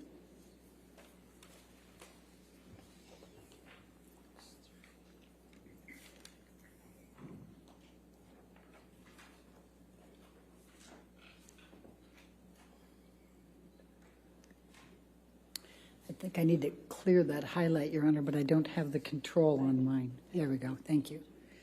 It's in the top right corner if you need it, but that's fine. Thank you. There it is. My menu was hidden. Amber, I'm going to ask you to take a look at, this is the picture that we saw earlier. And do you see the area that's written in red here? Yes. Okay. What, if anything, did you have to do with the writing of that red? Nothing.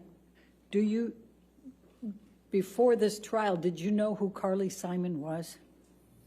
I might have heard her music, but no, I didn't. Okay. Did you know what songs Carly Simon wrote or sang? No, you had to tell me. Thank you. All right. And then if you can just remember this picture, again, the red area there that I've circled, and then I'm going to ask Michelle to take this one down and put 1830 back up.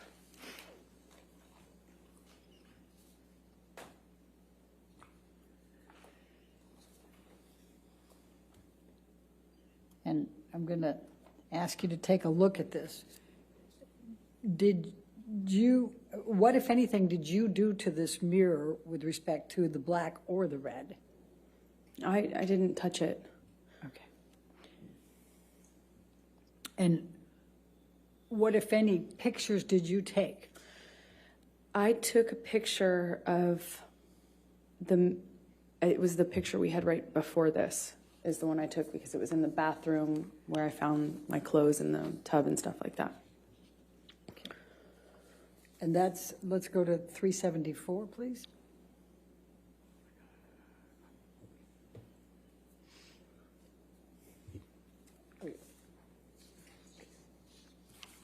That's already in evidence.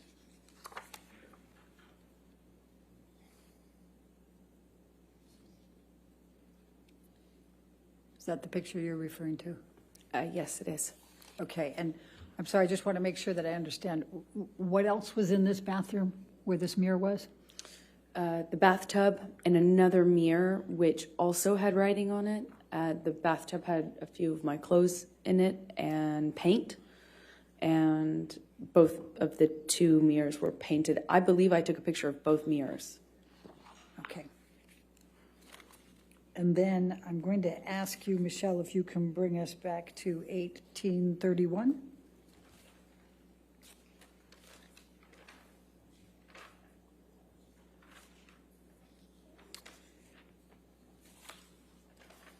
And did you take this picture? No. Okay. And do you see in the mirror there, can you see the bathtub in the back there? Yes, I can. All right. Was that the bathtub that you're referring to? Yes, it is. Okay. And that had your clothes in it? Objection leading. I'm sorry. What, if anything, did it have in the bathtub? A few of my clothes with paint on them. Okay. You can see, I think that's what I see in the corner of the mirror. Okay. And then let's go to 377 for a moment. That was in evidence already.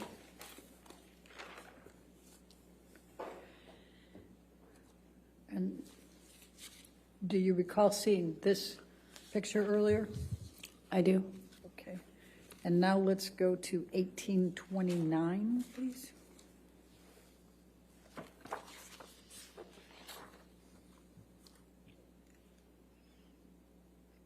Does that appear to be the same lampshade but in color? It does appear that. Okay, It is. thank you. All right, now let's just go through. I'm going to ask you to take a look at 1834.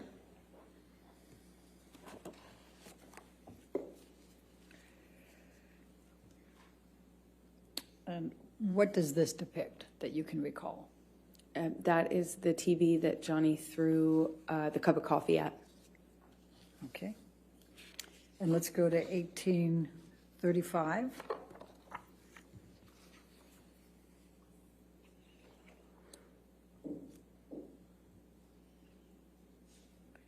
And what does this depict? One of the sofas in the living room next to the kitchen with blood on it. Okay. And then let's go to 1837.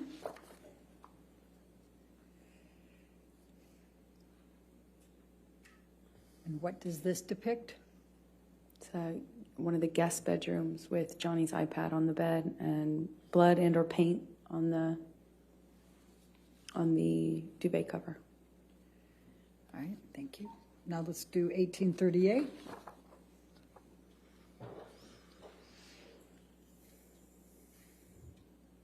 And what does this depict? A lampshade or a lamp that has been robbed of the shade. Okay. Let's go to 1839.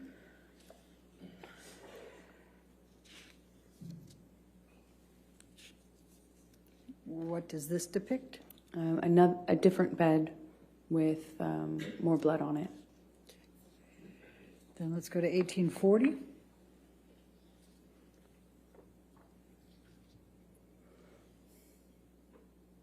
And what does this depict?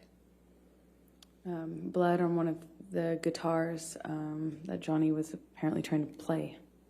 Okay. Then you didn't try to play the guitar. Objection, Your Honor. What Calls if for any- speculation. I didn't even get the words Overruled out. At this point, next, your question. Go ahead. Okay. What, if any, effort did you make to play a guitar? I've never played the guitar. Okay. Let's go to 1841.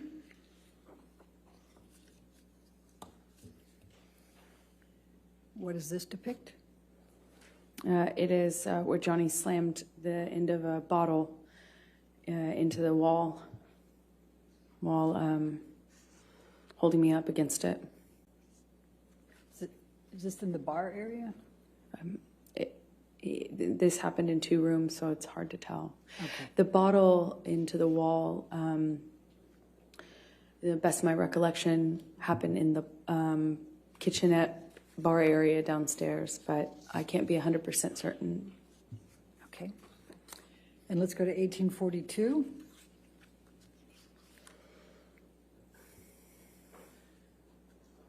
What does this depict? Another broken lamp. Okay. And then I've just got a few more left. 1805.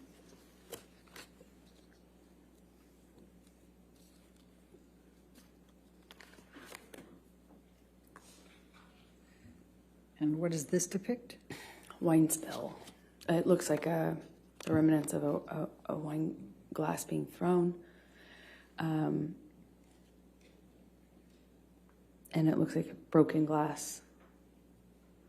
Do you recognize where this was in the house? Well, it looks like a bedside table, but I can't be certain. Okay. Let's go to 1806.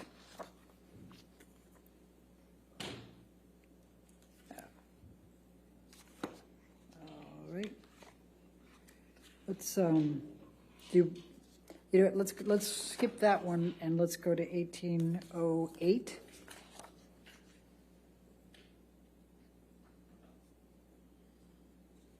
Do you know what this depicts? Wine spill. Okay. All right. Now, you started to testify about, well, before we go there, in these pictures, would you say they accurately depict the damage that you saw that third morning? No. What else, what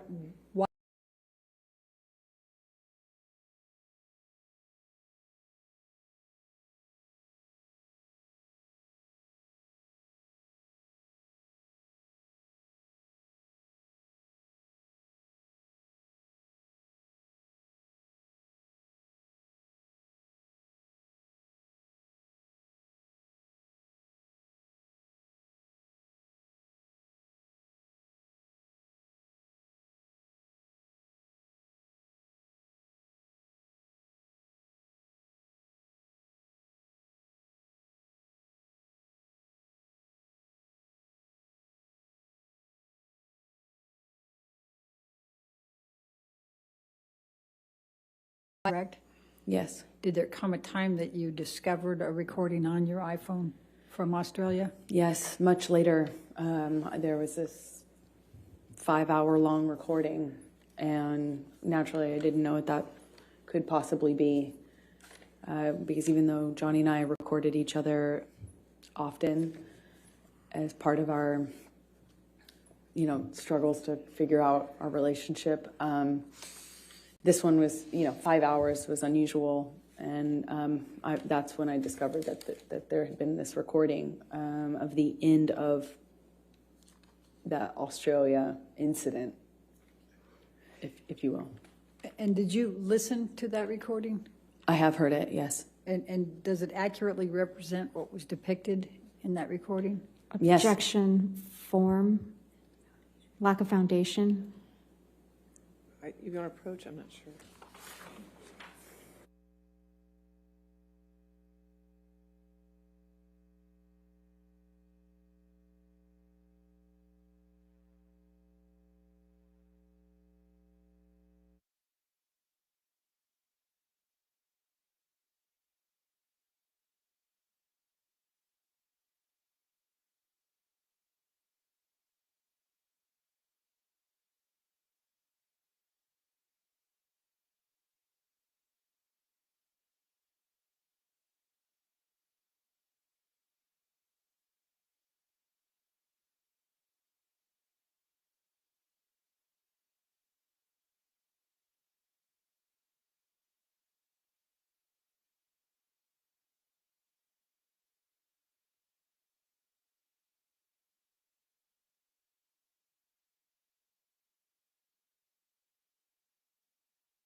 Ms. Perhoff, just could you tell me the number of that, the exhibit number, so I can, 378. thank you. Thank you, Your Honor. Thank you. Okay. Amber, you testified that you made arrangements to return home. Can you describe, let's take you to the point you left the Australia house to go to the airport and were accompanied by Ben King. Could you tell the jury what transpired during that period of time? So I left Australia shortly after that. My understanding was Johnny was in the hospital for his finger, and Ben King was going to accompany me. And on the way to the airport, Johnny calls me, and we were just crying on the phone.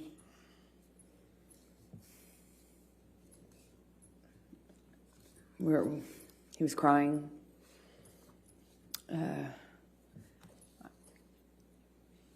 He asked if it was,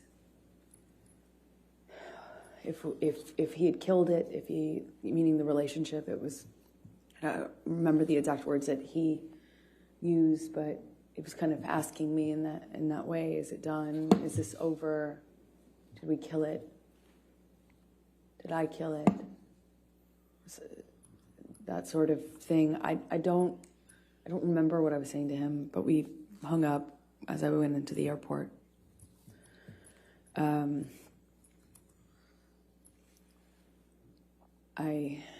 had a mix of feelings.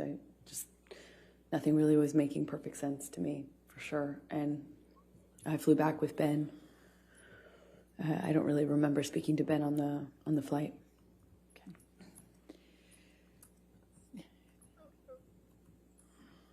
Do you, when Mr. Depp was, what you testified on what Mr. Depp said to you on the phone ride, were you on the phone with anyone else, or was it just Mr. Depp you were on the phone with?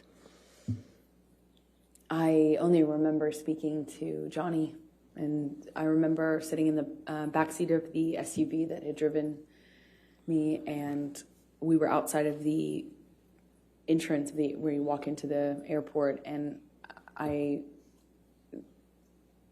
even then felt torn about leaving. I obviously didn't want to stay, but I was in such shock and Objection, Your Honor, non-responsive. I don't know how that's non-responsive. We're going to ask you a question again. Okay. Please tell us how you felt at that point and what Mr. Depp was saying to you. I remember Objection, Your Honor, asked and answered. She was in the middle of responding to it, Your Honor, and Your Honor said It was a different question, but I'll sustain that objection if you want to ask a question. Okay. How did you feel at that time?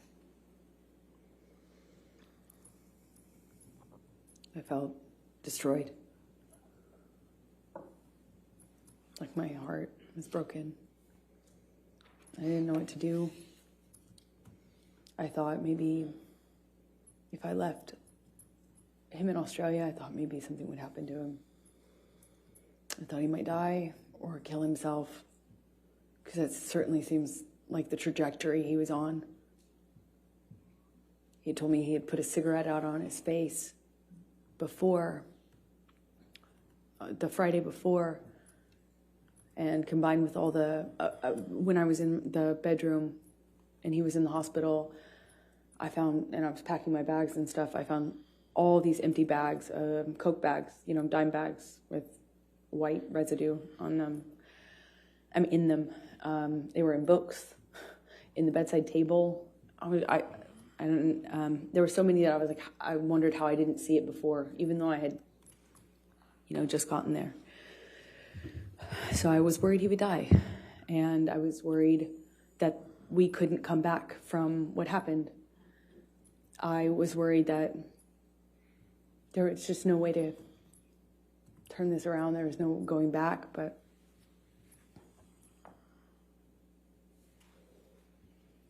shock. Shock. So you flew out of that airport, did you have a stop anywhere before you went back to LA? Objection and relevance. In a minute, I'll show Overruled. it. Yes, we did. We stopped in an airport. I think it was, we stopped at the Sydney airport from Brisbane, I believe. And did you have to change gates there? Yes, we had a short flight to get to Sydney, and then in Sydney, I walked with Ben through the airport to get the next plane, and we passed a newsstand, and I just remember I passed this newsstand, and there was a book on one of the book stands outside of the store, and it had this puzzle piece on it, and Johnny and I used to use that as a term of endearment, puzzle piece, and I saw this puzzle piece on the cover of the book. It got my attention. It said 4 ways to click, a relationship guide. So I bought it, and Who was the author? Dr. Amy Banks. Okay. Go ahead, please continue. So the book, at least from the subtitle, said it was a book on solving relationship problems. So I bought it, and I read it on the way home. And why did you buy it and read it on the way home? Because I loved this man. I loved this man so much. And it was so toxic. And for some reason, I couldn't get him to...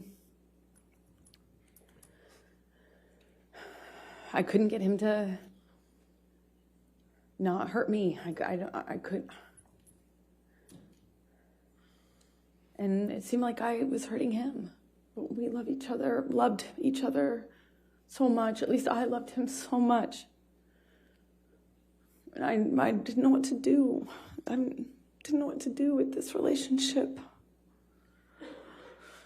It was awful and toxic, but it was so important to me, and I loved him so much.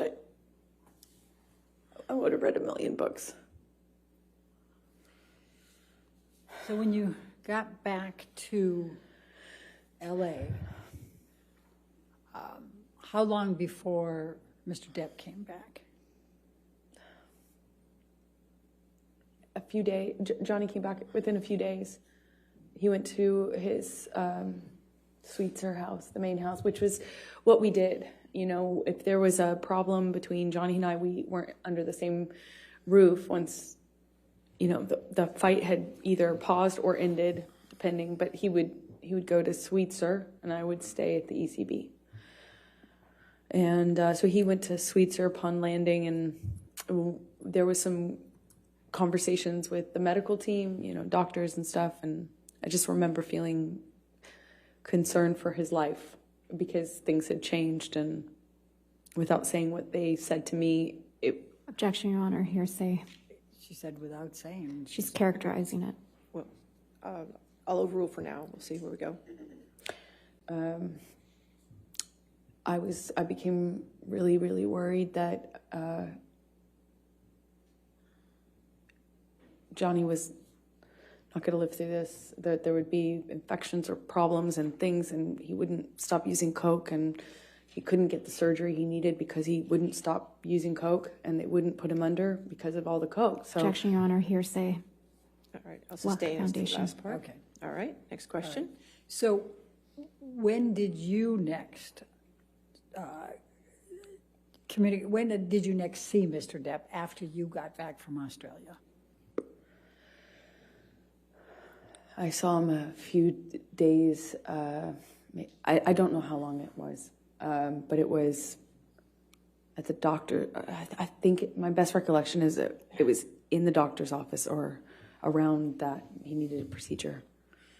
Did there come a time that you reconciled after Australia? Yes, because it almost felt like it went away so quickly because there was this surgery that he needed, and there was maybe he had more than one surgery, but it was, like it became very, very about getting Johnny through the next step.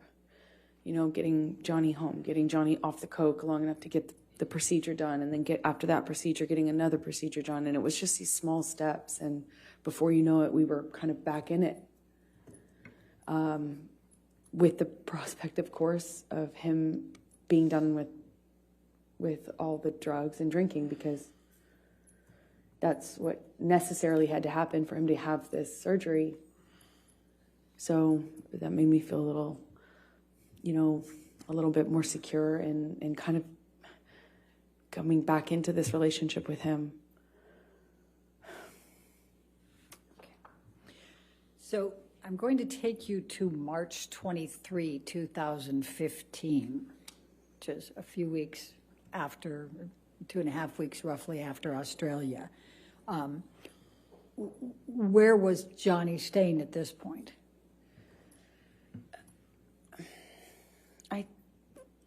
I think he was staying at the Eastern Columbia, at the ECB. He was staying at the ECB at the time because we were kind of in the bedroom together the night of the 22nd, which is when he passed out, how I found his iPad. I'm sorry, when you... I found his iPad open. He was texting someone with it open. He passed out, and I saw what he was texting. Please tell the jury about that.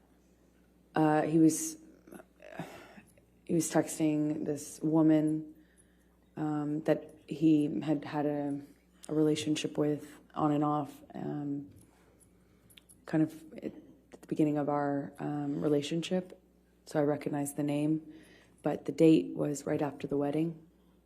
I saw it. He had gone to her house after we got married. Like, upon touching down in Los Angeles, I think it was the next day, he went to this woman's house that he has this sexual relationship with.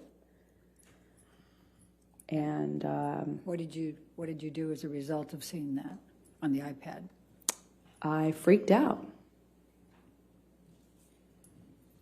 I immediately, confronted him about it. I was, I didn't care in that moment if he did kill me, which is likely in confronting him at that stage of our lives. I didn't even care anymore. At this moment, he had already ripped my heart out. I've just been through after having been through what I went through in Australia. Just weeks prior, I see this. It was like,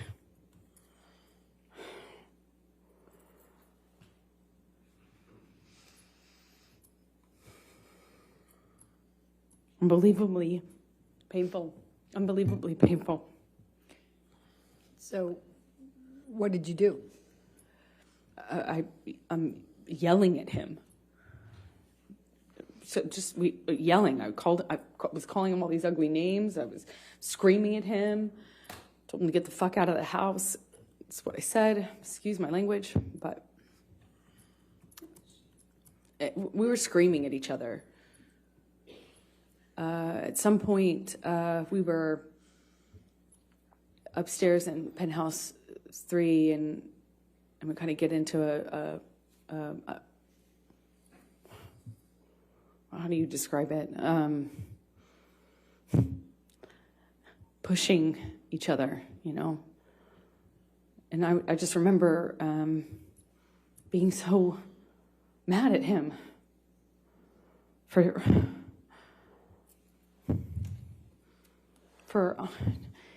cheating on me and doing so in this way, like right after the wedding. And then right after my wedding, go to see him, and then Australia happens, and it just felt like everything came crashing down, and I was so hurt. Anyway, I break out of his grasp at some point, and I go into my sister's room. The apartments in the ECB are connecting. At least 3 of them are, and they connect from upstairs only.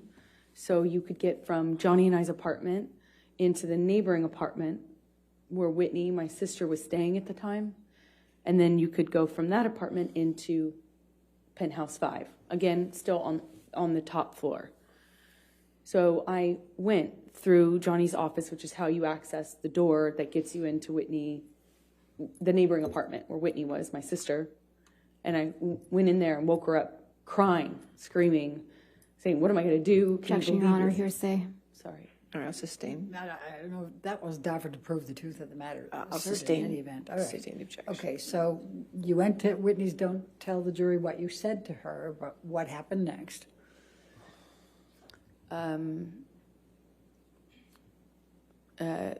Johnny comes into penthouse 4 and grabs me. I don't know why. I don't know what he was doing, but at one moment I I'm aware that my sister's somewhere nearby, and I thought about that. I just remember thinking about that, and he, I remember getting kind of free from Johnny, and he left, or he walked out of the room. When you say free from Johnny, what, if any, connection did you have? The physical connection before that? Well, I mean, I'm, trying to stand up for myself, and Johnny would, at that stage in our relationship, he would just throw me, shove me, hit me in the face. I mean, it was just like, all I could do is just try to fight back, or try to not get more hurt than not doing anything would have certainly left me. I don't really recall specifics. I remember at one point he had his uncasted hand in my hair, and I was looking at the carpet. I don't know what happened immediately after that, but I remember he left. He was out of the room for a while. I don't know how we got into, I think I heard him in P5. Again, this is the neighboring apartment of that. So there's P4 in between, and P5 is the corner. And that apartment was empty, basically. And so I used it, the top bedrooms, the bedrooms on the top floor as my closet. And I had all these clothing racks and shoe racks and stuff like that in there. And then it had another level, the mezzanine, which is it hung over the rest of the bottom floor. And I use that as my office. And the bottom floor is, of course, the living room with just some sparsely decorated, just some big couches and a low table. And I I hear him in penthouse 5. And on the lower level also is another painting studio, like painting area of mine. So I go in there because I hear him, and he's screaming, but I don't know why. I don't know who he's. My understanding was he was screaming at me, but I wasn't in that apartment. I could hear him, and when I heard him, I came into penthouse 5, and I have to go down the stairs, and I went down the stairs to the mezzanine level where my office was, and I could see him and a security guard and Debbie, the nurse, and he was sitting on the sofa when I first walked into the room, and he kind of stood up, was drinking Red Bull and screaming at me, and Debbie came up the stairs because I'm screaming back at him. She came up the stairs, I think. And while she came up, I'm supposed to kind of comfort me. And while I was up on the mezzanine floor, Whitney came down, and he threw the Red Bull can up at me, certainly, but it kind of either hit or narrowly missed Debbie. And I said I called him a pussy, and said something about, I'm screaming at him angrily. I at least called him a fucking pussy. I don't know what else I said, but I was screaming at him because he threw this can at me and everything else that had happened. And when I did that, he bolted up the stairs. And, there's only, he was up the first flight of stairs. Again, I'm on the mezzanine, which is in between two flights of stairs. He bolted up the steps. And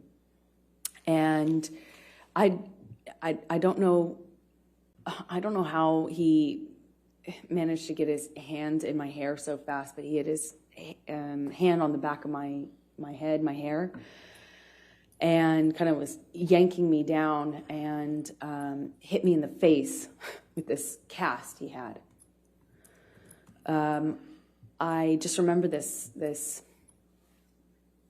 brief struggle we had before we kind of break away. Whitney, my sister, all of a sudden put herself in between Johnny and I. She just threw herself like in the line of fire or whatever. She just all of a sudden was there and was trying to get Johnny to stop. Her back was to the staircase, and Johnny swings at her, and I just see my little sister with her back to the staircase, and Johnny swings at her, and I don't even wait for any other, I don't hesitate, I don't wait, I just in my head instantly think of Kate Moss and the stairs, and I swung at him. In all of my relationship to date with Johnny, I hadn't landed a blow. And I, for the first time, hit him. Like, actually hit him. Square in the face. He didn't push my sister down the stairs. And all my time of being in that relationship to that point, hadn't even landed one on Johnny. Sure, I had tried to fight back, threw my arms, flailed my arms, hit whenever I could to try to block blows myself, but never landed anything. And Johnny kind of looked stunned and then laughed at me and then lunged at me again. And before I know it, security stepped in between us and pulled Johnny away. And I went upstairs with my sister, and we locked the door, and I could just hear all this commotion happening in Penthouse 5. I could hear him raging, destroying my things. I could hear it. And at some point I saw it the next day. Tell the jury what you saw the next day. All my clothing racks were toppled over, shoe racks toppled over, thrown down the stairs. Desk, everything on my desk wiped off. Just it looked like everything that he could touch, he tried to turn over, destroy, smash, But my clothing racks, these huge, heavy clothing racks full of clothes, there was at least one of them he threw down the stairs. The rest were toppled over.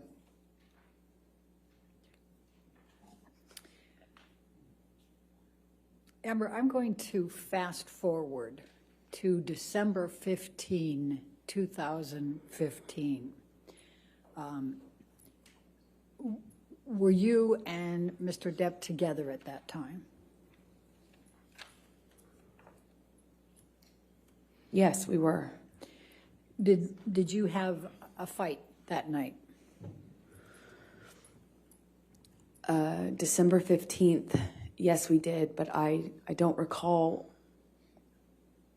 I don't recall what started the argument. We had had periods leading up to that were really beautiful and really good, and then periods that weren't. Well, let's talk about the December 15, 2015. What do you recall of your fight that night with Mr. Depp? I remember him chasing me in the kitchen. I remember throwing something in his direction to slow down his momentum. I remember him screaming. I remember him getting on top of me at some point, toppling me. Mostly at that moment downstairs, he was hitting me in my face. Again, this is another example of when I wish so much I could tell you an exact sequence, but I can't. It's flashes. So I'll tell you what I do remember. I remember at some point trying to flee upstairs, and we had he got a hold of me and I got free, and I managed to get all the way up the stairs almost. I was on the last flight, and we'd had some interaction where I think I said something to him on the stairs. It might have been broken up, and I think I said something on the stairs, and I just remember how quickly he shot back up those stairs and grabbed me by the back of my hair, my head, and slammed his hand on my head. And I went down on the stairs, and he overtook me. I remember him so well. I remember his boots and the sound they made. I remember him grabbing my hair, my head, and kind of dragging me up the stairs the rest of the way. He dragged me into the room that those stairs open into. It's like a salon foyer area. And we had this argument that kind of, was a shoving match that I was losing. By the second or third shove, he sent me toppling over this chaise lounge, like a little low-lying sofa seat, and I hit my head on the brick wall. There was an exposed brick wall. I remember I stood up, and I remember Johnny asking me if I wanted to go. And he did that thing where he's like challenging me. He said it in that way, challenging me to stand up and get back up. And when I did, he said, "Oh, you really want to go now, tough guy?" Shoved me back down. "Oh, you really want to go, huh? Oh, you're so tough." I stood back up again. This time he hits me in the face. I stand back up and look him right in the eyes. And it was just a really still moment. I'll never forget it. Really still. I stood up and he said, "You want to go again, tough guy?" And I just looked right at him, just looked right at his face. And he balled up his fists, leaned back, and headbutted me square in the nose. Just right as I stood in front of him. I was a foot from him. Just slammed me right in the nose. Instantly, searing pain. It's one of the few memories I have in this long relationship that I actually remember the physical pain in that moment, just searing. And I remember thinking, you have your hands free. I had time to think. You have your hands free. You could have hit me with your hands. Why did you headbutt me?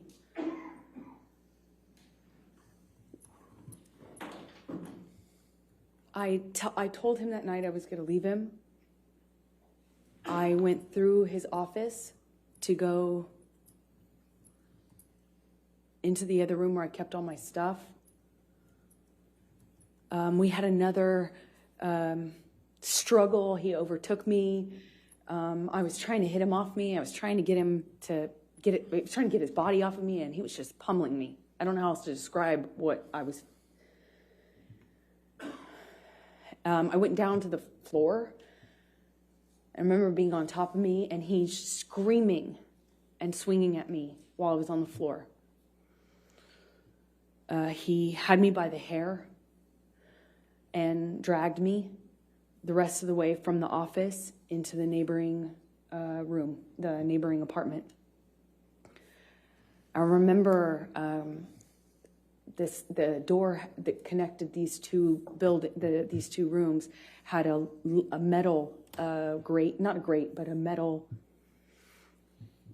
bottom, metal floor that separated it. It's a big, heavy bank door. And I remember he was dragging me, and I removed my hands from my head and kind of tried to grab onto the metal door to prevent him from dragging me into the room. But I couldn't stop him. He dragged me all the way from that carpet. I was trying to get free of his grasp. I was trying to stop him from pulling me. I remember feeling the carpet and the metal. And he drags me up to the bed, throws me down onto the bed. It kind of wrestles me down onto the bed. And he kneels on my back with one leg. And I was trying to fight him off me because I was face down on the bed top. And he wrestled me down, kind of trying to hold me down with his knee on my back. And he's punching me with a closed fist, punching me repeatedly. And I don't remember even feeling the pain. I just remember the sound of Johnny's voice. He got next to my ear and he was screaming over and over and over again. Each time it sounded louder and more desperate. I fucking hate you. I fucking hate you. I fucking hate you. Over and over. Fucking hate you. And then pounding the back of my head, pounding it with his fist. And I don't even remember feeling pain. I just could hear myself scream until I couldn't hear myself anymore. I could just hear him say that he was going to kill me. And that he sounded like an animal in pain when he was saying that he fucking hated me. He sounded like he was almost crying, or something in his voice was different. He sounded different, he sounded like he was in agony. It was high-pitched and loud. And I don't know how many times he just hit me over and over and over again. And I got really still. And it felt in my body like quiet. And I thought, this is how I die. He's going to kill me now. And I'm not. He's going to kill me, and he won't even have realized it.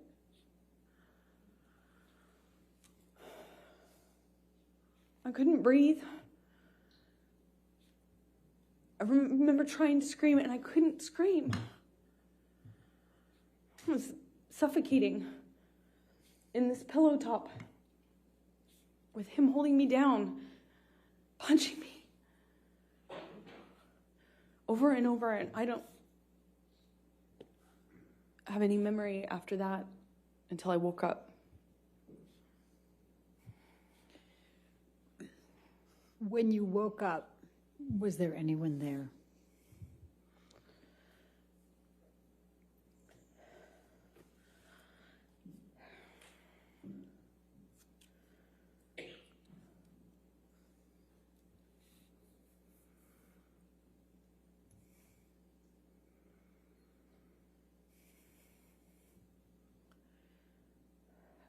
I remember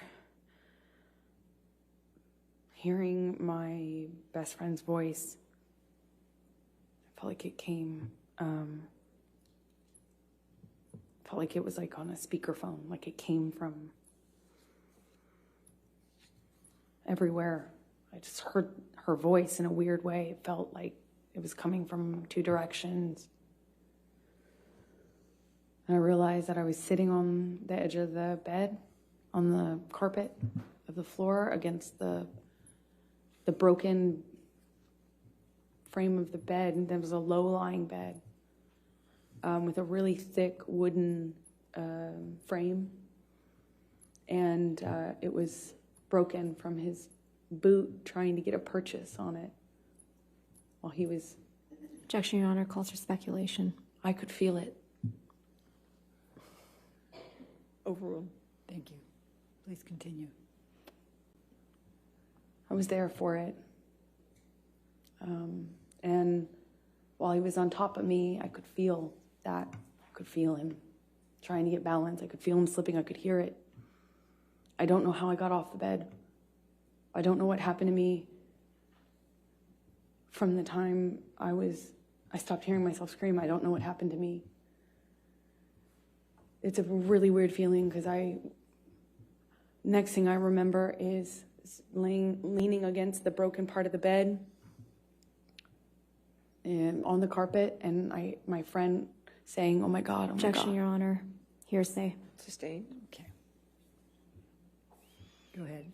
And without And then saying what Rocky said. I eventually, she called the nurse Erin. She got something out of the freezer for my face. She did a concussion check with Erin on the phone.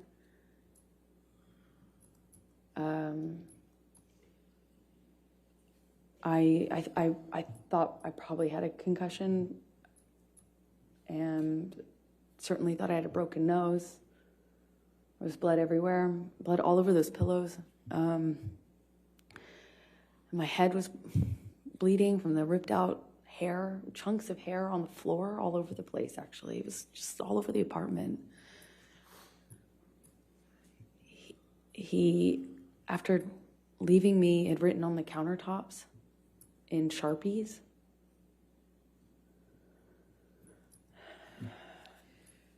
Michelle, I'm going to ask you to bring up Defendant's Exhibit 510.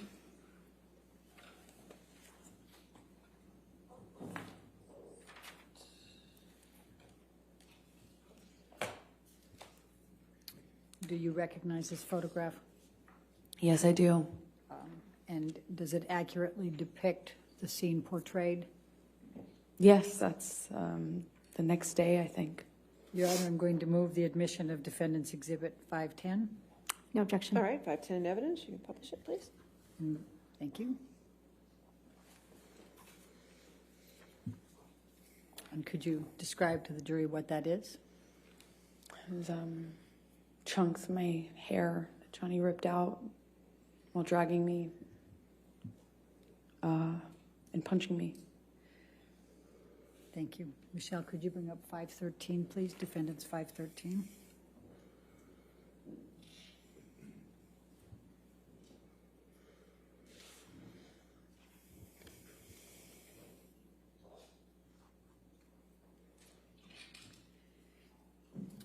Does this picture accurately depict you and the scene portrayed? I think this is a couple days later, but yeah. Okay. I'm going to move the admission of Defendant's 513.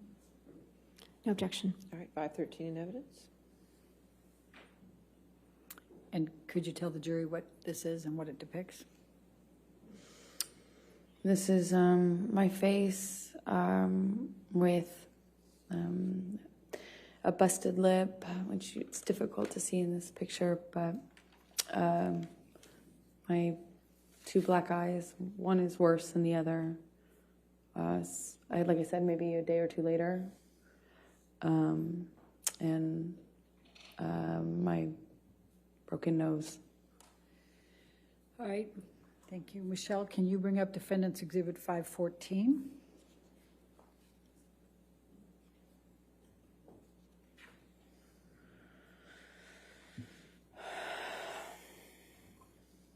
Does this accurately portray the scene depicted?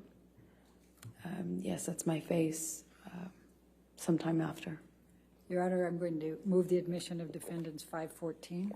No objection. 514 in evidence, being published. All right, if you could just briefly describe for the jury what this one is. That's my face. Some time after, and Johnny beat me up. Thank you. Michelle, if you could bring up defendants 515.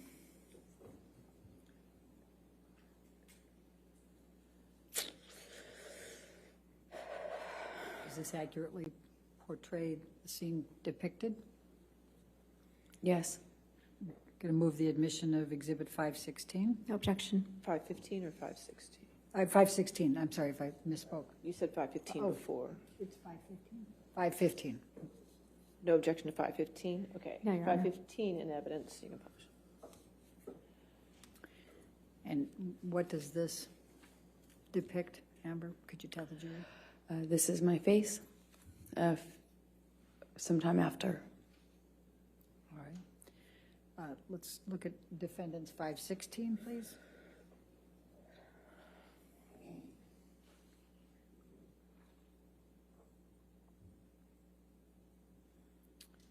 Does this accurately portray the scene depicted?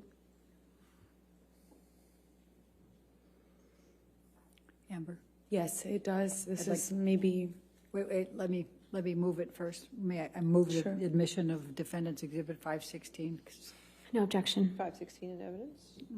published to the jury, please? Okay, Amber, go ahead and explain what it is. I think this is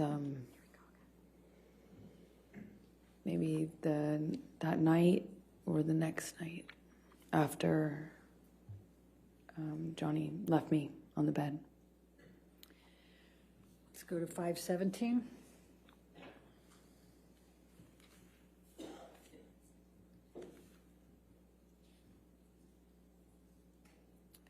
Does this accurately portray the scene depicted? Yes, it does. Move to admit defendants 517, Your Honor. No objection. 517 in evidence? Amber, please describe for the jury what this portrays. That's my face after this incident. And what's portrayed on your lip? Well, he busted my lip when he punched me. It's bleeding in this picture. It kept reopening. You know, it's a mouth. The lips move. Go to 519.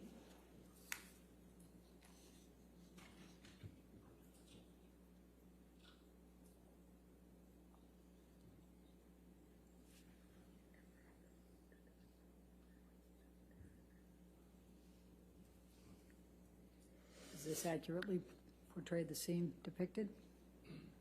Yes. Move the Yes. admission of 519. No objection, Your Honor. 519 in evidence? And tell the jury what this shows. This is my lip a few days later. Let's go to defendants 520, please.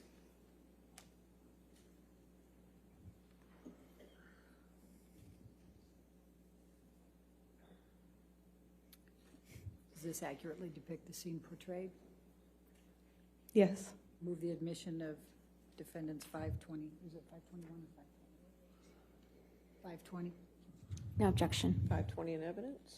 Published? Can you please tell the jury what's depicted here? That's my scalp with a chunk of it missing from when Johnny was dragging me by my hair. Let's go to defendants 521, please.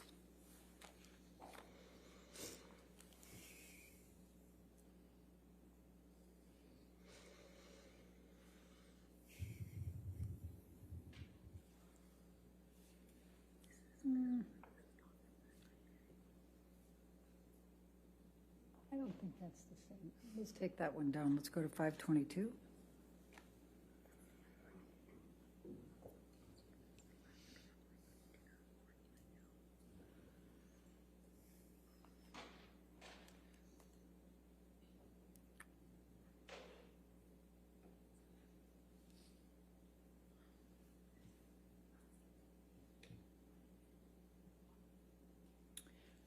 Does this accurately portray the scene depicted? Well, it's a few days later. Okay. Move the admission of 522, please. No objection. 522 in evidence? And what shows there? My face is healing. Okay. Let's go to 523.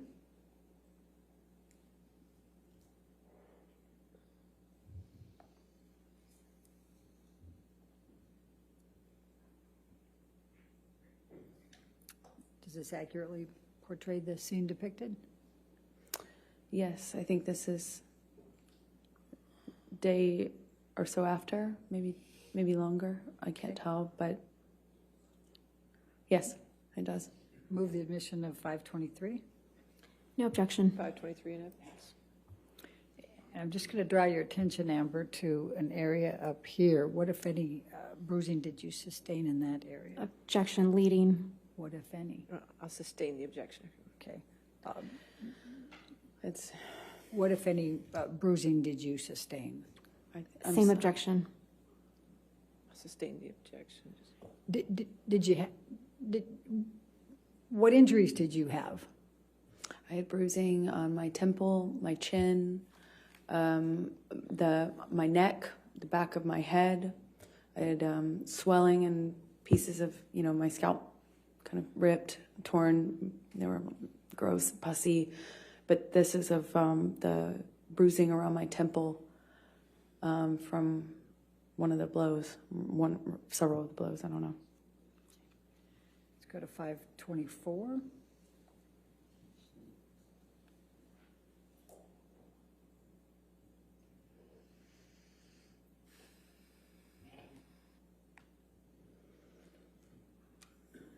Does this accurately portray the scene shown? Yes. Okay. Move the admission of 524. No objection. 524 in evidence? And what does this show? It's, I had a pretty, can I touch the screen? Yes. Yes. Yes, ma'am, you can. Yes. And I had a pretty gross bruise right there in my head, on my temple. It's difficult to see it in this light, but I remember it was pretty ugly. Now let's go to defendant's 509.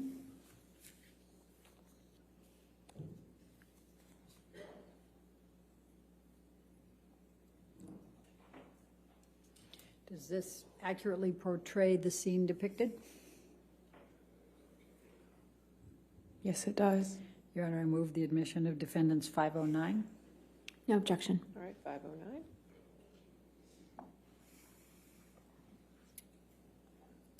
Will you please tell the jury what this is?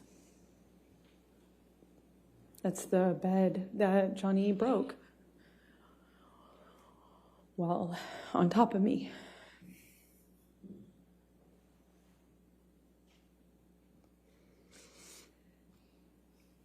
All right, let's go to defendant's 511, please.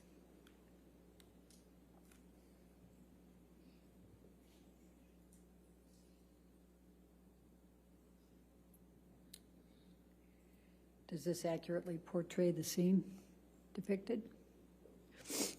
Yes. Okay. Move the admission of defendant's 511.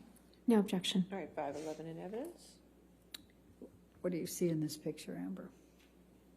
Just more destruction from a part of the fight that happened in the bedroom. Not the bedroom that I was just talking about. It was the main bedroom. There had been a part of the fight that happened in there too.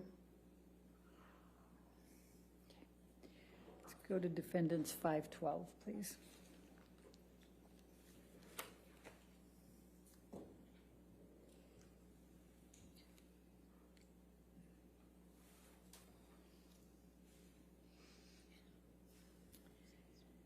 Does this accurately portray the scene depicted? Yes, that's downstairs in the main. Wait, let me move the admission of it. Move the admission of defendants 512, please. No objection. 512 in evidence. Okay, now please tell the jury about it. It's downstairs in the main apartment. Okay. Let's go to defendants 525.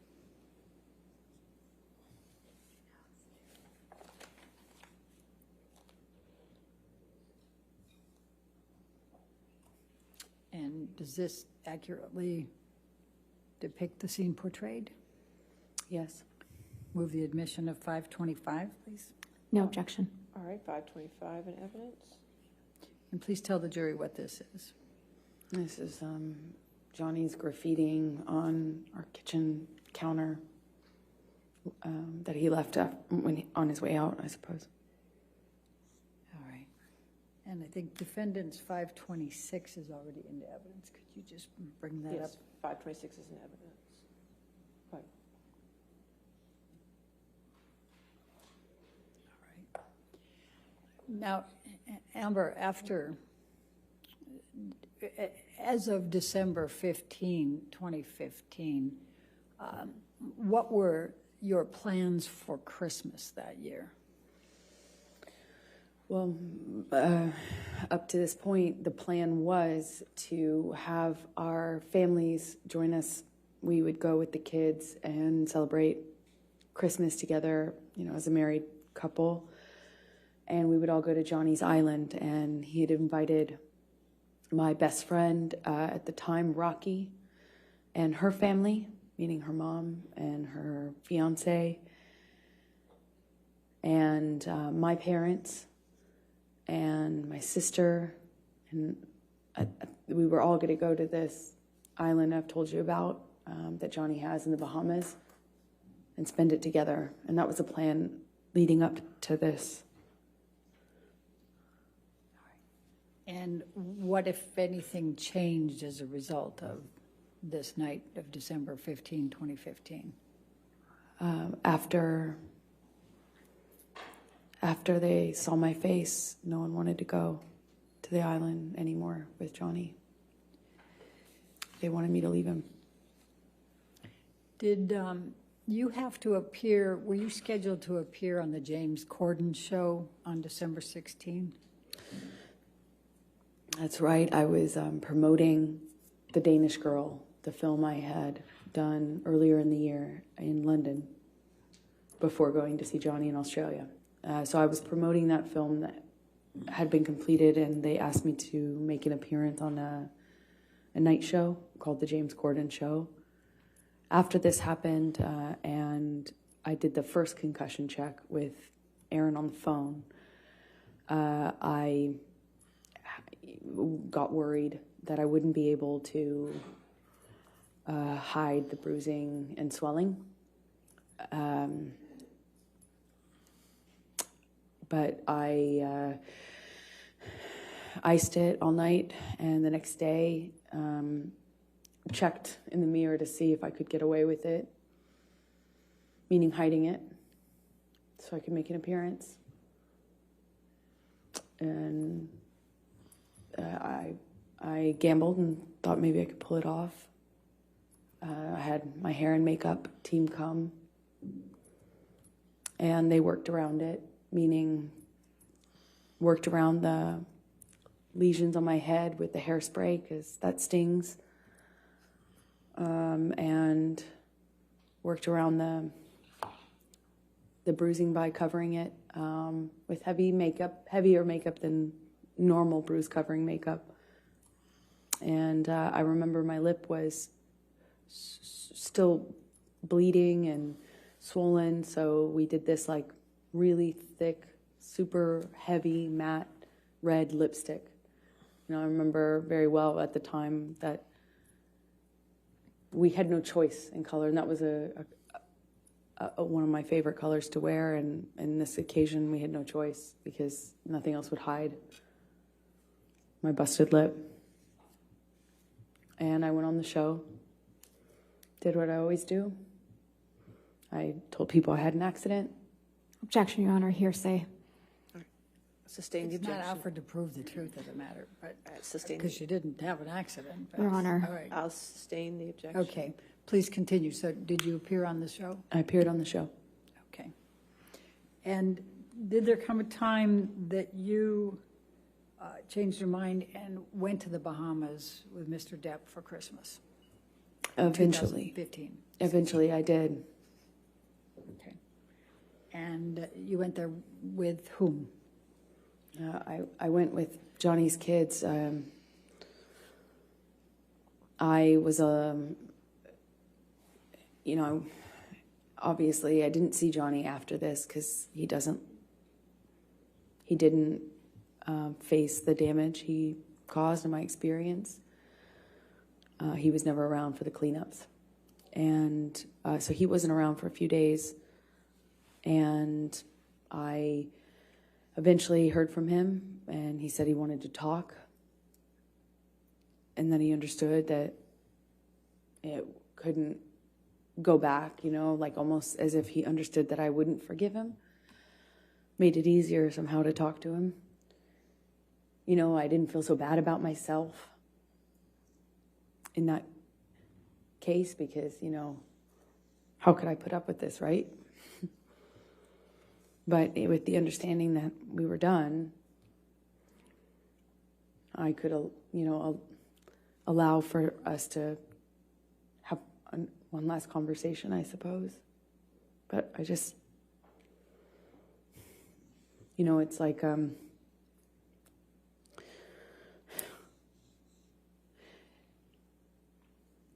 I was heartbroken by the idea that I would spend my first Christmas as a married couple with his kids and everything on the island.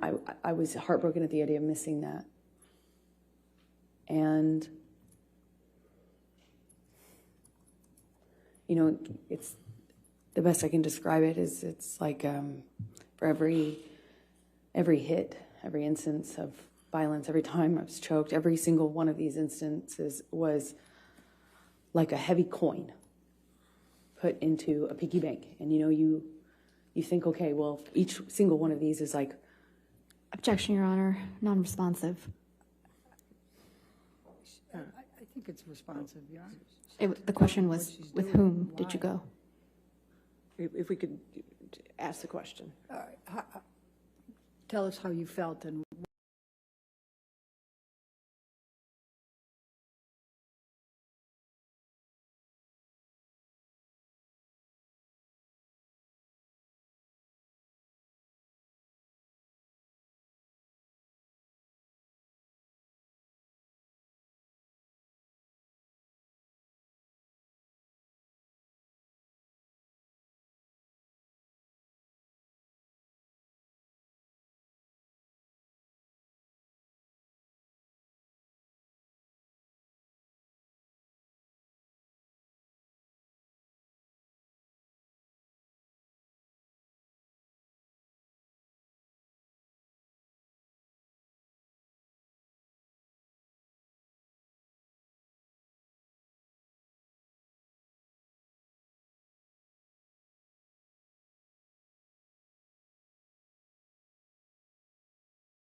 it wasn't even that simple. I just decided to believe him that it would never happen again.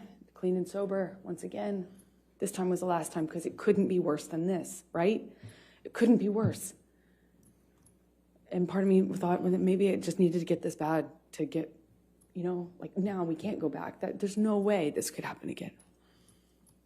So I went to the island after a few days of talking with Johnny, arguing with Johnny, talking with Johnny, negotiating that it was going to be clean and sober. I wasn't going to drink anymore. He wasn't going to use anymore. He'd never lay a hand on me again.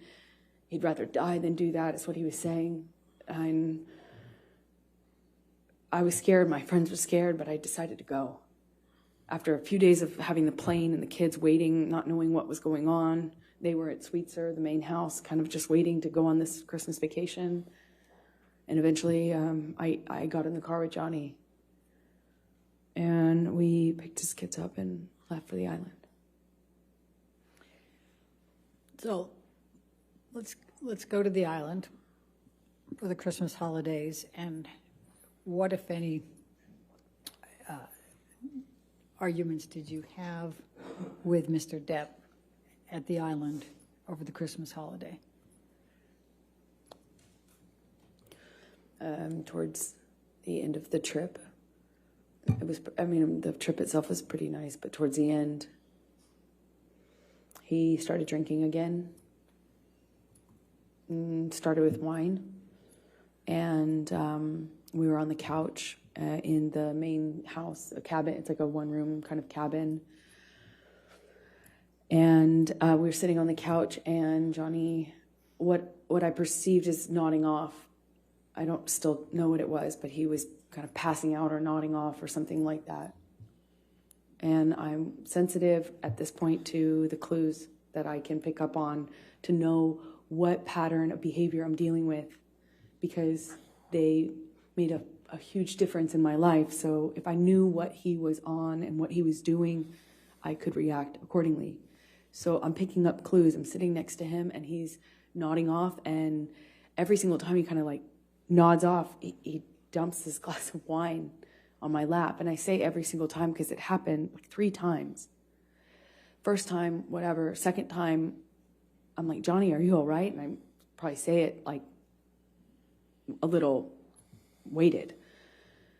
And in my head, I'm just wondering what he's on. Does this mean he's on the Roxy's again? Is it nodding off? What's going on? What am I going to deal with? He just had promised that it was clean and sober. We had this horrible thing happen in December. I thought we were moving forward. And the third time this happens, I jump up. I already changed my pants twice. And I jumped up and I shout at Johnny, like, what are you doing? Or, Johnny, you spill on me again, something to that effect. And I get up, get up off the couch, and Johnny's son says, Objection, Your Honor. Hearsay. Your Honor, not offered to prove the truth of the matter. It explains what's coming. Give you a good approach. I just don't know.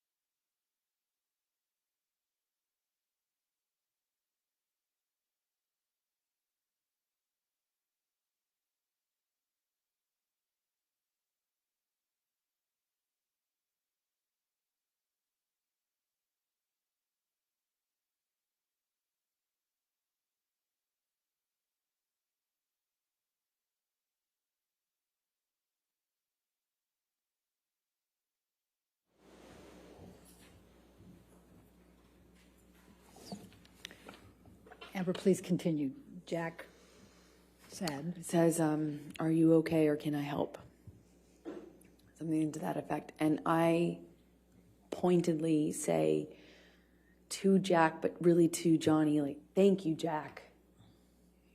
And to make a point of the fact that he hadn't offered to help me or even acknowledge that he'd been spilling wine. First, he's drinking wine. Second, he's spilling it all over me. And third, he's spilling it because he's nodding off, is what I assume.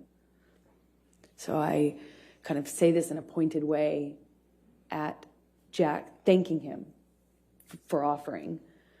And I get up, go to the closet, take off the pants that have just been ruined, and Johnny comes into the closet right after me and slams me up against the side of the closet. And I mean, just with clarity, while holding my neck, he said he'd fucking kill me if I ever spoke to him like that in front of his kids again, if I ever embarrass him. And he just shoved me at embarrassed. If I ever embarrass you, if you ever embarrass me again in front of my kids, I'll fucking kill you.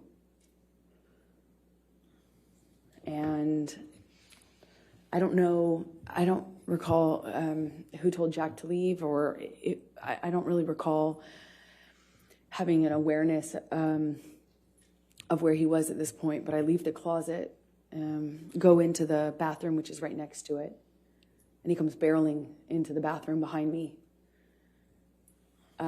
Before he does that, I said something snarky to him, "Don't fucking ever talk to me like that again," or "I hate you," or something in response, just something, so that I felt like I wasn't just being a punching bag. And I kind of get over to the bathroom, but I didn't even have the door shut before he was in the bathroom with me. And I don't know if he used my body to shut the door or if he just shut it. But again, brings me up against the wall. But this time he just grabbed my vagina, like,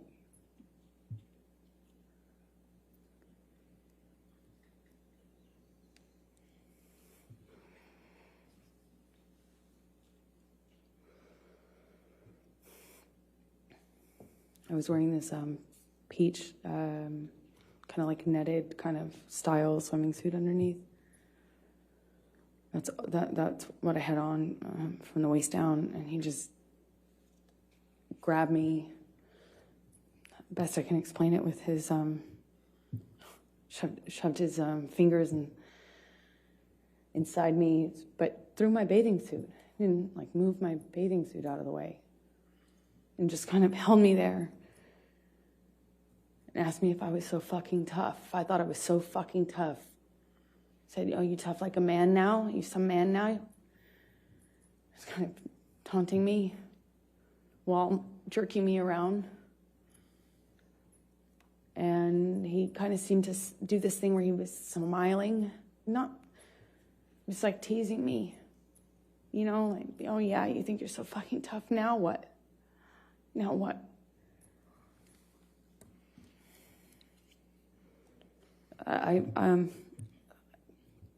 I don't know what happened after that. I went back into the room, or he went into the room. I don't know who went into the main room first.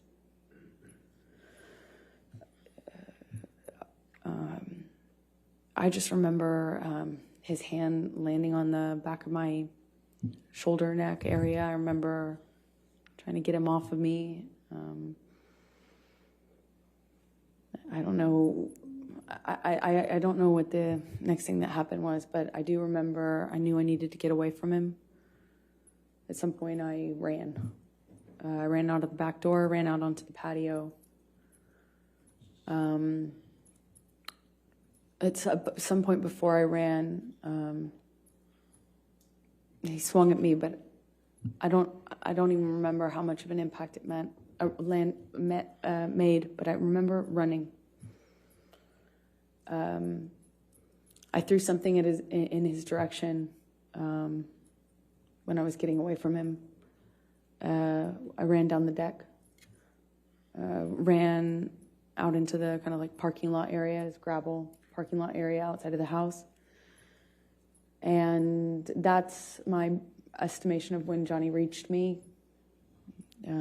Grabbed me by the hair, swung me around. I remember he hit my face at least once, but I'm not quite sure in what sequence. Was it before I broke away or after? I don't remember. I just remember the lights of the ATV coming up. The island, two of the people who worked on the island for Johnny, CJ and Tara, they pulled up in the ATV. I remember the headlights. I remember separating from him, or them kind of running up and saying something and separating us. And I didn't see Johnny for the rest of the evening, is my recollection. I just found him the next day, passed out in the cafe that was close to the house. Is that the end of? Yeah, this is a good breaking point, yes. All right. Okay, ladies and gentlemen, you can just stay there for a moment.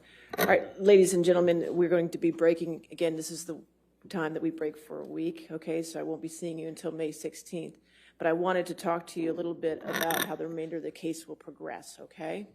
All right, so we promised to get the case to you by Memorial Day. So in order to keep that promise, there's going to be a few things I need from you, okay? One thing is, starting on May 16th, we're going to start having court at 9 a.m. So we'll be going 9 a.m. to 5 p.m. Some days we might have to go to 5:30, so I want to let you know ahead of time so you can plan accordingly, okay? The other thing I need from you is Friday, May 27th, which is the Friday before Memorial Day, is going to be a court day. On that day, we're going to go ahead and have closing arguments, and the case is going to be turned over to you for deliberations on that day, okay? So, I wanted to let you know ahead of time so you can plan accordingly so we can get this taken care of for you, okay? All right, so those are the announcements I want to make for you and make sure you had time to schedule what you needed to do. Now, I also want to go over, as we always do on Thursdays, our responsibilities, the responsibilities you have as jurors, okay, in this case? All right, so you're not to read anything about this case. You're not to watch anything about this case. You're not to listen to anything about this case. This applies to television, newspapers, magazines, the internet, and any online sites. Further, you're not to read, watch, or listen to anything about this case on any social networking sites such as Twitter, Facebook, Instagram, Snapchat, etc., or any similar sites. In addition, you must not communicate with anyone about the case, whether in person, over the phone, by email, text, or instant messaging, or by any other electronic or non-electronic means. This includes friends, family, coworkers, acquaintances, and strangers. I also instruct you that you cannot do any research or make any inquiries about this case, whether online or by any other means. What you learn about this case is limited to what you learn in the four walls of this courtroom when proceedings are underway, okay? So please enjoy your week off, get plenty of fresh air and rest, all right? And then I'll see you at 9 a.m. on Monday, May 16th, okay? All right, thank you.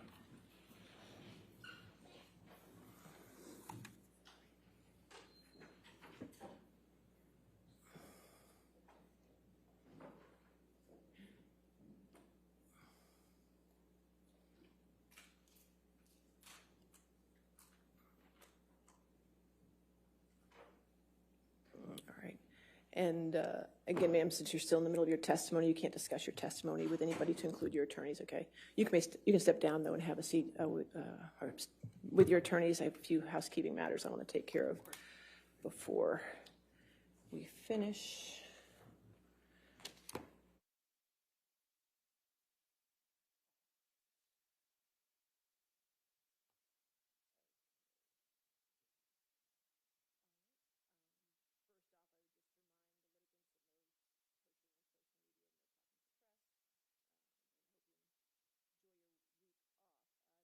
Attorneys, I won't see you tomorrow for Friday depositions because we finished all the depositions. I want to thank all of you for last Friday and staying here until I think it was 9 o'clock at night. But we got them all done, and I really appreciate all your work on that.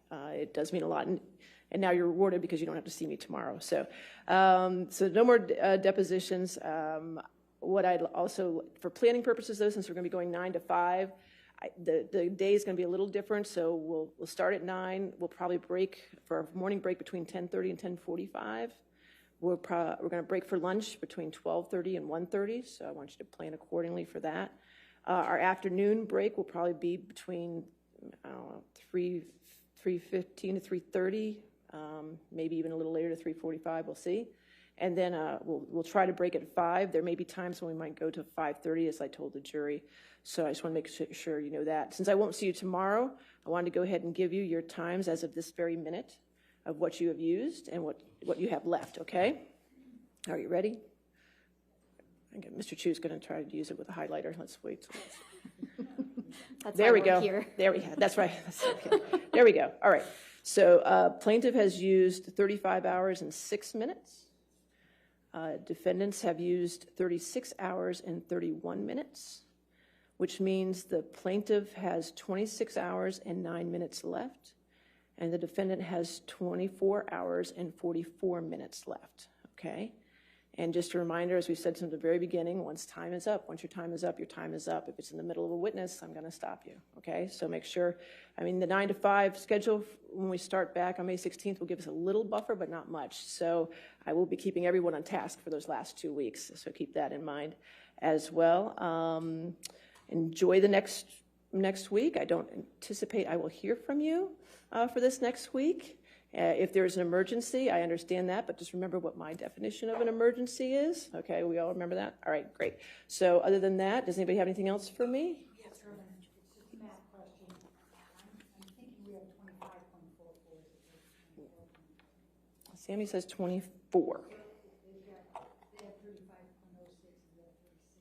If you add 36 hours and 31 minutes and 24 hours and 44 minutes, you get